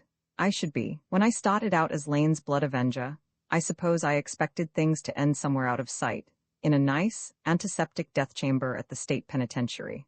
You must admit that that business in the library was really bringing it home. There's no question that you got the man who killed Lane, and if you hadn't, I'd never have been at peace with myself. And I suppose all that chicanery afterward was necessary, too. It was, if you wanted that merger to go through, and unless you wanted to see the bottom drop out of your premix stock, Rand assured her. If the true facts of Mr. Fleming's death had gotten out, there'd have been a simply hideous stink. The Millpack people would have backed out of that merger like a bear out of an active bee tree. You know what the situation really was, don't you? She shook her head. I know Millpack wanted to get control of the Premix company, and Lane refused to go in with them. I don't fully understand his reasons, though. They weren't important, they were mainly verbal, and unrelated to actuality, Rand said. The important thing is that he did refuse, and Millpack wanted that merger so badly that it could be tasted in every ounce of food they sold. They got Stephen Gresham to negotiate it for them, and he was just on the point of reporting it to be an impossibility when Fred Dunmore came to him with a proposition. Dunmore said he thought he could persuade or force Mr. Fleming to consent, and he wanted a contract guaranteeing him a vice presidency with Millpack, at $40,000 a year, if and when the merger was accomplished. The contract was duly signed about the 1st of last November. Well, good Lord? Gladys Fleming's eyes widened. When did you hear about that? I got that out of Gresham, a couple of days after the blow-up, when it was too late to be of any use to me, Rand said. If I'd known it from the beginning, it might have saved me some work. Not much, though. Gresham was just as badly scared about the facts coming out as Good was. I can't prove collusion between him and Good, but Gresham was helping spread the suicide story, too. Nice friends Lane had, but didn't anybody think there was something odd about that accident immediately after that contract was signed? Of course they did, but try and get them to admit it, even to themselves. Nobody likes to think that the new vice president of the company murdered his way into the position. So everybody assumed the attitudes of the 3 Japanese monkeys and made respectable noises about what a great loss Mr. Fleming was to the business world and how lucky Dunmore was that he had that contract. She looked at him inquiringly for a moment. Jeff, I want you to tell me exactly how everything happened, she said. I think I have a right to know. Yes, you have, he agreed. I'll tell you the whole thing, what I actually know, and what I was forced to guess at. When this merger idea first took shape last summer, Dunmore saw how unalterably opposed to it Mr. Fleming was, and he began wishing him out of the way. Some time later, he decided to do something about it. I suppose Anton Vasek gave him the idea, in the first place, with his jabber about the danger of a firearms accident. Dunmore decided he'd fix one up for Mr. Fleming. First of all, he'd need a firearm, collector's type and in good working order. It couldn't be one of the guns in the collection. He'd have to keep it loaded all the time, waiting for an opportunity to use it. He couldn't take a weapon out of the collection, because it would be missed, and he couldn't load one and hang it up again, because that would be discovered. So he had to get one of his own, and he got it from Arnold Rivers. You know that, I mean that's not just a guess. I know it. The gun he got from Rivers was a .36 Colt, 1860 Navy model, serial number 2444. Rand told her. Rivers had that gun last summer. He had it refinished by a gunsmith named Umholtz. After Umholtz refinished it, the gun was in Rivers's shop until November of last year, when it was sold by Rivers personally. And that was the revolver that was found in Lane Fleming's hand, and the one I got from the coroner, with a letter vouching for the fact that it had been so found. He finished his cocktail. Gladys picked up the shaker mechanically and refilled his glass. Now we have Dunmore with this .36 Colt, loaded with powder, caps and bullets from the ammunition supply in the gunroom, waiting for a chance to use it. And also, he has this Millpack contract in his safe deposit box at the bank. That takes care of the weapon and the motive. Only the opportunity is needed. And that came on the 22nd of December, when Mr. Fleming brought home that Confederate Leech and Rigdon .36 he had just bought. It was just a piece of luck that both revolvers were alike in caliber and general type, but it wouldn't have made a lot of difference. Nobody was paying much attention to details, and Dunmore was on the scene to misdirect any attention anybody would pay to anything. Now, we come to the mechanics of the thing, the modus operandi, or, as it is professionally known, the MO. You remember what happened that evening. Nelda had gone out. You and Geraldine were listening to the radio in the parlor, over there. Vasek had gone up to his lab. Mr. Fleming was alone in the gunroom, working on his new revolver. And Fred Dunmore said he was going to take a bath. What he did, of course, was to draw a tub full of water, undress, put on his bathrobe and slippers, hide the .36 Colt under the bathrobe, and then go across the hall to the gunroom, where he found Mr. Fleming sitting on that cobbler's bench, putting the finishing touches on the Leech and Rigdon. So he fired at close range, wiped the prints off the Colt with an oily rag, put it in Lane Fleming's right hand, put the rag in his left, grabbed up the Leech and Rigdon, and scuttled back to his bathroom, deadlatching and shutting the gunroom door as he went out. This last, of course, was a delaying tactic to give him time to establish his bathtub alibi. He lifted the cocktail glass to his lips. These vodka martinis were strong, and 3 of them before dinner was leaning way over backward, maintaining the tradition of the hard-drinking private eye, but Gladys was working on her 3rd, and no client was going to drink him under. So, in the privacy of his bathroom, he kicked out of his slippers, threw off his robe, hid the Leech and Rigdon, probably in a space between the tub and the wall that I found while we were searching the house, the night before the shooting of Dunmore, and jumped into the tub, there to await developments. As soon as he heard Vasek's uproar in the hall, he could emerge, dripping bathwater and innocence, to find out what the fuss was all about. "Do you know anything about something called general semantics?" he asked suddenly. "Yes, before I married Lane, I went around with a radio ad writer," she told him. He was a nice boy, but he'd get drunker than a boiled owl about once a month, and weep about his crimes against sanity and meaning. He'd recite long excerpts from his professional creations, and show how he had been deliberately objectifying words and identifying them with the things for which they stood, and confusing orders of abstraction, and juggling multi-ordinal meanings. He was going to lend me his Quran, a book called Science and Sanity, and then he took a job with an ad agency in Chicago, and I got married, and Rand nodded.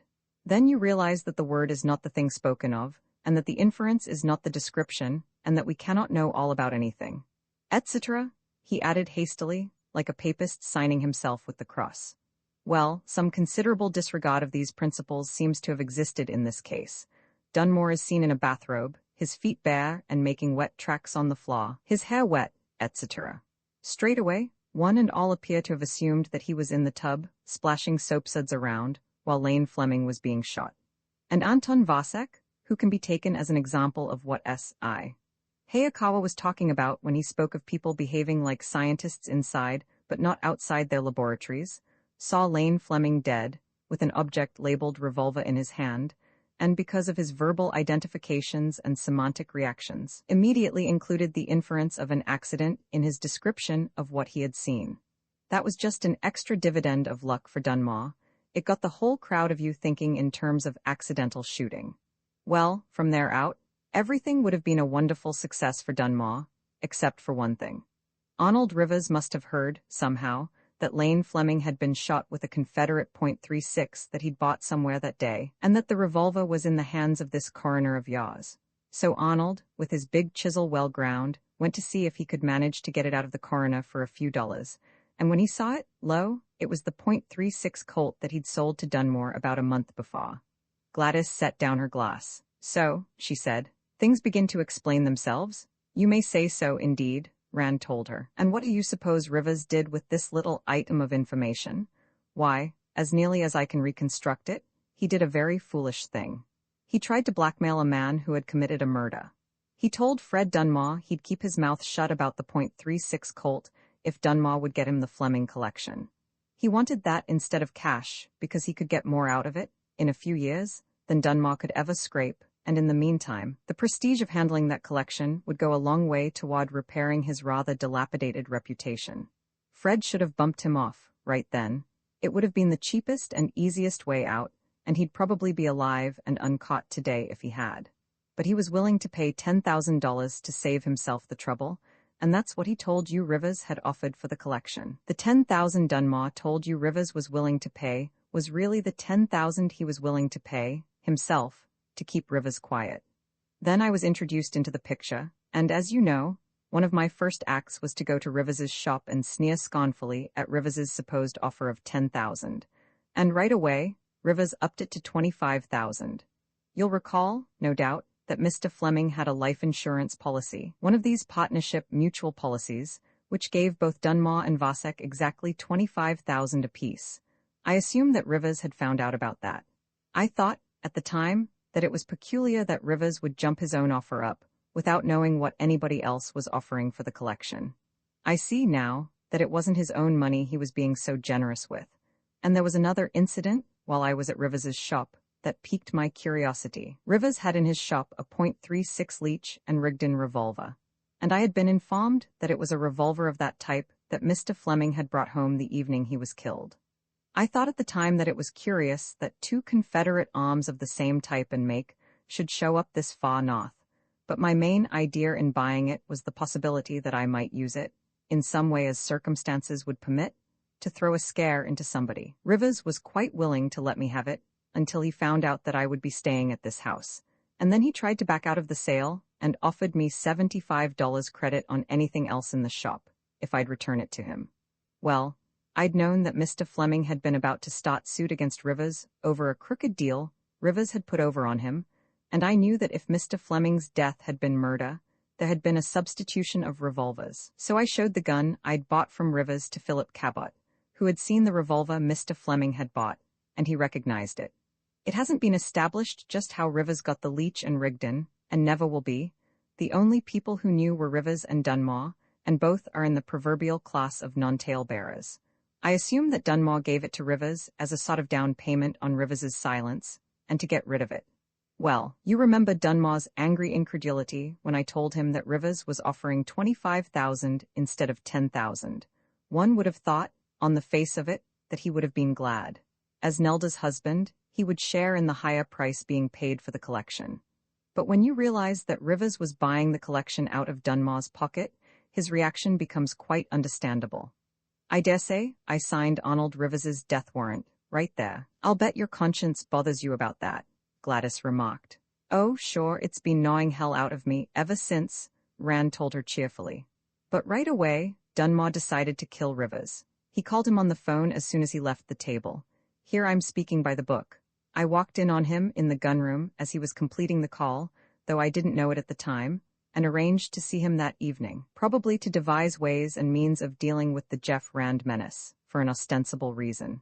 So that night, Dunmore killed Rivers with a bayonet. And here we have some more Aristotelian confusion of orders of abstraction. The bayonet is defined, verbally, as a soldier's weapon, so Farnsworth and Mick McKenna and the rest of them bemused themselves with suspects like Stephen Gresham and Pierre Jarrett, and ignored Dunmore, who'd never had an hour's military training in his life. I'd like to check up on what picture shows Dunmore had been seeing in the week or so before the killing. I'll bet anything he'd been to one of these South Pacific Banzai operas. And speaking of confusing orders of abstraction, Mick McKenna and his merry men pulled a classic in that line. They saw Dunmore's automobile, verbally defined as a gray Plymouth coupe, in Rivers's drive at the estimated time of the murder. Pierre Jarrett has a car of that sort, so they included the inferential idea of Pierre Jarrett's ownership of the car so described. Well, that's about all there is to it. Of course, I showed Fred Dunmore the Leach and Rigdon, and told him it was the gun I'd gotten from the coroner. That was all he needed to tell him that I was onto the murder, and probably onto him as the murderer. But he had evidently assumed that already.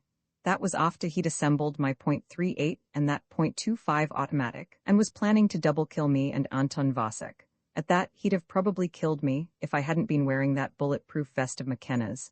I owe Mick for my life. I'll have to buy him a drink sometime to square that. Well, how about Walters and the pistols he stole? Gladys asked. Didn't that have anything to do with it? No, it was a result of Mr. Fleming's death, of course. I understand that the situation here had deteriorated rather abruptly after Mr. Fleming's death. Walters was about fed up on the way things were here, and he was going to hand in his notice. Then he decided that he ought to have a stake to tide him over till he could get another butling job, so he started higrating the collection. Gladys nodded. I suppose he decided, after Lane's death, that he didn't owe anybody here anything. Too bad he didn't wait, though. The situation has remedied itself, and that's something else I owe you. Yes, I noticed that there was nobody here but you, Rand mentioned. Oh, Anton's gone to New York. The Rockefeller Foundation is financing the major part of his research work, and he's well enough off to finance the rest himself. Geraldine went with him. Nelder is still recuperating from the shock of her sudden bereavement at a high-priced sanatorium. I understand there's a very good-looking young doctor there, and she's been talking about going to New York herself, in order, as she puts it, to lead her own life. I don't know whether she was afraid I'd be a restraining influence or a dangerous competitor, but she feels that her own life could be best led away from here. She set down her glass and leaned back comfortably. Peace, it's wonderful. Reuben, the gingerbread butler, appeared in the dining room doorway. Dinner's served now, Mrs. Fleming, he announced. Rand rose, and Gladys took his arm. Together, they went into the dining room. Roman 3 Humphrey Good was 60-ish, short and chunky, with a fringe of white hair around a bald crown. His brow was corrugated with wrinkles, and he peered suspiciously at Rand through a pair of thick-lensed, black-ribboned glasses. His wide mouth curved downward at the corners in an expression that was probably intended to be stern and succeeded only in being pompous. His office was dark and smelled of dusty books. "Mr. Rand," he began accusingly, "when your secretary called to make this appointment, she informed me that you had been retained by Mrs. Gladys Fleming." "That's correct." Rand slowly packed tobacco into his pipe and lit it. "Mrs. Fleming wants me to look after some interests of hers, and as your executor of her late husband's estate, I thought I ought to talk to you, first of all." Good's eyes narrowed behind the thick glasses. "Mr. Rand, if you're investigating the death of Lane Fleming, you're wasting your time and Mrs. Fleming's money," he lectured. "There is nothing whatever for you to find out that is not already public knowledge. Mr. Fleming was accidentally killed by the discharge of an old revolver he was cleaning. I don't know what foolish feminine impulse led Mrs. Fleming to employ you, but you'll do nobody any good in this matter, and you may do a great deal of harm." "Did my secretary tell you I was making an investigation?" Rand demanded incredulously. "She doesn't usually make mistakes of that sort." The wrinkles moved up Good's brow like a battalion advancing in platoon front. He looked even more narrowly at Rand, his suspicion compounded with bewilderment. "Why should I investigate the death of Lane Fleming?" Rand continued. "As far as I know, Mrs. Fleming is satisfied that it was an accident. She never expressed any other belief to me. Do you think it was anything else?" "Why, of course not," Good exclaimed. "That's just what I was telling you." He took a fresh start. "There have been rumors, utterly without foundation, of course, that Mr. Fleming committed suicide. They are, I may say, nothing but malicious fabrications circulated for the purpose of undermining public confidence in Premix Foods, Incorporated. I had thought that perhaps Mrs. Fleming might have heard them and decided, on her own responsibility, to bring you in to scotch them. I was afraid that such a step might, by giving these rumors fresh currency, defeat its intended purpose." "Oh, nothing of the sort," Rand told him. "I'm not in the least interested in how Mr. Fleming was killed, and the question is simply not involved in what Mrs. Fleming wants me to do." He stopped there. Good was looking at him sideways, sucking in one corner of his mouth and pushing out the other. It was not a facial contortion that impressed Rand favorably. It was too reminiscent of a high school principal under whom he had suffered, years ago, in Vicksburg, Mississippi. Rand began to suspect that Good might be just another such self-righteous, opinionated, egotistical windbag. Such men could be dangerous, were usually quite unscrupulous, and were almost always unpleasant to deal with. "Then why," the lawyer demanded, "did Mrs. Fleming employ you?" "Well, as you know," Rand began, "the Fleming pistol collection, now the joint property of Mrs. Fleming and her 2 stepdaughters, is an extremely valuable asset. Mr. Fleming spent the better part of his life gathering it. At one time or another, he must have owned between 4,000 and 5,000 different pistols and revolvers. The 2,500 left to his heirs represent the result of a systematic policy of discriminating purchase, replacement of inferior items, and general improvement. It's one of the largest and most famous collections of its kind in the country." Well, Good was completely out of his depth by now. "Surely Mrs. Fleming doesn't think?" "Mrs. Fleming thinks that expert advice is urgently needed in disposing of that collection," Rand replied, carefully picking his words to fit what he estimated to be Good's probable semantic reactions. "She has the utmost confidence in your ability and integrity as an attorney. However, she realized that you could hardly describe yourself as an antiques expert. It happens that I am an expert in antique firearms, particularly pistols. I have a collection of my own. I am the author of a number of articles on the subject, and I am recognized as something of an authority. I know arms values and understand market conditions. Furthermore, not being a dealer, are connected with any museum. I have no mercenary motive for undervaluing the collection. That's all there is to it. Mrs. Fleming has retained me as a firearms expert in connection with the collection. Good was looking at Rand as though the latter had just torn off a mask, revealing another and entirely different set of features underneath. The change seemed to be a welcome one, but he was evidently having trouble adjusting to it. Rand grinned inwardly. Now he was going to have to find himself a new set of verbal labels and identifications. "Well, Mr. Rand, that alters the situation considerably," he said, with noticeably less hostility. He was still a bit resentful. People had no right to confuse him by jumping about from one category to another, like that. "Now understand, I'm not trying to be offensive, but it seems a little unusual for a private detective also to be an authority on antique firearms." Mr. Fleming was an authority on antique firearms, and he was a manufacturer of foodstuffs, Rand parried, carefully staying inside Good's Aristotelian system of categories and verbal identifications. "My own business does not occupy all my time, any more than his did, and I doubt if an interest in the history and development of deadly weapons is any more incongruous in a criminologist than in an industrialist.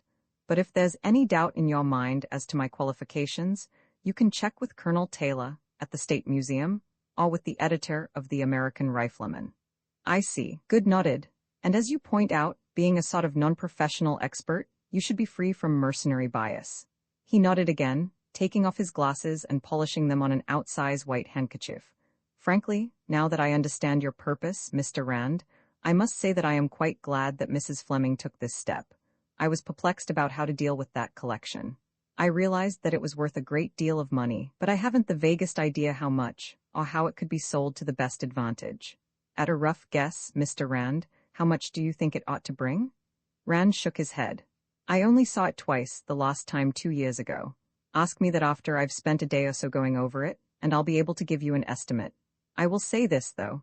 It's probably worth a lot more than the $10,000 Arnold Rivers has offered for it." That produced an unexpected effect. Good straightened in his chair, gobbling in surprised indignation. "Arnold Rivers? Has he had the impudence to try to buy the collection?" he demanded. "Where did you hear that?" "From Mrs. Fleming. I understand he made the offer to Fred Dunmore. That's his business, isn't it?" "I believe the colloquial term is racket," Good said. "Why, that man is a notorious swindler. Mr. Rand, do you know that only a week before his death, Mr. Fleming instructed me to bring suit against him, and also to secure his indictment on criminal charges of fraud?" "I didn't know that, but I'm not surprised," Rand answered. "What did he burn Fleming with?" "Here, I'll show you." Good rose from his seat and went to a rank of steel filing cabinets behind the desk. In a moment, he was back, with a large manila envelope under his arm and a huge pistol in either hand. "Here, Mr. Rand," he chuckled. "We'll just test your firearms knowledge. What do you make of these?" Rand took the pistols and looked at them. They were wheel locks, apparently 16th century South German. They were a good 2 feet in overall length, with ball pummels the size of oranges and long steel belt hooks. The stocks were so covered with ivory inlay that the wood showed only in tiny interstices. The metalwork was lavishly engraved and gold inlaid. To the trigger guards were attached tags marked Fleming vs. Rivers. Rand examined each pistol separately, then compared them. Finally, he took a 6-inch rule from his pocket and made measurements, first with one edge and then with the other. "Well, I'm damned," he said, laying them on the desk. "These things are the most complete fakes I ever saw: locks, stocks, barrels, and mountings. They're supposed to be late 16th century. I doubt if they were made before 1920. As far as I can see or measure, there isn't the slightest difference between them, except on some of the decorative inlay.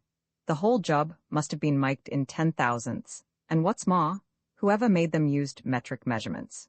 You'll find pairs of English dueling pistols as early as 1775 that are almost indistinguishable, but in 1575, when these things were supposed to have been made, a gunsmith was working fine when he was working in 16th inches. They just didn't have the measuring instruments at that time to do closer work. I won't bother taking these things apart, but if I did, I'd bet all Wall Street to Junior's piggy bank that I'd find that the screws were machine-threaded and the working parts interchanged. I've heard about fakes like these." He named a famous, recently liquidated West Coast collection, but I'd never hoped to see an example like this. Good gave a hacking chuckle. "You'll do as an arms expert, Mr. Rand," he said, "and you'd win the piggy bank.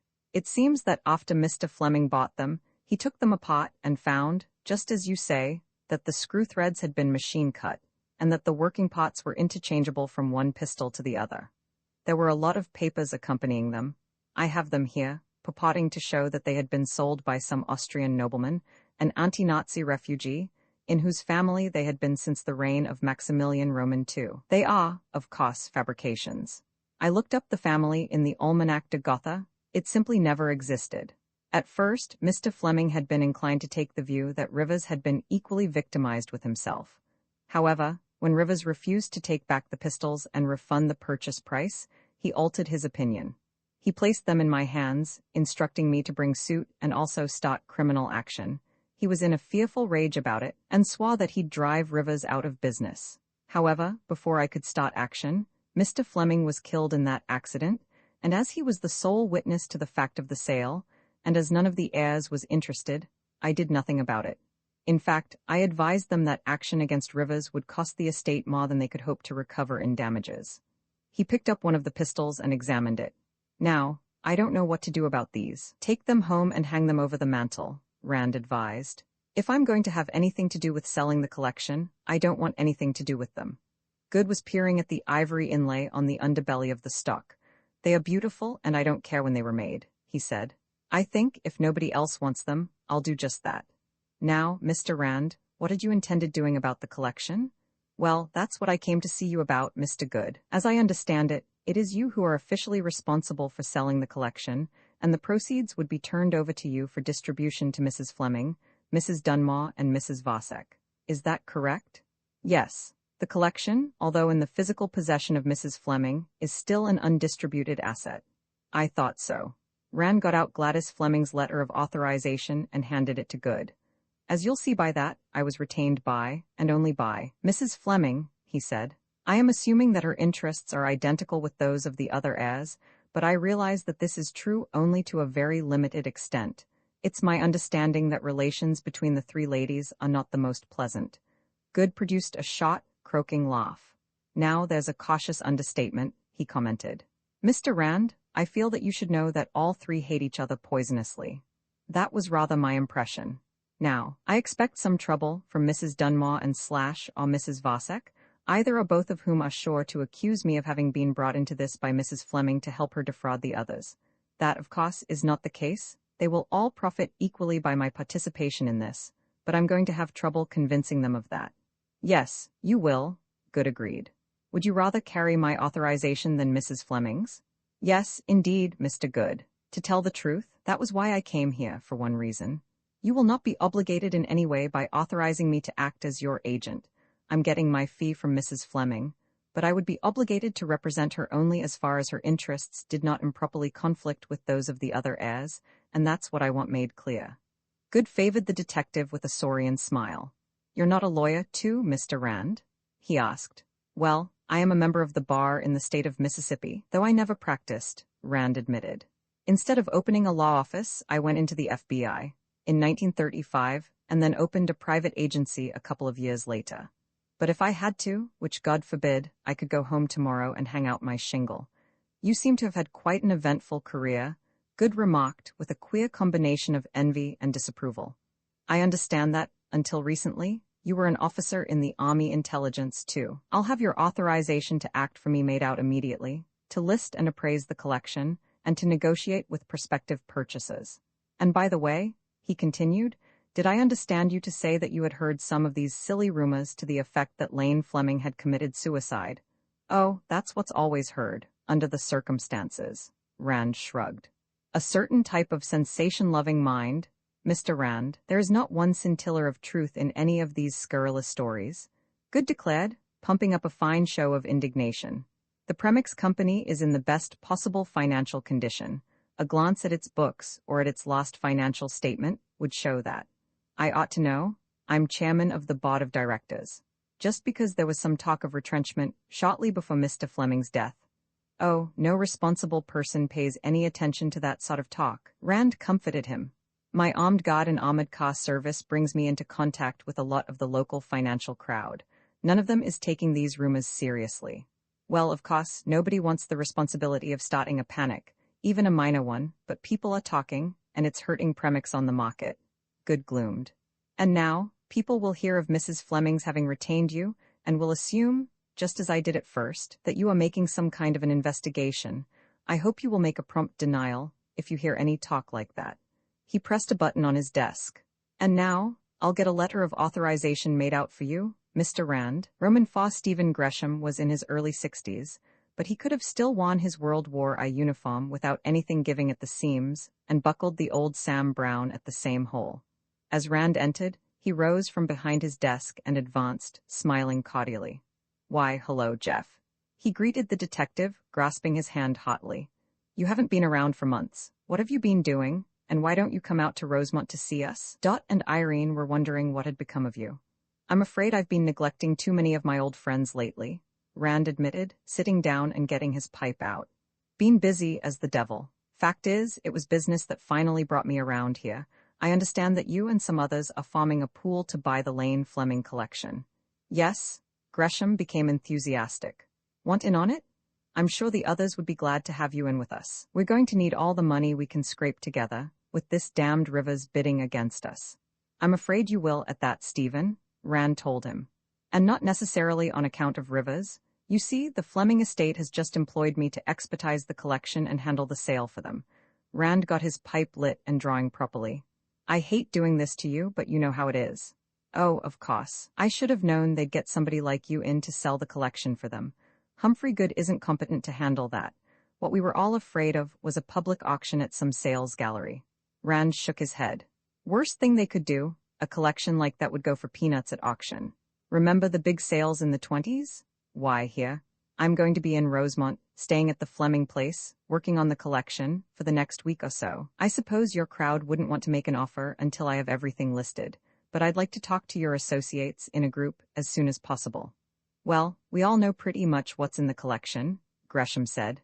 "We were neighbors of his, and collectors are a gregarious lot, but we aren't anxious to make any premature offers. We don't want to offer more than we have to, and at the same time, we don't want to underbid and see the collection sold elsewhere." "No, of course not." Rand thought for a moment.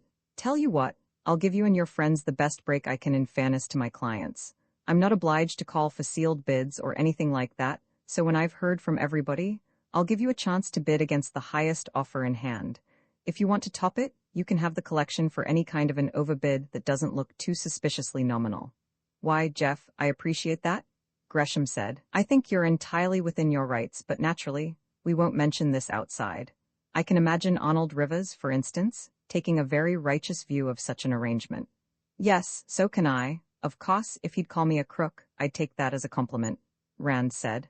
"I wonder if I could meet your group, say tomorrow evening? I want to be in a position to assure the Fleming family and Humphrey Good that you're all serious and responsible." "Well, we're very serious about it," Gresham replied. "And I think we're all responsible. You can look us up if you wish. Besides myself, there is Philip Cabot of Cabot, Joyner and Teal, whom you know, and Adam Trehean, who's worth about $500,000 in industrial shares, and Colin McBride, who's vice president in charge of construction and maintenance for Edison Public Power and Light, at about $20,000 a year, and Pierre Jarrett and his fiancée, Karen Lawrence. Pierre was a Marine captain, invalided home after being wounded on Peleliu. He writes science fiction for the pulps. Karen has a little general antique business in Rosemont. They intend using their share of the collection, plus such culls and duplicates as the rest of us can consign to them, to go into the arms business, with a general antique sideline, which Karen can manage while Pierre's writing. "Tell you what, I'll call a meeting at my place tomorrow evening, say at 8:30. That suit you?" That, Rand agreed, would be all right. Gresham asked him how recently he had seen the Fleming collection. "About 2 years ago, right after I got back from Germany. You remember, we went there together, one evening in March." "Yes, that's right, we didn't have time to see everything," Gresham said. "My God, Jeff, 25 wheel locks, 10 snaff-onces, and every imaginable kind of flintlock, over 100 US. Marshalls, including the 1818 Springfield, all the North types, a couple of Virginia manufactory models, and he got this since the last time you saw the collection, a real Rappahannock Forge flintlock, and about 150 Colts, all models and most variants. Remember that big Whitneyville Walker, in original condition? He got that one in 1924 at the Fred Hines sale at the old Walpole Galleries. And 7 Pattison Colts, including a couple of cased sets, and anything else you can think of.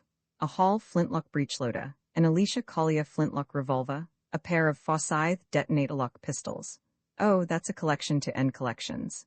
By the way, Humphrey Good showed me a pair of big ball-butt wheel locks all covered with ivory inlay, Rand mentioned. Gresham laughed haughtily. Aren't they the damnedest ever seen, though? He asked. Made in Germany, about 1870 or 80, about the time arms collecting was just getting out of the family heirloom stage, wouldn't you say? I'd say made in Japan, about 1920, Rand replied. Remember, there were a couple of small human figures on each pistol, a knight and a huntsman. Did you notice that they had slant eyes? He stopped laughing and looked at Gresham seriously. Just how much more of that sort of thing do you think I'm going to have to weed out of the collection before I can offer it for sale? He asked. Gresham shook his head. They're all. They were Lane Fleming's one false step. Ordinarily, Lane was a careful buyer. He must have let himself get hypnotized by all that ivory and gold, and all that documentation on crested notepaper. You know, Fleming's death was an undeserved stroke of luck for Arnold Rivers. If he hadn't been killed just when he was, he'd have run Rivers out of the old arms business. I noticed that Rivers isn't advertising in the American Rifleman anymore, Rand observed. No, the National Rifle Association stopped his ad and lifted his membership card for good measure, Gresham said. Rivers sold a rifle to a collector down in Virginia about 3 years ago while you were still occupying Germany. A fine, early flintlock Kentuck that had been made out of a fine, late percussion Kentuck by sawing off the breech end of the barrel, rethreading it for the breech plug, drilling a new vent, and fitting the lock with a flint hammer and a pan-end frizzen assembly, and shortening the fore-end to fit. Rivers has a gunsmith over at Kingsville, one Elmer Umholtz, who does all his fraudulent conversions for him. I have an example of Umholtz's craftsmanship, myself. The collector who bought this spurious flintlock spotted what had been done and squawked to the Rifle Association and to the postal authorities. Rivers claimed, I suppose, that he had gotten it from a family that had owned it ever since it was made, and showed letters signed D. Boone and Davy Crockett to prove it? No, he claimed to have gotten it in trade from some wayfaring collector, Gresham replied. He convinced Uncle Whiskers, but the NRA took a slightly dimmer view of the transaction, so Rivers doesn't advertise in the Rifleman anymore. Wasn't there some talk about Whitneyville Walker Colts that had been made out of 1848 model Colt Dragoons? Rand asked. Oh Lord, yes. This fellow Umholtz was practically turning them out on an assembly line for a while. Rivers must have sold about 10 of them. You know, Umholtz is a really fine gunsmith. I had him build a deer rifle for Dot a couple of years ago. Mexican Mosser action, Johnson barrel, chambered for .300 Savage. Umholtz made the stock and fitted a scope sight. It's a beautiful little rifle. I hate to see him prostitute his talents the way he does by making these fake antiques for Rivers. You know, he made one of these mythical heavy-point Faw-Faw 6-shooters of the Sot Colt, was supposed to have turned out at Paterson in 1839 for Colonel Walker's Texas Rangers. You know, the model he couldn't find any of in 1847, when he made the real Walker Colt. That story you find in Sawyer's book. Why, that story's been absolutely disproved, Rand said. There never was any such revolver. Not till Umholtz made one, Gresham replied. Rivers sold it to, he named a moving picture big shot, for $2,500. His story was that he picked it up in Mexico in 1938, traded a .38 special to some half-breed goat herder for it. This fellow who bought it now, did he see Belden and Haven's Colt book when it came out in 1940? Yes, and he was plenty burned up, but what could he do? Rivers was dug in behind this innocent purchase and sale in good faith Maginot line of his. You know, that bastard took me once, just 1/10 as badly, with a fake U.S. North and Cheney Navy flintlock 1799 model that had been made out of a French 1777 model. The lawyer muttered obscenely. Why didn't you sue hell out of him? Rand asked. You might not have gotten anything, but you'd have given him a lot of dirty publicity. That's all Fleming was expecting to do about those wheel locks. I'm not Fleming. He could afford litigation like that. I can't. I want my money, and if I don't get it in cash, I'm going to beat it out of that dirty little swindler's hide, Gresham replied, an ugly look appearing on his face. I wouldn't blame you. You could find plenty of other collectors who'd hold your coat while you were doing it, Rand told him. Then he inquired idly. What sort of a pistol was it that Lane Fleming is supposed to have shot himself with? Gresham frowned. I really don't know. I didn't see it.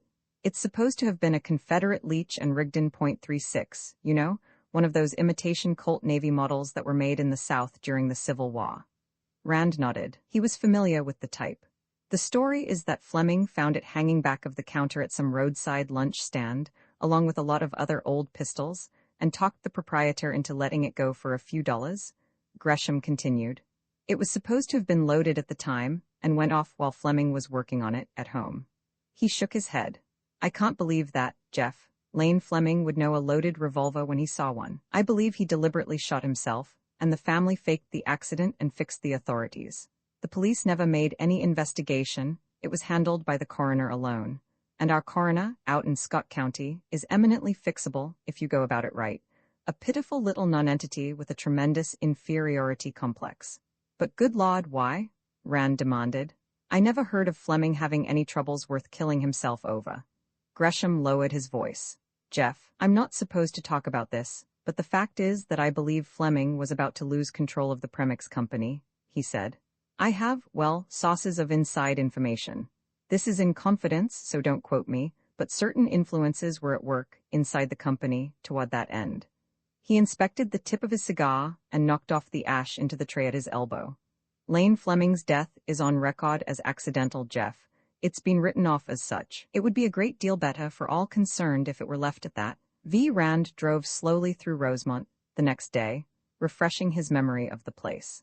It was one of the many commuters' villages strung out for 50 miles along the railroad lines radiating from New Belfast, and depended for its support upon a population scattered over a 5-mile radius at estates and country homes.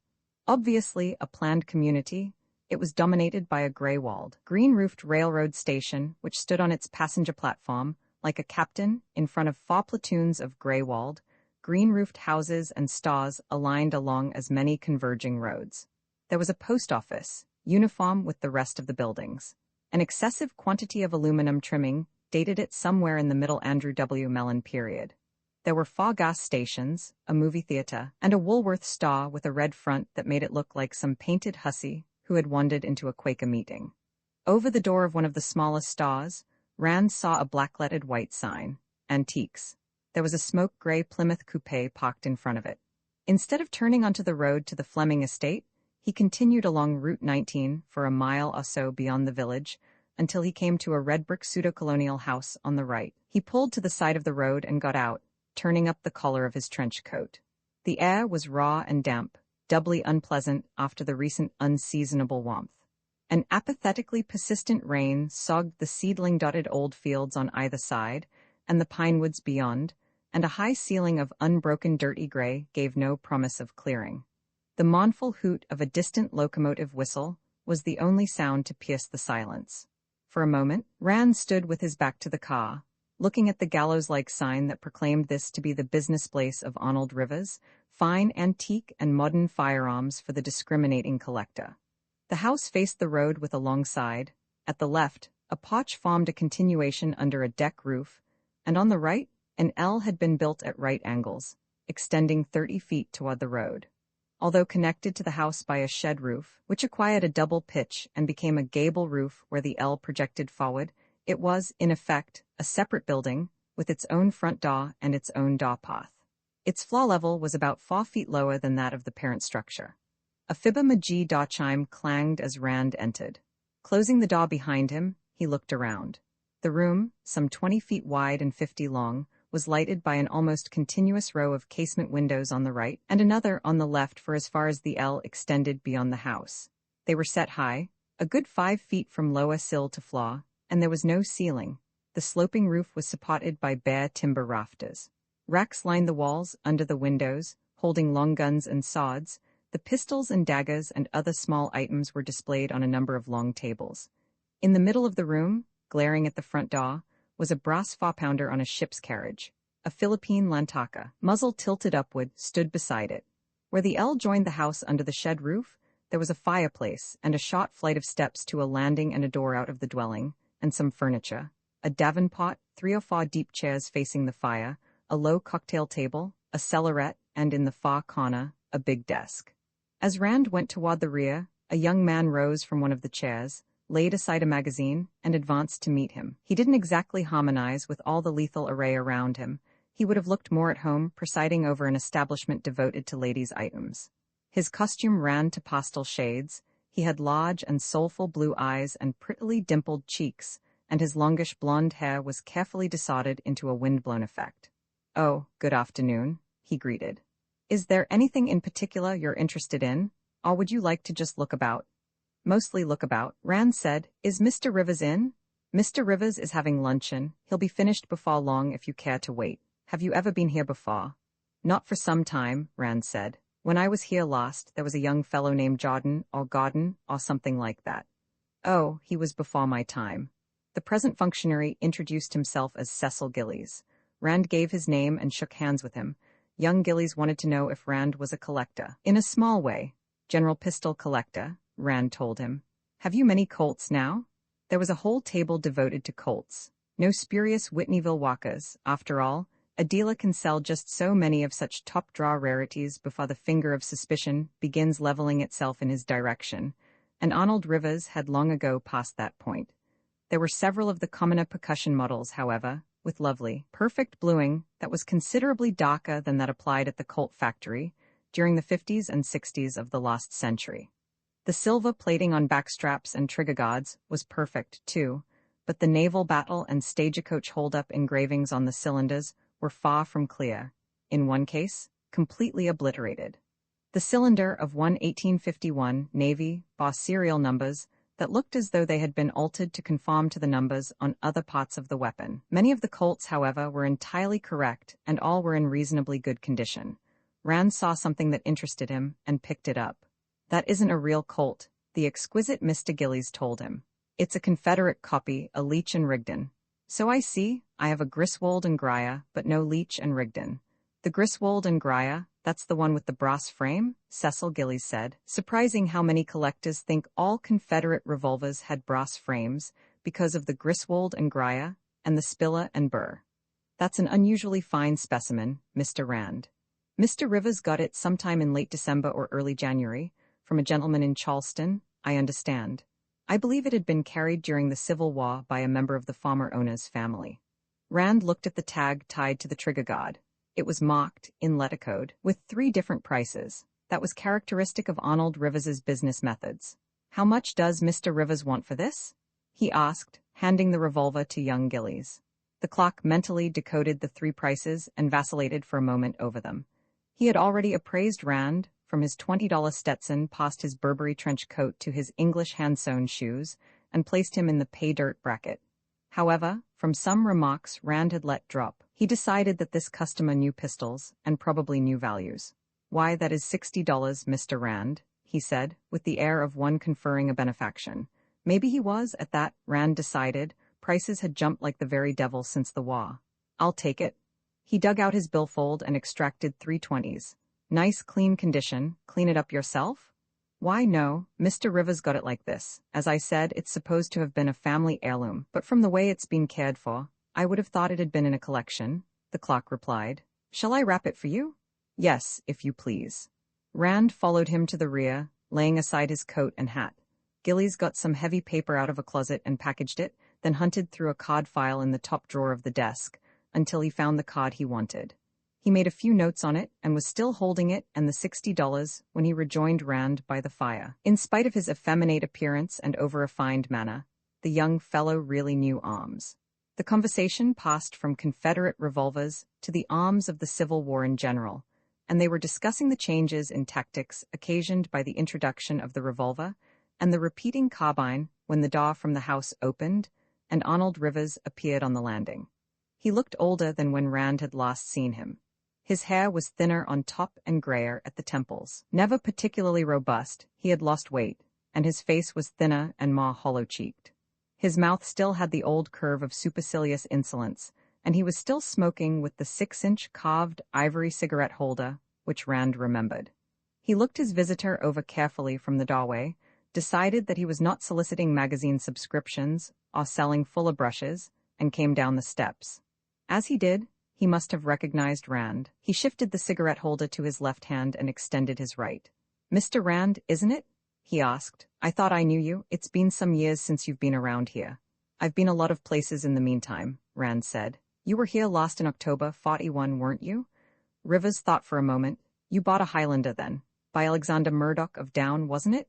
No, Andrew Strahan of Edsel, Rand replied. Rivers snapped his fingers. That's right. I sold both of those pistols at about the same time. A gentleman in Chicago got the Murdoch. The Strahan had a star-pierced lobe on the hammer. Did you ever get anybody to translate the Gaelic inscription on the barrel? You've a memory like Jim Farley, Rand flattered. The inscription was the clan slogan of the Camerons, something like, Sons of the Hound, come and get flesh. I won't attempt the original. Mr. Rand just bought 6524, the Leach and Rigdon .36, Gillies interjected, handing Rivers the card and the money. Rivers looked at both, saw how much Rand had been taken for, and nodded. A nice item, he faintly praised, as though anything selling for less than $100 was so much garbage. Considering the condition in which Confederate arms are usually found, it's really first-rate. I think you'll like it, Mr. Rand. The telephone rang, Cecil Gillies answered it, listened for a moment, and then said, For you, Mr. Rivers, long distance from Milwaukee. Rivers's face lit with the beatific smile of a cat at a promising mouse hole. Ah, excuse me, Mr. Rand. He crossed to the desk, picked up the phone and spoke into it. This is Arnold Rivers, he said, much as Edward Murrow used to say this, is London. The telephone sputtered for a moment. Ah, yes indeed, Mr. Verrill. Quite well, I thank you, and you? No, it hasn't been sold yet. Do you wish me to ship it to you? On approval, certainly. Of course it's an original flintlock. I didn't list it as realted, did I? No, not at all. The only replacement is the small spring inside the patchbox. Yes, the rifling is excellent. Of course, I'll ship it at once. Goodbye, Mr. Verrill. He hung up and turned to his hireling, fairly licking his chops. Cecil, Mr. Verrill in Milwaukee, whose address we have, has just ordered 6288, the F. Zaja Flintlock, Kentuck. Will you please attend to it? Right away, Mr. Rivers. Gillies went to one of the racks under the windows and selected a long flintlock rifle, carrying it out the door at the rear.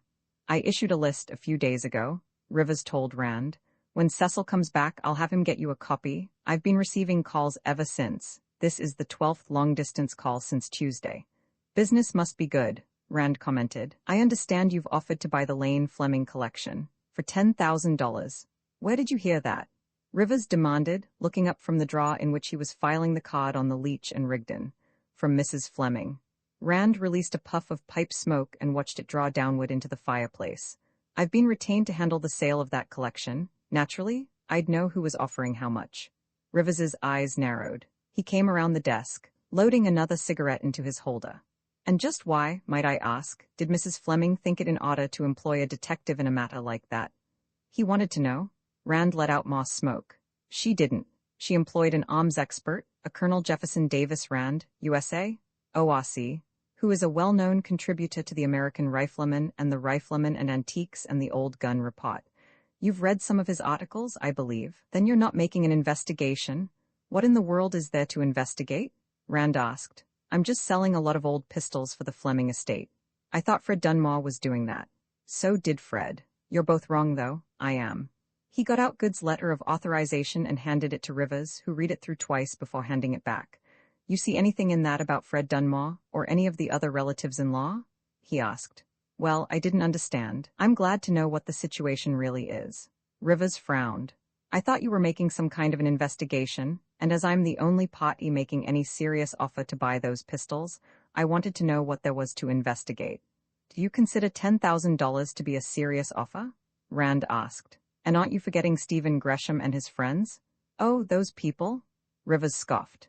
Mr. Rand, you certainly don't expect them to be able to handle anything like this, do you? Well, the banks speak well of them, Rand replied. Some of them have good listings in Dun and Bradstreet's too. Well, so do I, Rivers reported. I can top any offer that crowd makes. What do you expect to get out of them anyhow? I haven't talked price with them yet. A lot more than $10,000 anyhow. Rivers forced a laugh. Now, Mr. Rand, that was just an opening offer. I thought Fred Dunmore was handling the collection. He grimaced. What do you think it's really worth? Rand shrugged. It probably has a dealer's piece-by-piece list value of around $70,000. I'm not nuts enough to expect anything like that in a lump sum, but please, let's not mention $10,000 in this connection anymore. That's on the order of Lawyer Mock's bidding 75 cents for Uncle Tom. It's only good for laughs. Well, how much more than that do you think Gresham and his crowd will offer? I haven't talked price with them yet, Rand repeated. I mean to as soon as I can. Well, you get their offer, and I'll top it, Rivers declared. I'm willing to go as high as 25,000 for that collection. They won't go that high. Although he just managed not to show it, Rand was really surprised. Even a consciousness of abstracting had not prepared him for the shock of hearing Arnold Rivers raise his own offer to something resembling an acceptable figure. A good case, he reflected, could be made of that for the actuality of miracles. He rose, picking up his trench coat. Well, that's something like it now, he said. I'll see you later. I don't know how long it's going to take me to get a list prepared and circularize the old arms trade. I should hear from everybody who's interested in a few weeks. You can be sure I'll keep your offer in mind. He slipped into the coat and put on his hat, and then picked up the package containing the Confederate revolver. Rivers had risen too. He was watching Rand nervously. When Rand tucked the package under his arm and began drawing on his gloves, Rivers cleared his throat. Mr. Rand, I'm dreadfully sorry, he began, but I'll have to return your money and take back that revolver. It should not have been sold. He got Rand $60 out of his pocket as though he expected it to catch fire, and held it out. Rand favored him with a display of pained surprise. Why, I can't do that, he replied. I bought this revolver in good faith, and you accepted payment and were satisfied with the transaction.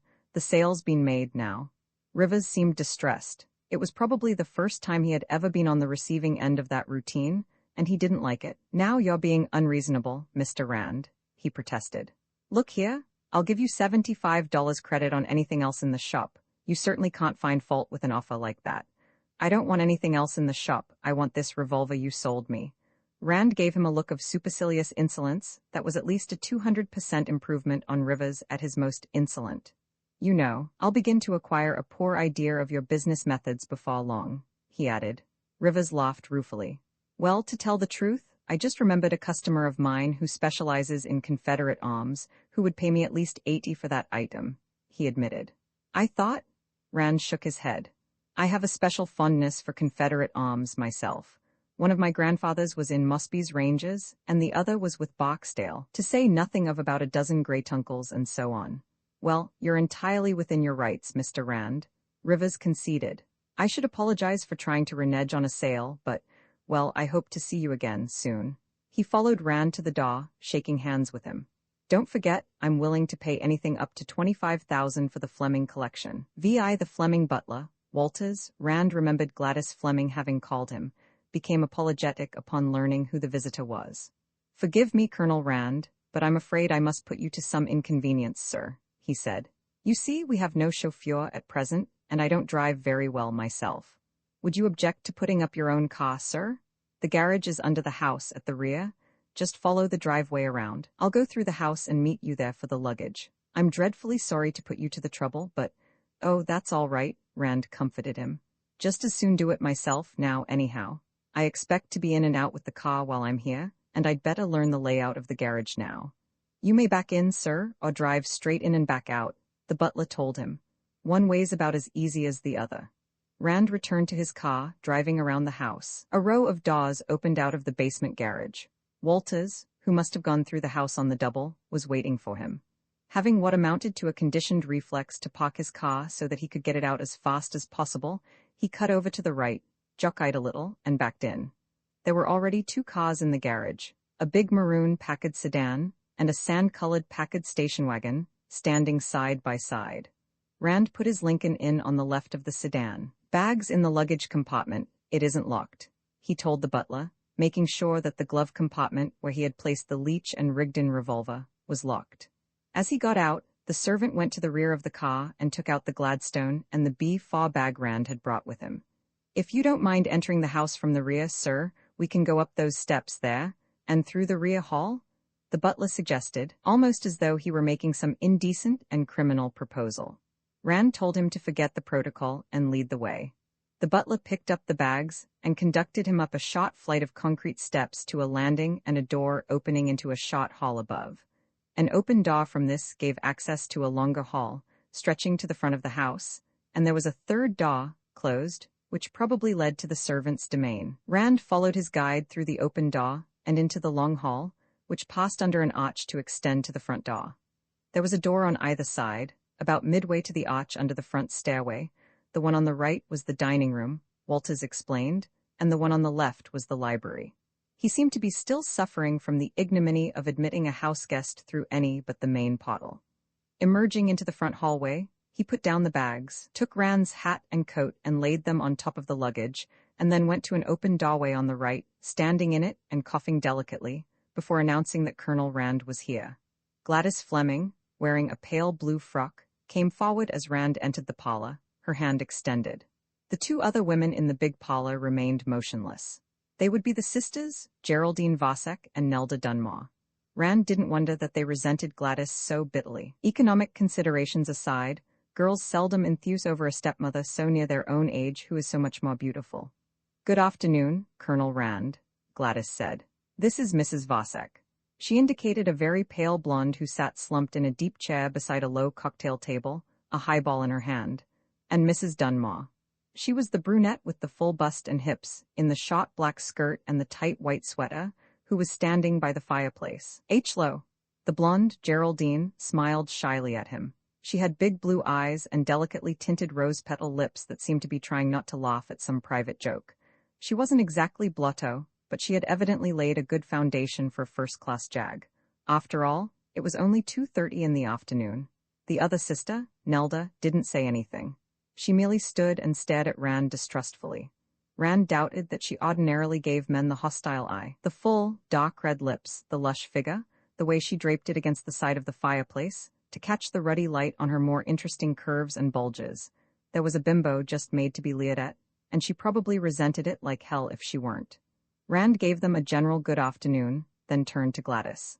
"I had a talk with Good yesterday afternoon," he said. "I have his authorization to handle all the details. As soon as I get an itemized list, I'll circularize dealers and other possible buyers and ask for offers." "Is that all?" Nelda demanded angrily of Gladys. "Why, Fred's done all that already." "Is that correct, Mrs. Fleming?" Rand asked for the record. "I told you yesterday what's been done," Gladys replied. "Fred has talked to one dealer, Arnold Rivers. There has been no inventory of any sort made. Mr. Rivers is offering us $10,000. Nelda retorted. "I don't see why you had to bring this Colonel What's-His-Name into it at all. You think he can get us a better offer? If you do, you're crazy. $10,000 for a collection that ought to sell for 5 times that in Macy's basement." Geraldine hooted. "How much is Rivers slipping Fred on the side?" "Oh, go back to your bottle?" Nelda cried. "You're too drunk to know what you're talking about." "They tell me Colonel Rand is a detective, too," Geraldine continued. "Maybe he can find out why Fred never talked to Stephen Gresham, or Carl Gwinnett, or anybody else except this Rivers. How much is Fred getting out of Rivers, anyhow?" "My God, Geraldine, shut up!" Nelda howled. Then she decided to take direct notice of Rand's presence. "Colonel Rand, I'm sorry to say that, in her present condition, my sister doesn't know what she's saying. It's bad enough for my stepmother to bring an outsider into what's obviously a family matter, but when my sister begins making these ridiculous accusations..." "What's ridiculous about them?" Geraldine demanded, dumping another 2 ounces of whiskey into her glass and freshening it with the siphon. "I think Rivers is offering $10,000 for the collection, and Fred's thinking we'd accept it, are the only ridiculous things about it." "That's rather what I told Rivers this afternoon," Rand put in. "He seemed a bit upset about my being brought into this, too, but he finally admitted that he was willing to pay up to $25,000 for the collection, and if he buys it, that's exactly what it's going to cost him." "What?" Nelda fairly screamed. Her hands opened and closed spasmodically. She was using a dark red nail tint that made Rand think of blood-dripping talons. "Mr. Arnold Rivers told me this afternoon, and I quote, 'I'm willing to pay up to $25,000 for that collection,' unquote," Rand said. "And I can tell you now that $25,000 is just what he will pay for it, unless I can find somebody who's willing to pay more, which is not at all improbable." "H-Ray?" Geraldine waved her glass and toasted Rand with it. "And 25G ain't hey, brother?" Gladys smiled quickly at Rand, then turned to Nelda. "Now I hope you see why I thought it wise to bring in somebody who knows something about old arms," she said. Nelda evidently saw there was apparently nothing stupid about her. And Fred was going to take a miserable $10,000. The way she said it, 10,000 sounded like a fairly generous headweight as tip. "Did Rivers actually tell you he'd pay 25? Rand gave, as nearly verbatim as possible, his conversation with the dealer. "And he can afford it, too," he finished. "He can make a nice profit on the collection at that figure." "My God, Do you mean the pistols are worth more than that? Even, she wanted to know, aghast. Certainly, if you're a dealer with an established business and customers all over the country and want to take 5 or 6 years to make your profit, Rand replied. If you aren't and want your money in a hurry, no. That's why I was against turning the collection over to Gwinnett on a commission basis, Gladys said. It would take him 5 years to get everything sold. Nelda left the fireplace and advanced toward Rand. Colonel, I owe you an apology, she said. I had no idea Father's pistols were worth anywhere near that much. I don't suppose Fred did either. She frowned. Wait till she gets Fred alone, Rand thought. I'd hate to be in his spot. You say you're acting on Humphrey Good's authority? That's right. I'll negotiate the sale, but the money will be paid directly to him for distribution according to the terms of your father's will. Rand got out Good's letter and handed it to Nelda. She read it carefully. I see. She seemed greatly relieved. She was looking at Rand now, as she was accustomed to look at men, particularly handsome 6-footers who were broad across the shoulders and narrow at the hips and resembled King Charles Roman II. She was probably wondering if Rand was equal to old Rowley in another important respect. I didn't understand, I thought. A dirty look, aimed at Gladys, explained what she had thought. Then her glance fell on the bottle and siphon on the table beside Geraldine's chair, and she changed the subject by inquiring if Colonel Rand mightn't like a drink. Well, let's go up to the gunroom, Gladys suggested. We can have our drink up there while Colonel Rand's looking at the pistols. Coming with us, Geraldine? Geraldine rose, not too steadily, her glass still in her hand, and took Rand's left arm. Gladys, seeing Nelda moving in on the detective's right, took his other arm. Nelda was barely successful in suppressing a look of murderous anger. The double doorway into the hall was just wide enough for Rand and his 2 flankers to pass through. Nelda had to fall in a couple of paces rear of center and wasn't able to come up into line until they were in the hall upstairs. There's the gunroom. Gladys pointed. And that's your room, over there. As she spoke, Walters came out of the doorway she had indicated. Your bags are unpacked, sir, he reported. Then he told Rand where he would find his things and where the bath was. There was a brief discussion of drinks. The butler received his instructions and went down the stairway. Rand broke up the feminine formation around him and ushered the ladies ahead of him into the gunroom. It was much as he remembered it from his visit of 2 years before. There was a desk in one corner, and back of it, a short workbench and tool cabinet. There was a long table in the middle of the room, its top covered with green baize, upon which many flat rectangular boxes of hardwood rested, some walnut, some rosewood, some quadded oak. Each would contain a pistol or pair of pistols, with cleaning and loading tools. In the corner farthest from the desk, he saw the head of the spiral stairway from the library below, mentioned by Gladys Fleming. There were ashstands and a couple of cocktail tables, and a number of chairs, and the old maple cobbler's bench on which Lane Fleming had died. The only books in the room were in a small case over the workbench. They were all alms books. Then he looked at the walls.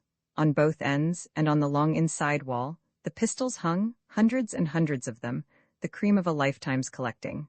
Horizontal white-painted boards had been fixed to the walls about 4 feet from the floor, and similar boards had been placed 5 feet above them. Between, narrow vertical strips as wide as a lath but twice as thick were set. Rows of pistols were hung, the barrels horizontal, on pairs of these strips with screw hooks at grip and muzzle. There were about 100 such vertical rows of pistols.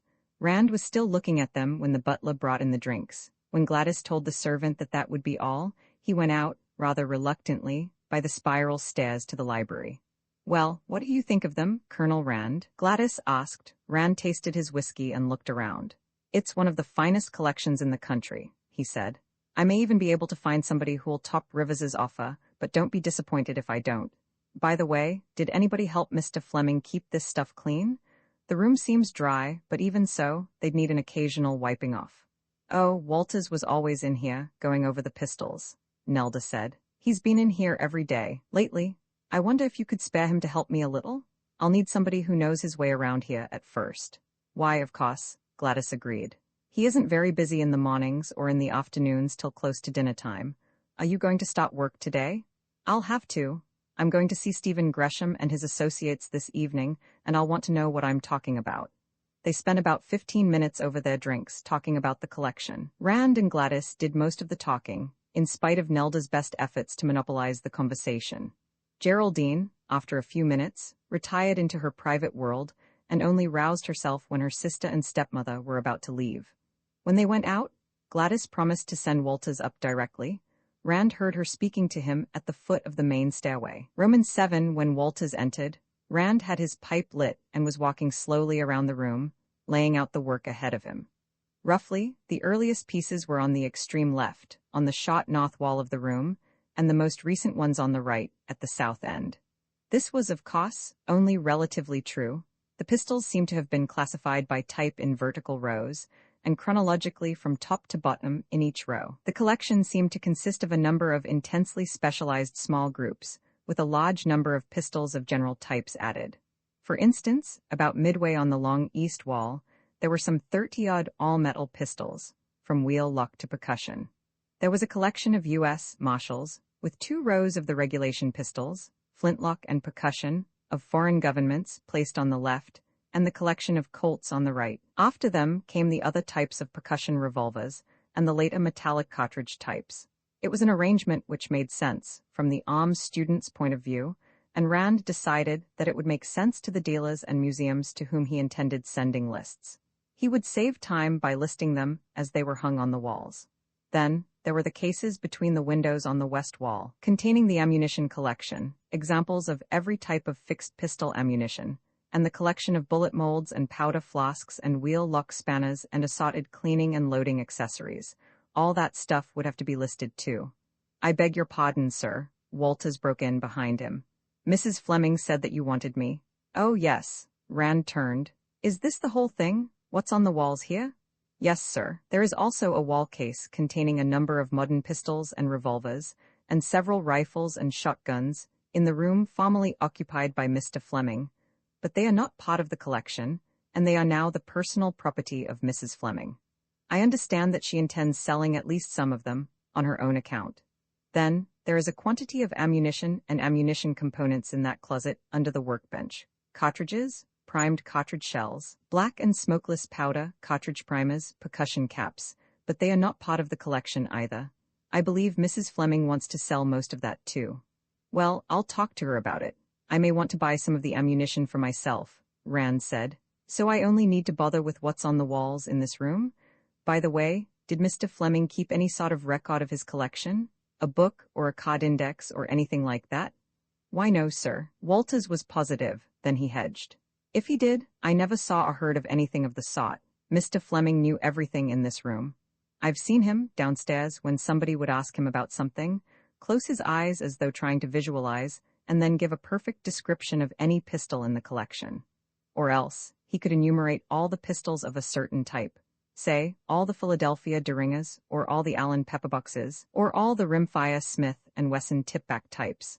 He had a remarkable memory for his pistols, although it was not out of the ordinary otherwise, sir." Rand nodded.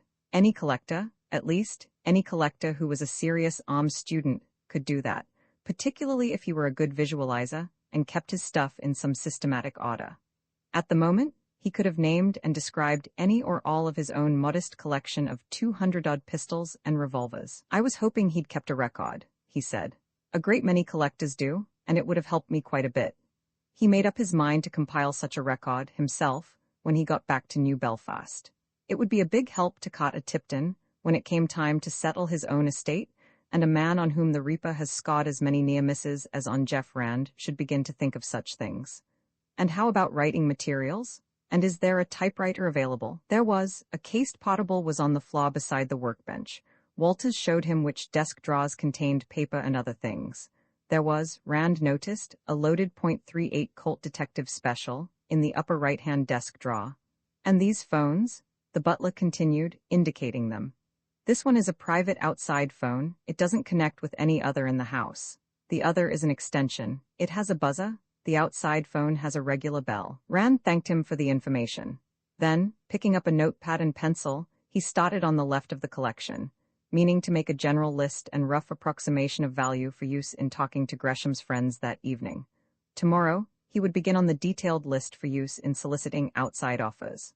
25 wheel locks, 4 heavy South German dags, 2 singles and a pair, 3 Saxon pistols, with sharply dropped grips, a pair and 1 single, 5 French and Italian 16th century pistols, a pair of small pocket or sash pistols, a pair of French petronels, and an extremely long 17th-century Dutch pistol with an ivory-covered stock and a carved ivory Venus head for a pommel, 8 17th-century French, Italian, and Flemish pistols.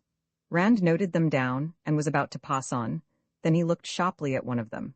It was nothing out of the ordinary, as wheel locks go. A long Flemish weapon of about 1640, the type used by the Royalist cavalry in the English Civil War.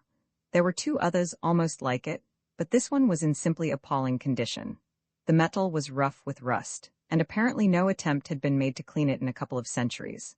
There was a piece cracked out of the forend, the ramrod was missing, as was the front ramrod thimble, both the trigger guard and the butt cap were loose, and when Rand touched the wheel, it revolved freely if sluggishly, betraying a broken spring or chain.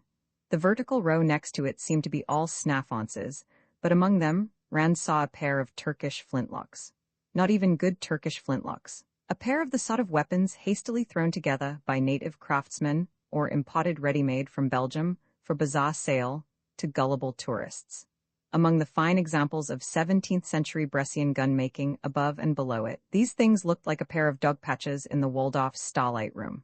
Rand contemplated them with distaste, then shrugged. After all, they might have had some sentimental significance, say souvenirs of a pleasantly remembered trip to the Levant. A few rows farther on, among some exceptionally fine flintlocks, all of which predated 1700, he saw one of those big Belgian Navy pistols, circa 1800, of the sort once advertised far and wide by a certain old army goods dealer for $6.95. This was a particularly repulsive specimen of its breed, grimy with hardened dust and gummed oil, maculated with yellow surface rust, the brasswork green with corrosion. It was impossible to shrug off a thing like that. From then on, Rand kept his eyes open for similar incongruities. They weren't hard to find. There was a big army pistol, of Central European origin and in abominable condition, among a row of fine multi-shot flintlocks.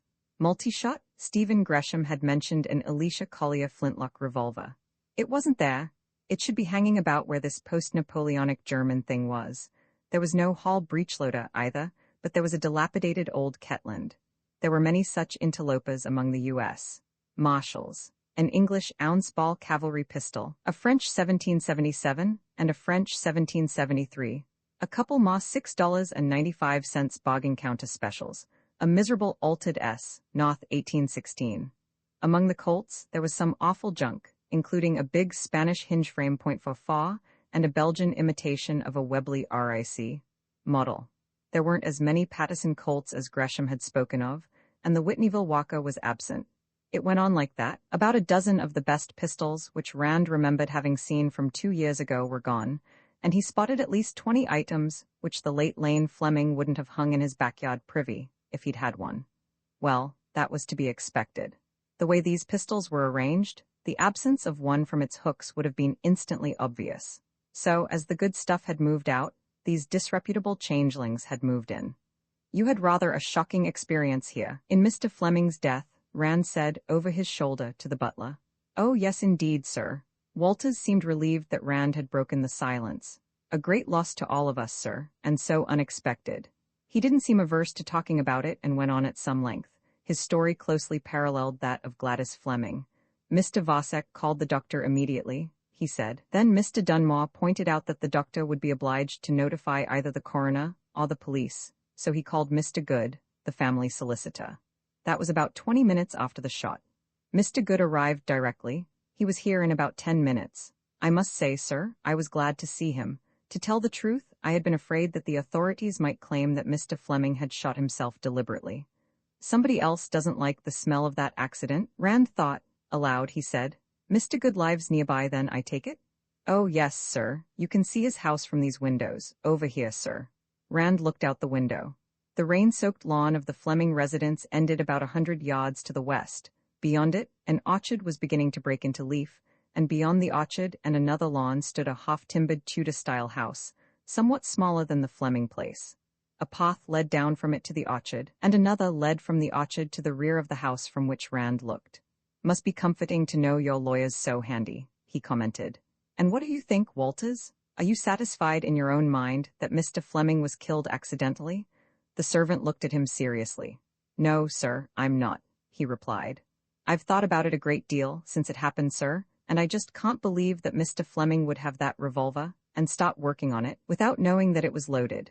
That just isn't possible, if you'll pardon me, sir. And I can't understand how he would have shot himself while removing the charges. The fact is, when I came up here at 7:15 to call him for cocktails, he had the whole thing apart and spread out in front of him. The butler thought for a moment. I believe Mr. Dunmore had something like that in mind when he called Mr. Good. Well, what happened? Rand asked. Did the coroner or the doctor choke on calling it an accident? Oh no, sir, there was no trouble of any sort about that. You see, Dr. Yardman called the coroner as soon as he arrived, but Mr. Good was here already. He'd come over by that path you saw, to the rear of the house, and in through the garage, which was open, since Mrs. Dunmore was out with the coupe. They all talked it over for a while, and the coroner decided that there would be no need for any inquest, and the doctor wrote out the certificate. That was all there was to it. Rand looked at the section of pistol rack devoted to Colts. Which one was it? He asked. Oh, it's not here, sir, Walters replied. The coroner took it away with him. And hasn't returned it yet? Well, he has no business keeping it. It's part of the collection and belongs to the estate. Yes, sir, if I may say so, I thought it was a bit high-handed of him, taking it away myself, but it wasn't my place to say anything about it. Well, I'll make it mine. If that revolver's what I'm told it is, it's too valuable to let some damned county seat politician walk off with. A thought occurred to him. And if I find that he's disposed of it, this county's going to need a new coroner, at least till the present incumbent gets out of jail. The buzzer of the extension phone went off like an annoyed rattlesnake. Walters scooped it up, spoke into it, listened for a moment, and handed it to Rand. For you, sir, Mrs. Fleming. Colonel Rand, call Gwinnett, the commission dealer I told you about is here, Gladys told him. Do you want to talk to him? Why, yes. Do I understand now that you and the other ladies want cash and don't want the collection peddled off piecemeal? All right, send him up. I'll talk to him. A few minutes later, a short, compact-looking man of 40-odd entered the gunroom, shifting a briefcase to his left hand and extending his right. Rand advanced to meet him and shook hands with him. You're Colonel Rand? Enjoyed your articles in the Rifleman, he said. Mrs. Fleming tells me you're handling the sale of the collection for the estate. That's right, Mr. Gwinnett. Mrs. Fleming tells me you're interested. Yes. Originally, I offered to sell the collection for her on a commission basis, but she didn't seem to care for the idea, and neither do the other ladies. They all want spot cash in a lump sum. Yes, Mrs. Fleming herself might have been interested in your proposition, if she'd been sole owner. You could probably get more for the collection, even after deducting your commission, than I'll be able to, but the collection belongs to the estate, and has to be sold before any division can be made. Yes, I see that. Well, how much would the estate or you consider a reasonable offer? Sit down, Mr. Gwinnett, Rand invited. What would you consider a reasonable offer yourself? We're not asking any specific price, we're just taking bids, as it were. Well, how much have you been offered to date? Well, we haven't heard from everybody. In fact, we haven't put out a list or solicited offers, except locally, as yet. But one gentleman has expressed a willingness to pay up to $25,000. Gwinnett's face expressed polite skepticism. Colonel Rand? He protested. You certainly don't take an offer like that seriously. I think it was made seriously, Rand replied. A respectable profit could be made on the collection, even at that price. Gwinnett's eyes shifted over the rows of horizontal barrels on the walls. He was almost visibly wrestling with mental arithmetic, and at the same time trying to keep any hint of his notion of the collection's real value out of his face. Well, I doubt if I could raise that much, he said. Might I ask who's making this offer? You might. I'm afraid I couldn't tell you. You wouldn't want me to publish your own offer broadcast, would you? I think I can guess. If I'm right, don't hold your head in a tub of water till you get it, Gwinnett advised. Making a big offer to scare away competition is one thing, and paying off on it is another. I've seen that happen before, you know. Fact is, there's one dealer, not far from here, who makes a regular habit of it. He'll make some fantastic offer, and then, when everybody's been bluffed out, he'll stop making objections and finding faults, and before long, he'll be down to about a quarter of his original price. The practice isn't unknown, Rand admitted. I'll bet you don't have this $25,000 offer on paper, over a signature, Gwinnett pursued. Well, here. He opened his briefcase and extracted a sheet of paper, handing it to Rand. You can file this. I'll stand back of it. Rand looked at the typed and signed statement to the effect that Carl Gwinnett agreed to pay the sum of $15,000 for the Lane Fleming pistol collection, in its entirety, within 30 days of date. That was an average of $6 a pistol. There had been a time, not too long ago, when a pistol collection with an average value of $6, particularly one as large as the Fleming collection, had been something unusual. For one thing, arms values had increased sharply in the meantime. For another, Lane Fleming had kept his collection clean of the $2 items, which dragged down so many collectors' average values. Except for the 24 mysterious interlopers, there wasn't a pistol in the Fleming collection that wasn't worth at least $20, and quite a few had values expressible in 3 figures. "Well, your offer is duly received and filed, Mr. Gwinnett," Rand told him, folding the sheet and putting it in his pocket. "This is better than an unwitnessed verbal statement that somebody is willing to pay $25,000. I'll certainly bear you in mind. You can show that to Arnold Rivers if you want to," Gwinnett said. "See how much he's willing to commit himself to, over his signature." Roman 8 pre-dinner cocktails in the library seemed to be a sort of household rite, a self-imposed truce of Bacchus before the resumption of hostilities in the dining room. It lasted from 6:45 to 7. Everybody sipped Manhattans and kept quiet and listened to the radio newscast. The only new face to Rand was Fred Dunmaw's. It was a smooth, pinkly shaven face, decorated with octagonal rimless glasses, an entirely unremarkable face, the face of the type that used to be labeled Babbitt. The corner of Rand's mind that handled such data subconsciously filed his description. 45 to 50, 180, 5 feet 8, hair brown and thinning, eyes blue. To this he added the Rotarian button on the lapel and the small gold globule on the watch chain that testified that, when his age and weight had been considerably less, Dunmore had played on somebody's basketball team. At that time he had probably belonged to the YMCA, and had thought that Mussolini was doing a splendid job in Italy, that H.L. Mencken ought to be deported to Russia, and that prohibition was here to stay. At company sales meetings, he probably radiated an aura of synthetic good fellowship. As Rand followed Walters down the spiral from the gunroom, the radio commercial was just starting, and Geraldine was asking Dunmore where Anton was. "Oh, you know," Dunmore told her, impatiently. "He had to go to Louisburg, to that medical association meeting. He's reading a paper about the new diabetic ration." He broke off as Rand approached and was introduced by Gladys, who handed both men their cocktails. Then the news commentator greeted them out of the radio, and everybody absorbed the day's news along with their Manhattans. After the broadcast, they all crossed the hall to the dining room, where hostilities began almost before the soup was cool enough to taste. "I don't see why you women had to do this," Dunmore huffed. "Rivers has made us a fair offer. Bringing in an outsider will only give him the impression that we lack confidence in him. Well, won't that be just too bad?" Geraldine slashed at him. "We mustn't ever hurt dear Mr. Rivers's feelings like that. Let him have the collection for half what it's worth, but never let him think we know what a goddamned crook he is." Dunmore evidently didn't think that worth dignifying with an answer. Doubtless he expected Nelda to launch a counteroffensive, as a matter of principle. If he did, he was disappointed. "Well," Nelda demanded, "what did you want us to do, give the collection away?" "You don't understand," Dunmore told her. "You've probably heard somebody say what the collection's worth, and you never stopped to realize that it's only worth that to a dealer who can sell it item by item. You can't expect? We can expect a lot more than $10,000, Nelda retorted. "In fact, we can expect more than that from Rivers." Colonel Rand was talking to Rivers this afternoon. Colonel Rand doesn't have any confidence in Rivers at all, and he doesn't care who knows it. "You were talking to Arnold Rivers this afternoon about the collection?" Dunmore demanded of Rand. "That's right," Rand confirmed. "I told him his $10,000 offer was a joke. Stephen Gresham and his friends can top that out of one pocket. Finally, he got around to admitting that he's willing to pay up to $25,000. "I don't believe it," Dunmore exclaimed angrily. "Rivers told me personally that neither he nor any other dealer could hope to handle that collection profitably at more than $10,000. "And you believed that?" Nelda demanded. "And you're a businessman, my God."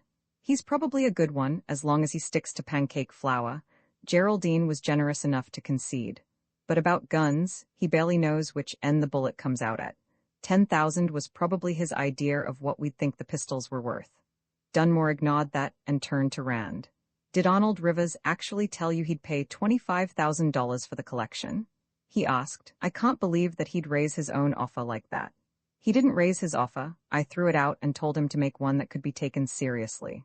Rand repeated, as closely as he could, his conversation with the arms dealer. When he had finished, Dunmore was frowning in puzzled displeasure. And you think he's actually willing to pay that much? Yes, I do.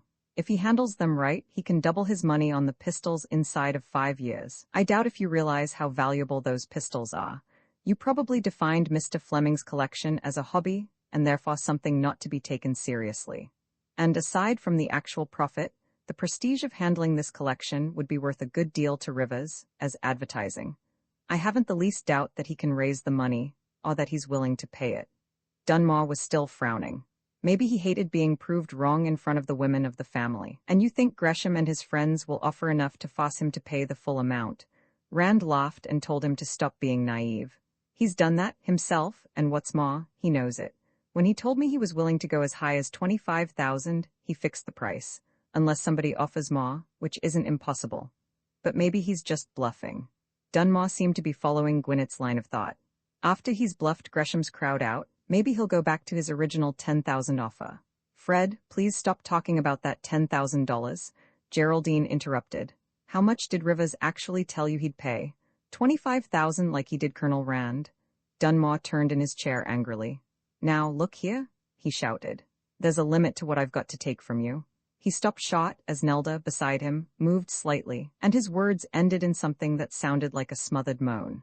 Rand suspected that she had kicked her husband painfully under the table. Then Walters came in with the meat costs, and firing ceased until the butler had retired. By the way, Rand tossed into the conversational vacuum that followed his exit, does anybody know anything about a record Mr. Fleming kept of his collection? Why, no, can't say I do. Dunmore replied promptly, evidently grateful for the change of subject. You mean like an inventory? Oh, Fred, you do? Nelda told him impatiently. You know that big gray book father kept all his pistols entered in. It was a gray ledger with a black leather back, Gladys said. He kept it in the little bookcase over the workbench in the gunroom. I'll look for it, Rand said. Sure it's still there. It would be a big help to me. The rest of the dinner passed in relative tranquility. The conversation proceeded in fairly safe channels. Dunmore was anxious to avoid any further reference to the sum of $10,000. When Gladys induced Rand to talk about his military experiences, he lapsed into preoccupied silence. Several times, Geraldine and Nelda aimed half-hearted feline swipes at one another, more out of custom than present and active rancor. The women seemed to have erected a temporary tripartite entente more or less cordiale. Finally, the meal ended and the diners drifted away from the table. Rand went to his room for a few moments, then went to the gunroom to get the notes he had made. Fred Dunmore was using the private phone as he entered. Well, never mind about that now, he was saying. We'll talk about it when I see you. Yes, of course, so am I. Well, say about 11, be seeing you. He hung up and turned to Rand. Ma goddamned union trouble, he said. It's enough to make a saint lose his religion. Our factory hands are organized in the CIO, and our warehouse, sales, and shipping personnel are in the AF of L. And if they aren't fighting the company, they're fighting each other. Now they have some damn kind of a jurisdictional dispute. I don't know what this country's coming to. He glared angrily through his octagonal glasses for a moment, then his voice took on an ingratiating note. Look here, Colonel, I just didn't understand the situation until you explained it. I hope you aren't taking anything that sister-in-law of mine said seriously. She just blurts out the first thing that comes into her so-called mind. Why, only yesterday she was accusing Gladys of bringing you into this to help her gyp the rest of us. And before that? Oh, forget it. Rand dismissed Geraldine with a shrug. I know she was talking through a highball glass. As far as selling the collection is concerned, you just let Rivers sell you a bill of something you hadn't gotten a good look at. He's a smart operator, and he's crooked as a wagon load of black snakes. Maybe you never realized just how much money Fleming put into this collection. Naturally, you wouldn't realize how much could be gotten out of it again. A lot of this stuff has been here for quite a while, and antiques of any kind tend to increase in value. Well, I want you to know that I'm just as glad as anybody if you can get a better price out of him than I could. Dunmore smiled ruefully. I guess he's just a better poker player than I am. Not necessarily. He could see your hand and you couldn't see his, Rand told him. You going to see Gresham and his friends this evening?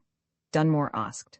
Well, when you get back, if you find 4 cars in the garage, counting the station wagon, lock up after you've put your own car away. If you find only 3, then you'll know that Anton Vasek's still out, so leave it open for him.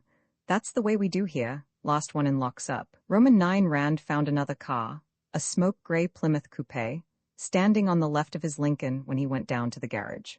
Running his car outside and down to the highway, he settled down to his regular style of driving, a barely legal 50 mph, punctuated by bursts of absolutely felonious speed whenever he found an unobstructed straightaway. Entering Rosemont, he slowed and went through the underpass at the railroad tracks, speeding again when he was clear of the village. A few minutes later, he was turning into the crushed limestone drive that led up to the buff brick Gresham house. A girl met him at the door, a cute little redhead in a red-striped dress, who gave him a smile that seemed to start on the bridge of her nose and lift her whole face up after it. She held out her hand to him. "Colonel Rand?" she exclaimed. "I'll bet you don't remember me." "Sure I do, you're Dot," Rand said. "At least I think you are. The last time I saw you were in pigtails, and you were only about so high." He measured with his hand. "The last time I was here you were away at school. You must be old enough to vote by now." "I will this fall," she replied. "Come on in, you're the first one here. Daddy hasn't gotten back from town yet. He called and said he'd be delayed till about 9. In the hall she took his hat and coat and guided him toward the parlor on the right. "Oh, Mother," she called. "Here's Colonel Rand." Rand remembered Irene Gresham, too, an overaged dizzy blonde who was still living in the flaming youth era of the 20s. She was an extremely good egg. He liked her very much. After all, insisting upon remaining an F. Scott Fitzgerald character was a harmless and amusing foible, and it was no more than right that somebody should try to keep the bright banner of jazz-age innocence flying in a grim and sullen world. He accepted a cigarette, shared the flame of his lighter with mother and daughter, and submitted to being gushed over. "And, honestly, Jeff, you get handsomer every year," Irene Gresham rattled on. "Dot, doesn't he look just like Clark Gable in Gone with the Wind? But then, of course, Jeff really is a Southerner, so—" The doorbell interrupted this slight non sequitur. She broke off, rising. "Sit still, Jeff, I'm just going to see who it is. You know, we're down to only one servant now, and it seems as if it's always her night off or something. I don't know, honestly, what I'm going to do." She hurried out of the room. Voices sounded in the hall, a man's and a girl's. "That's Pierre and Karen," Dot said. "Let's all go up in the gunroom and wait for the others there." They went out to meet the newcomers. The man was a few inches shorter than Rand, with gray eyes that looked startlingly light against the dark brown of his face. He wasn't using a cane, but he walked with a slight limp. Beside him was a slender girl, almost as tall as he was, with dark brown hair and brown eyes. She wore a rust-brown sweater and a brown skirt and low-heeled walking shoes. Irene Gresham went into the introductions. The newcomers shook hands with Rand and were advised that the style of address was Jeff, rather than Colonel Rand, and then Dot suggested going up to the gunroom. Irene Gresham said she'd stay downstairs. She'd have to let the others in. "Have you seen this collection before?" Pierre Jarrett inquired as he and Rand went upstairs together. "About 2 years ago," Rand said. "Stephen had just gotten a cased dueling set by Wilkinson then. From the Far West Hobby Shop, I think. Oh, he's gotten a lot of new stuff since then, and sold off about a dozen culls and duplicates," the farmer Marine said. "I'll show you what's new till the others come." They reached the head of the stairs and started down the hall to the gunroom, in the wing that projected out over the garage. Along the way, the girls detached themselves for nose powdering. Unlike the room at the Fleming home, Stephen Gresham's gunroom had originally been something else. A nursery, or playroom, or potty room. There were windows on both long sides, which considerably reduced the available wall space, and the situation wasn't helped any by the fact that the collection was about 30% long arms. Things were pretty badly crowded. Most of the rifles and muskets were in circular barracks racks, away from the walls. "Here, this one's new since you were here," Pierre said, picking a long musket from one of the racks and handing it to Rand.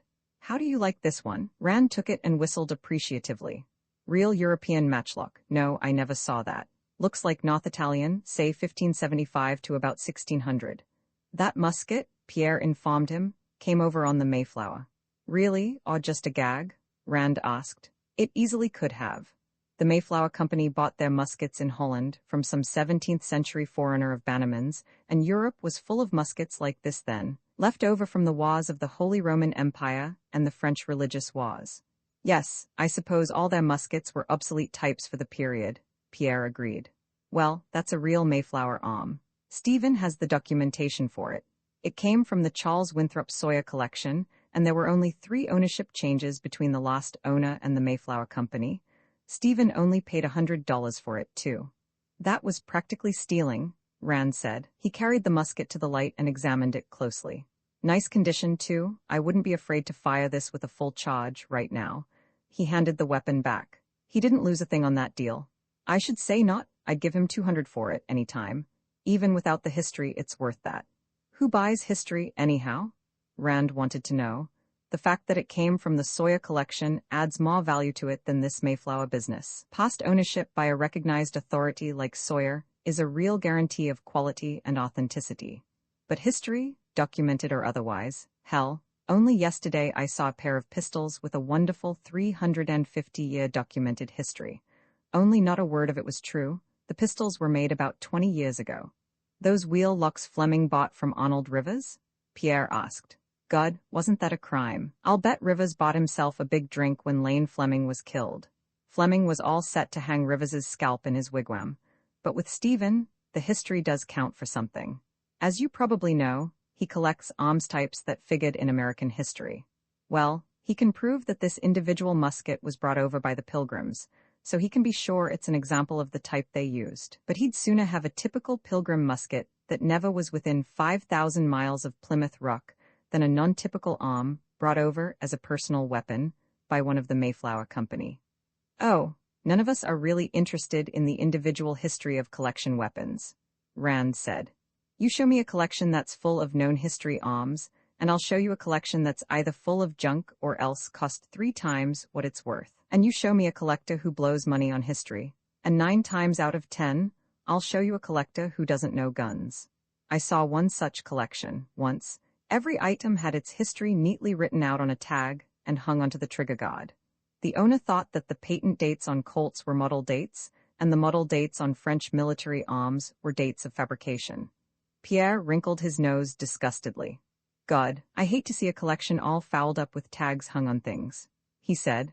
Or stuck over with gummed labels, that's even worse. Once in a while I get something with a label pasted on it, usually on the stock, and after I get it off, there's a job getting the wood under it rubbed up to the same color as the rest of the stock. Yes, I picked up a lovely little rifled flintlock pistol once, Rand said. American, full-length curly maple stock, really a Kentucky rifle in pistol form. Whoever had owned it before me had pasted a slip of paper on the underside of the stock, between the trigger guard and the lower ramrod thimble, with a lot of crap, mostly erroneous, typed on it. It took me 6 months to remove the last traces of where that thing had been stuck on. What do you collect, or don't you specialize? Pistols? I try to get the best possible specimens of the most important types. Special emphasis on British arms after 1700 and American arms after 1800. What I'm interested in is the evolution of the pistol. I have a couple of wheel locks to start with, and 3 Miguelet locks and an Italian snaffons. Then, I have a few early flintlocks, and a number of mid-18th century types, and some late flintlocks and percussion types, and about 20 Colts, and so on through percussion revolvers, and early cartridge types to some modern arms, including a few World War II arms. I see, about the same idea Lane Fleming had, Pierre said. I collect personal combat arms, firearms, and edge weapons. Arms that either influenced fighting techniques or were developed to meet special combat conditions. From what you say, you're mainly interested in the way firearms were designed and made. I'm interested in the conditions under which they were used. And Adam Trehian, who will be here shortly, collects pistols and a few long arms in wheel lock, proto-flintlock and early flintlock, to 1700. And Philip Cabot collects U.S. Marshals, flintlock to automatic, and also enemy and allied army weapons from all our wars. And Colin MacBride collects nothing but Colts. Odd how a Scot, who's only been in this country 20 years, should become interested in so distinctively American a type. And I collect anything I can sell at a profit, from Chinese matchlocks to Tommy guns, Karen Lawrence interjected, coming into the room with Dot Gresham. Pierre grinned. Karen is practically a unique specimen herself, the only general antique dealer I've ever seen who doesn't hate the sight of a gun collector. That's only because I'm crazy enough to want to marry one, the girl dealer replied. Of all the miserly, unscrupulous, grasping characters, she expressed a doubt that the average gun collector would pay more than 10 cents to see his lord and savior riding to hounds on a brincarrier.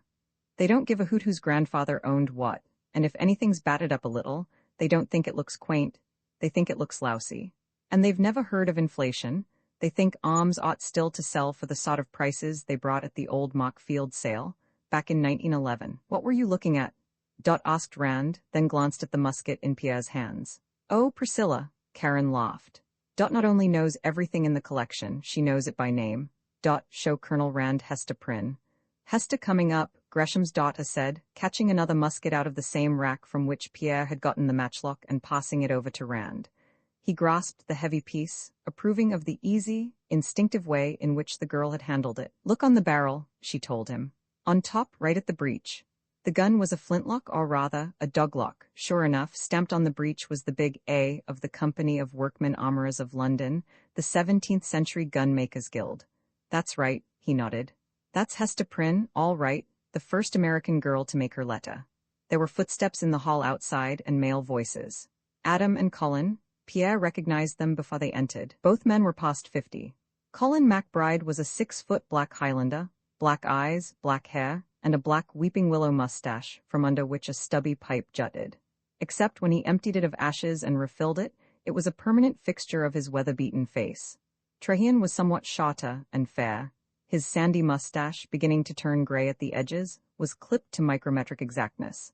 They shook hands with Rand, who set Hesta back in her place. Trajan took the matchlock out of Pierre's hands and looked at it wistfully. Some chaps have all the luck, he commented. What do you think of it, Mr. Rand? Pierre, who had made the introductions, had respected the detective's present civilian status. Oh, don't you collect long arms? I don't collect them, but I'm interested in anything that'll shoot. That's a good one. Those things are scarce, too? Yes, you'll find 100 wheel locks for every matchlock, and yet there must have been 100 matchlocks made for every wheel lock. Matchlocks were cheap and wheel locks were expensive, MacBride suggested. He spoke with the faintest trace of Highland accent. Naturally, they got better care. It would take a Scot to think of that, Karen said. Now, you take a Scot who collects guns and you have something? That's only part of it, Rand said. I believe that by the last quarter of the 17th century, most of the matchlocks that were lying around had been scrapped, and the barrels used in making flintlocks. Hesta Prynne, over there, could easily have started her career as a matchlock. And then, a great many matchlocks went into the West African slave and ivory trade, and were promptly ruined by the natives. Yes, and I seem to recall having seen Spanish and French Miguelet muskets that looked as though they had been altered directly from matchlock, retaining the original stock and even the original lock plate, Trajan added. So have I, come to think of it.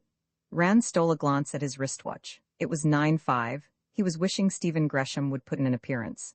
MacBride and Trajan joined Pierre and the girls in showing him Gresham's collection. Evidently, they all knew it almost as well as their own. After a while, Irene Gresham ushered in Philip Cabot. He, too, was past middle age, with prematurely white hair and a thin, scholarly face. According to Hollywood typecasting, he might have been a professor, or a judge, or a Boston Brahmin, but never a stockbroker. Irene Gresham wanted to know what everybody wanted to drink. Rand wanted bourbon and plain water. MacBride voted for Jamaica rum. Trajan and Cabot favored brandy and soda, and Pierre and the girls wanted Bacardi and Coca-Cola. And Stephen'll want rye and soda when he gets here, Irene said. Come on, girls, let's rustle up the drinks. Before they returned, Stephen Gresham came in lighting a cigar. It was just 9:22. Well, I see everybody's here, he said. No, where's Karen? Pierre told him.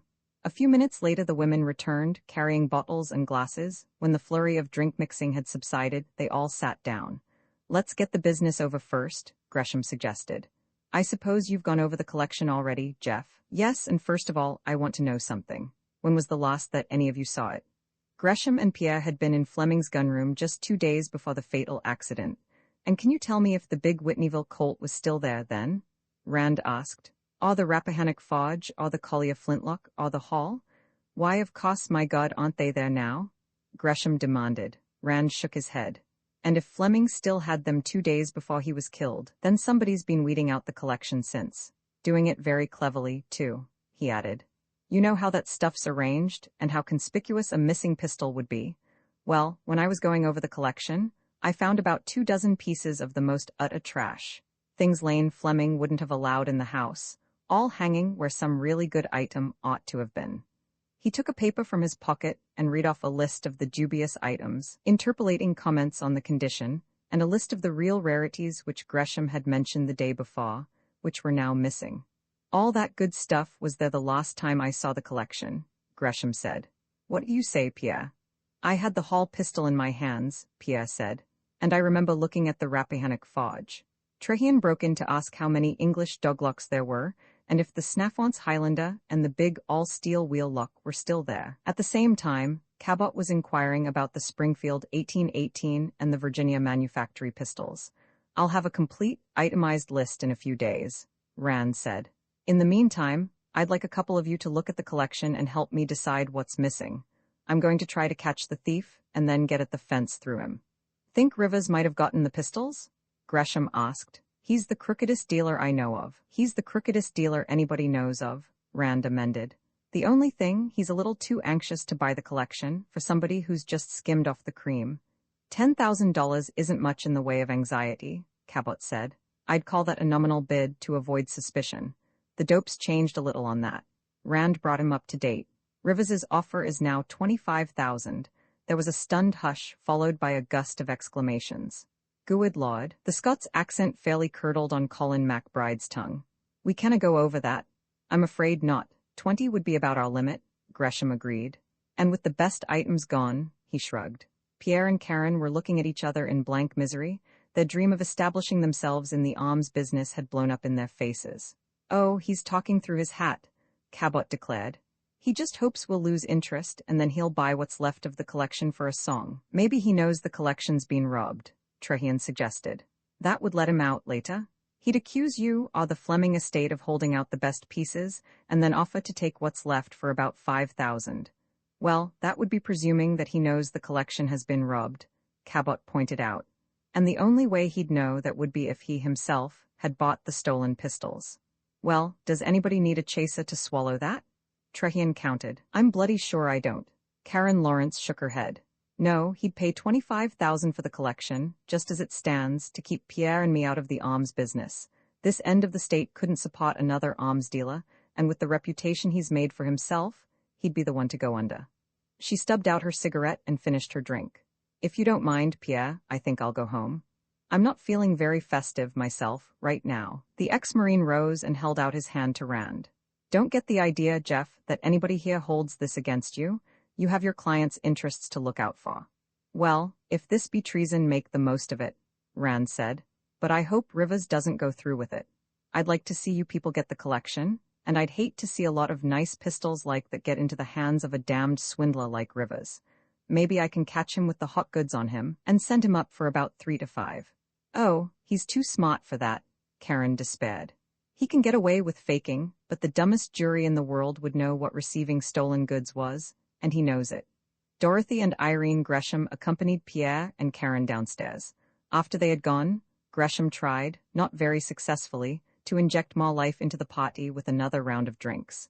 For a while, they discussed the personal and commercial iniquities of Arnold Rivers. Treherne and MacBride, who had come together in the latter's car, left shortly, and half an hour later, Philip Cabot rose and announced that he too was leaving. You haven't seen my collection since before the war, Jeff, he said. If you're not sleepy, why don't you stop at my place and see what's new? You're staying at the Flemings. My house is along your way, about a mile on the other side of the railroad. They went out and got into their cars. Rand kept Cabot's taillight in sight until the broker swung into his drive and put his car in the garage. Rand parked beside the road, took the leech and rigged in out of the glove box, and got out, slipping the Confederate revolver under his trouser band. He was pulling down his vest to cover the butt as he went up the walk and joined his friend at the front door. Cabot's combination library and gunroom was on the first floor. Like Rand's own, his collection was hung on racks over low bookcases on either side of the room. It was strictly a collector's collection, intensely specialized. There were all but a few of the U.S. regulation single-shot pistols, a fair representation of secondary types, most of the revolvers of the Civil War, and all the later revolvers and automatics. In addition, there were British pistols of the Revolution and 1812, Confederate revolvers, a couple of Spanish revolvers of 1898, the Lugas and Mosses and Steyers of the First World War, and the pistols of all our allies, beginning with the French weapons of the Revolution. I'm having the devil's own time filling in for this last war, Cabot said. I have a one-tad running in the Rifleman, and I've gotten a few. That Nambu, and that Japanese Model 14, and the Polish Radom, and the Italian Glicenti, and that Tokarev, And of course, the P-38 and the Canadian Browning. But it's going to take the devil's own time. I hope nobody starts another war for a few years, till I can get caught up on the last one. Rand was looking at the Confederate revolvers. Griswold and Grier, Hayman brothers, Tucker and Sherrod, Dance brothers and Park, Spiller and Burr, there it was. Leach and Rigdon. He tapped it on the cylinder with a finger. Wasn't it one of those things that killed Lane Fleming? He asked. Leach and Rigdon, so I'm told. Cabot hesitated. Jeff, I saw that revolver, not 4 hours before Fleming was shot. Had it in my hands, looked it over carefully. He shook his head. It absolutely was not loaded. It was empty and there was rust in the chambers. Then how the hell did he get shot? Rand wanted to know. That I couldn't say. I'm only telling you how he didn't get shot. Here, this is how it was. It was a Thursday, and I'd come halfway out from town before I remembered that I hadn't bought a copy of Time, so I stopped at Biddle's drugstore, in the village, for one. Just as I was getting into my car, outside, Lane Fleming drove up and saw me. He blew his horn at me, and then waved to me with this revolver in his hand. I went over and looked at it, and he told me he'd found it hanging back of the counter at a barbecue stand, where the road from Rosemont joins Route 22. There had been some other pistols with it, and I went to see them later, but they were all trash. The Leach and Rigdon had been the only decent thing there, and Fleming had talked it out of this fellow for $10. He was disgustingly gleeful about it, particularly as it was a better specimen than mine. Would you know it if you saw it again? Rand asked. Yes, I remember the serials. I always look at serials on Confederate arms. The highest known serial number for a Leach and Rigdon is 1393. This one was 1234. Rand pulled the .36 revolver from his pants leg and gave it a quick glance. The number was 1234. He handed it to Cabot. Is this it? He asked. Cabot checked the number. Yes, and I remember this bruise on the left grip. Fleming was saying that he was glad it would be on the inside so it wouldn't show when he hung it on the wall. He carried the revolver to the desk and held it under the light.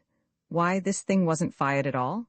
He exclaimed. I thought that Fleming might have loaded it, meaning to target it. He had a pistol range back of his house, but the chambers are clean. He sniffed at it. Hops number 9, he said, and I can see traces of partly dissolved rust and no traces of fouling. What the devil, Jeff? It probably hasn't been fired since Appomattox, Rand agreed. Philip, do you think all this didn't know it? This loaded routine might be an elaborate suicide buildup, either before or after the fact? Absolutely not. There was a trace of impatience in Cabot's voice. Lane Fleming wasn't the man to commit suicide. I knew him too well ever to believe that. I heard a rumor that he was about to lose control of his company, Rand mentioned. You know how much Premix meant to him. That's idiotic?